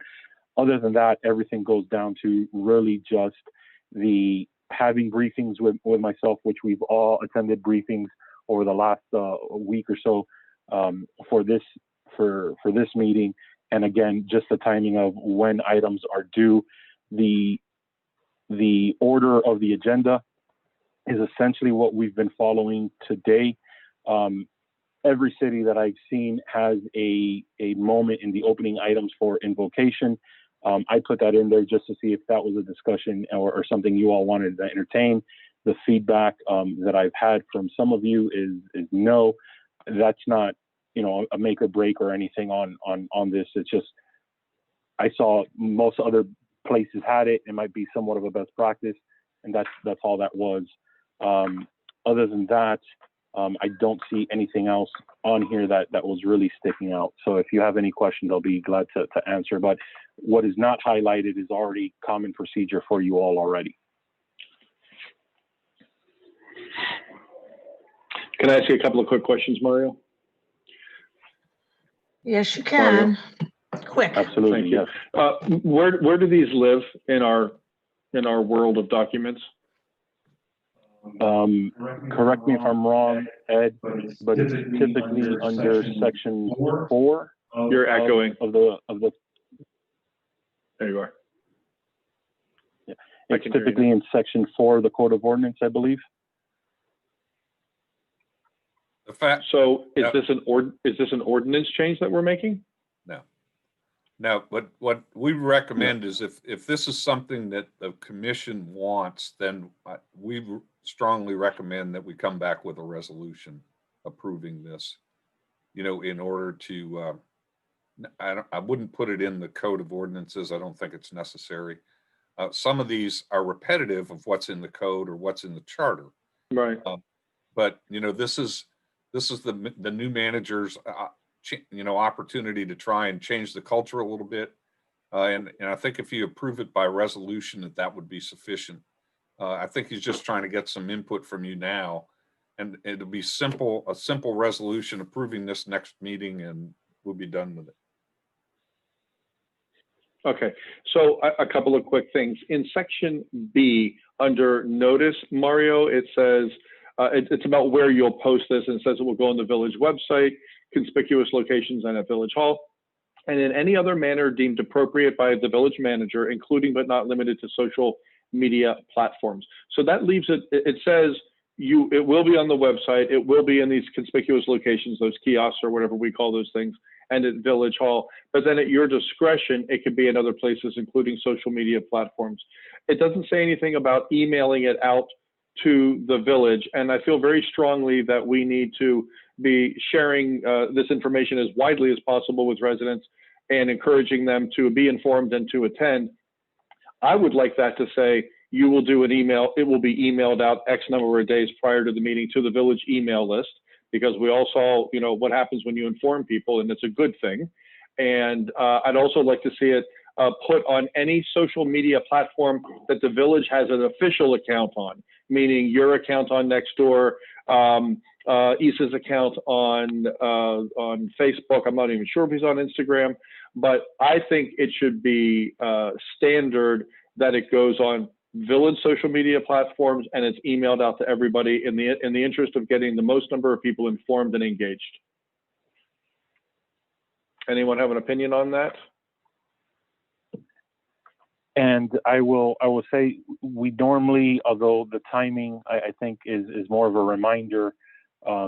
I know the email blast went out today, more of a reminder. Hey, don't forget there's a meeting here. You can check out the agenda. Yep. So we can definitely do that sooner as well, because again, we'll be emailing it to you all anyways. So we can definitely do that.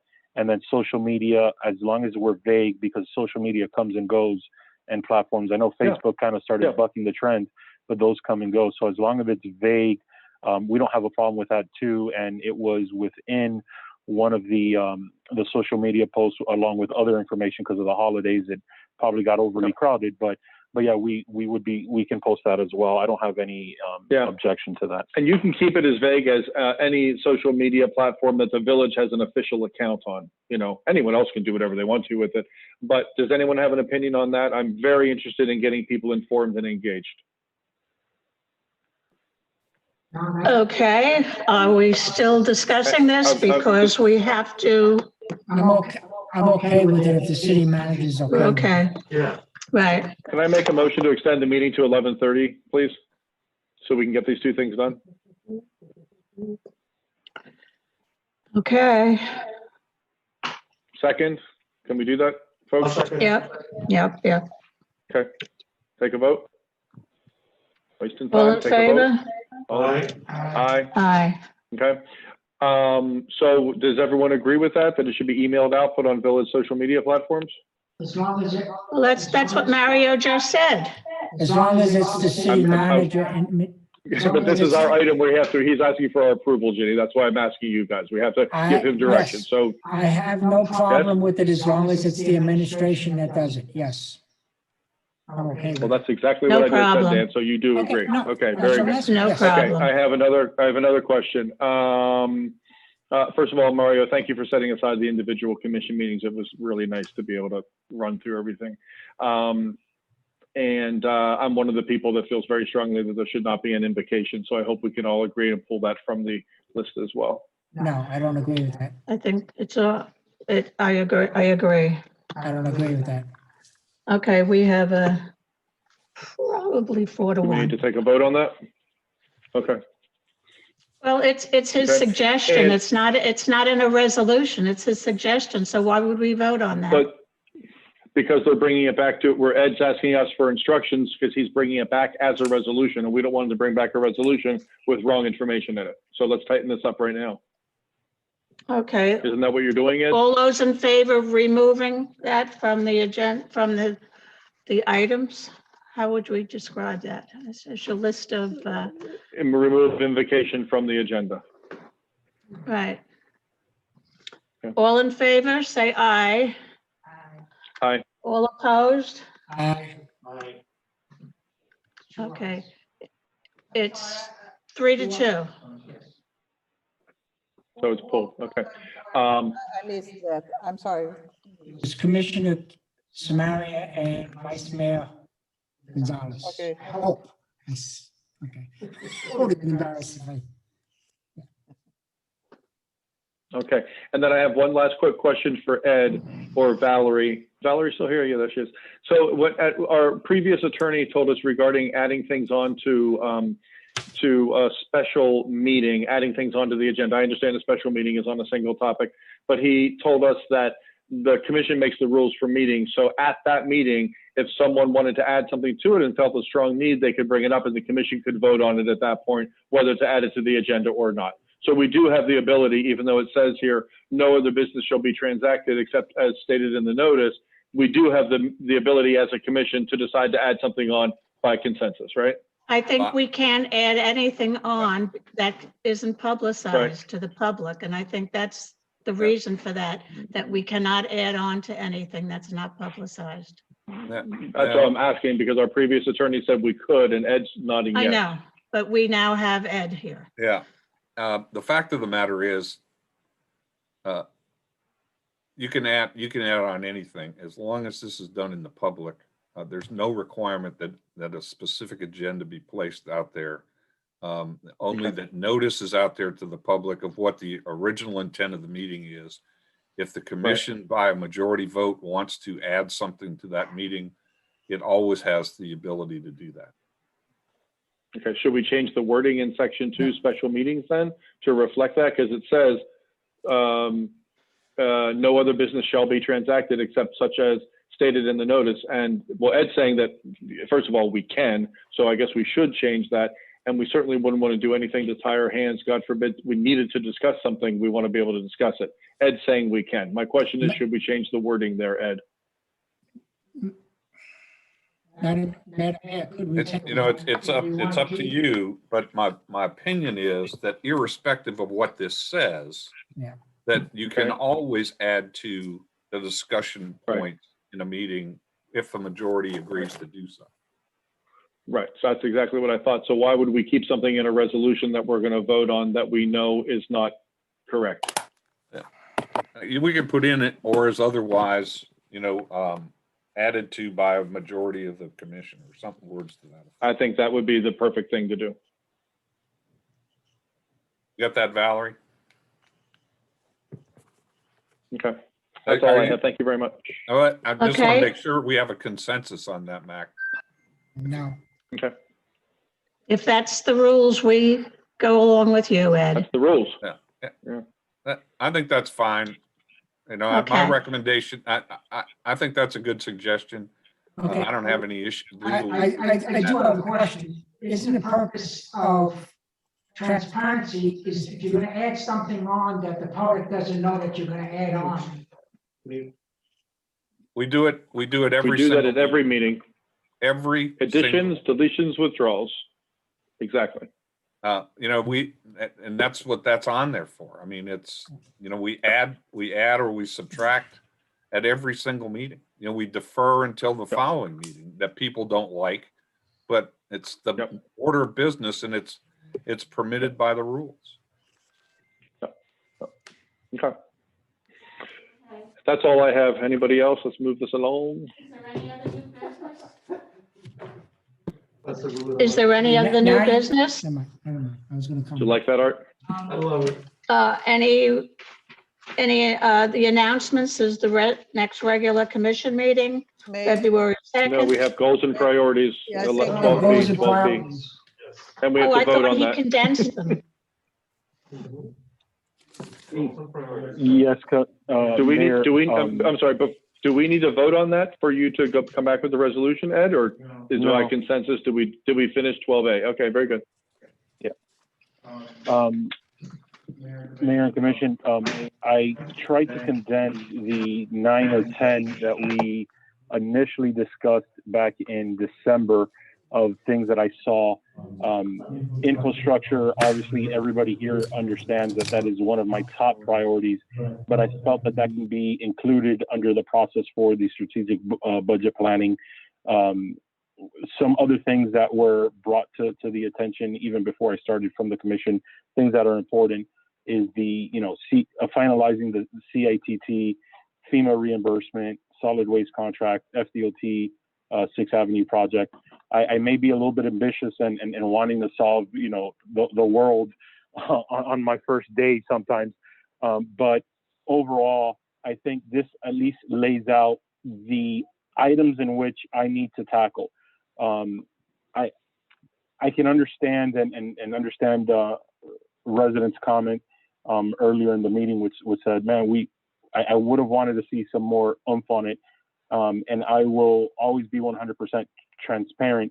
There is so much going on, and some of these items continually change on me where I feel I'm at a finish line and suddenly I'm pushed back to be able to tell you this is all we need for CITT. I'm in the understanding there's only 2-3 more things we got to do and we should be done. But prior to me coming on, it was, hey, we just sent the letter, we're done. And so for me to kind of list out and know exactly what that's going to be, so I tried to leave this as vague as possible so that we know these are the overall topics that we are addressing. I do understand that there's no timeline to it. I was under the impression, and I should have spelled it out, so I do apologize, that this is looking at the first 6 months, because that's what you all wanted.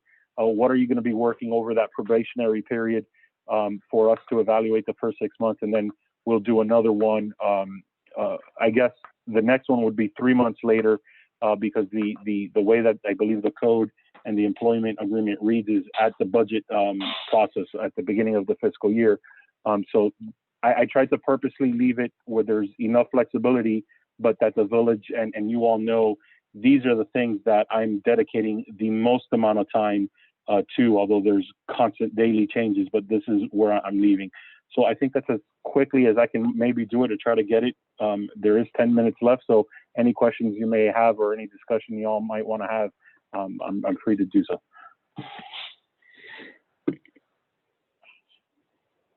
You know, I have a couple things to say, but I'll let you all go first, unless no one has anything.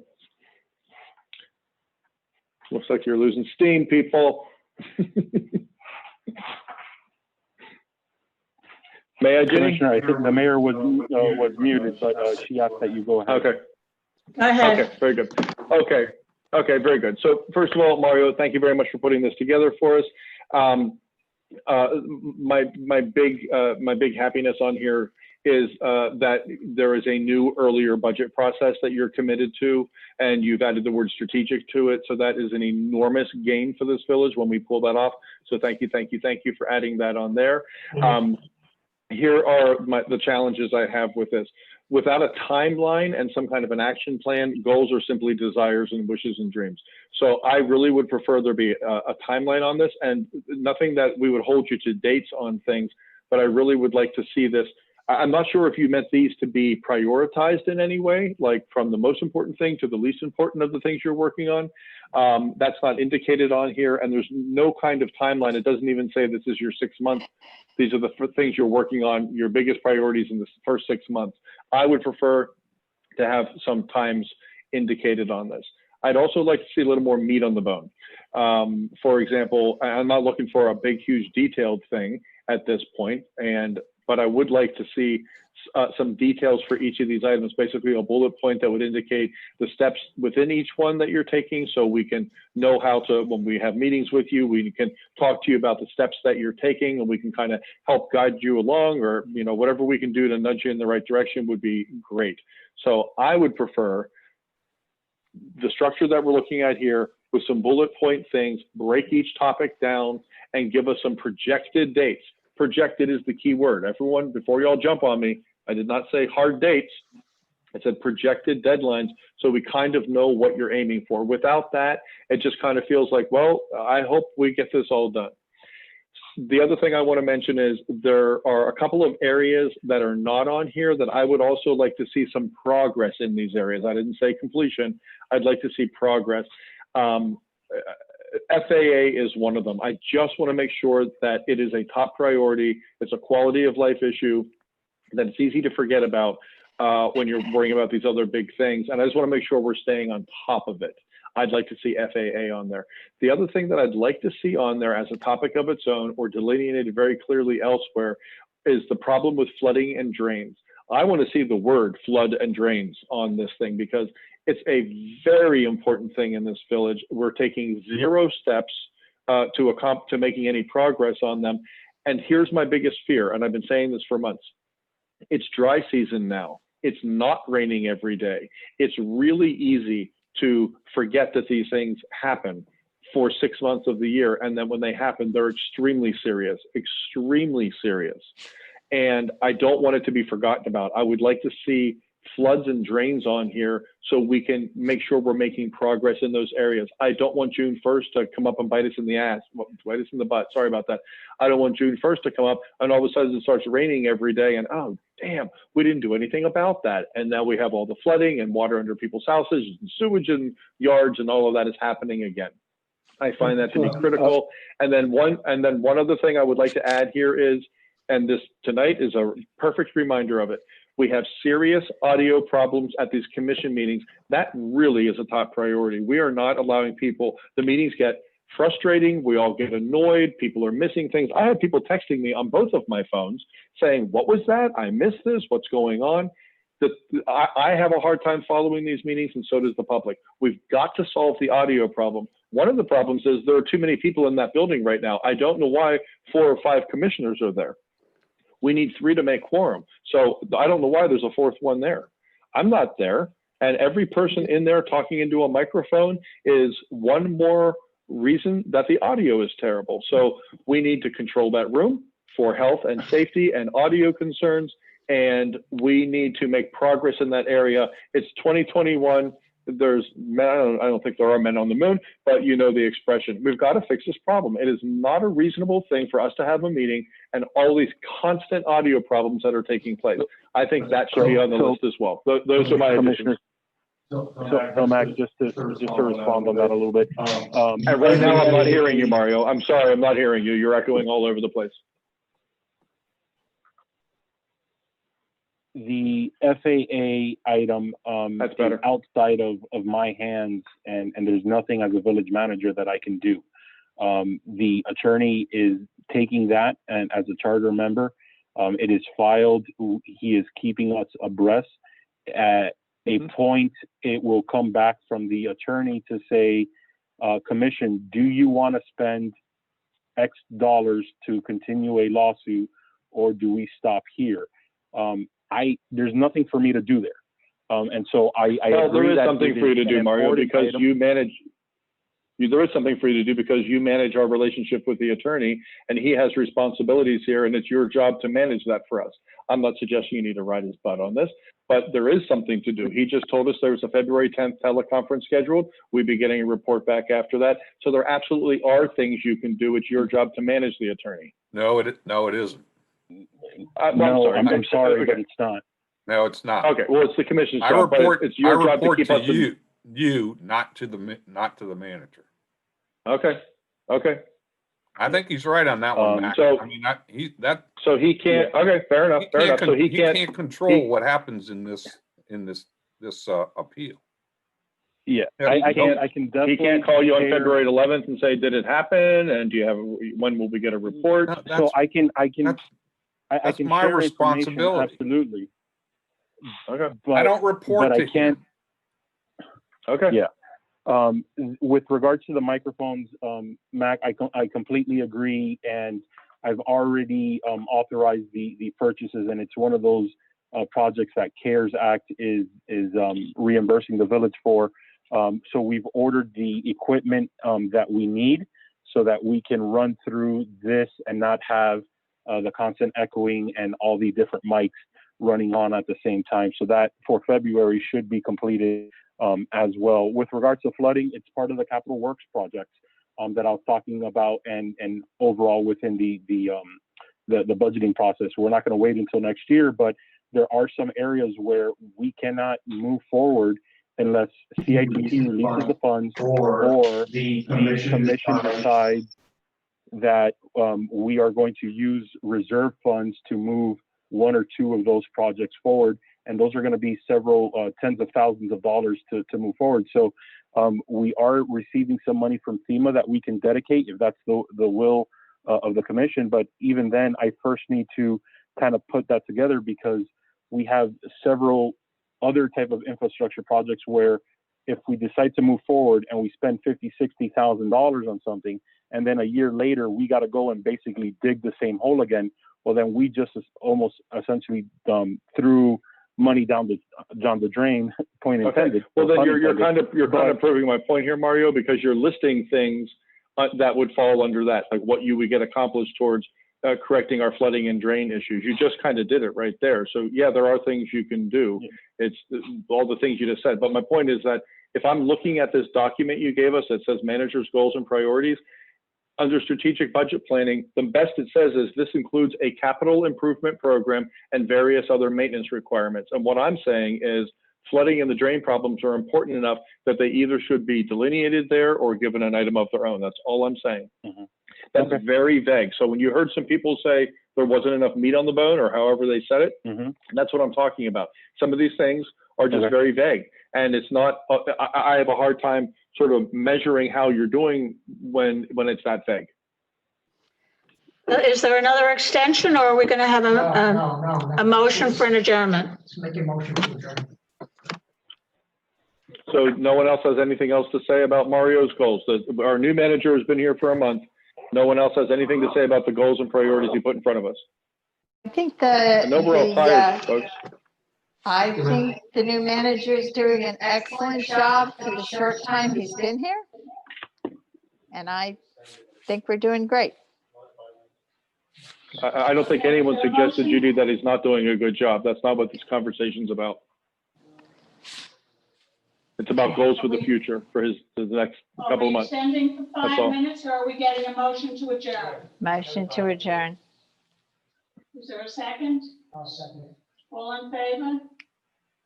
Say aye. Adjourn. Aye. All opposed?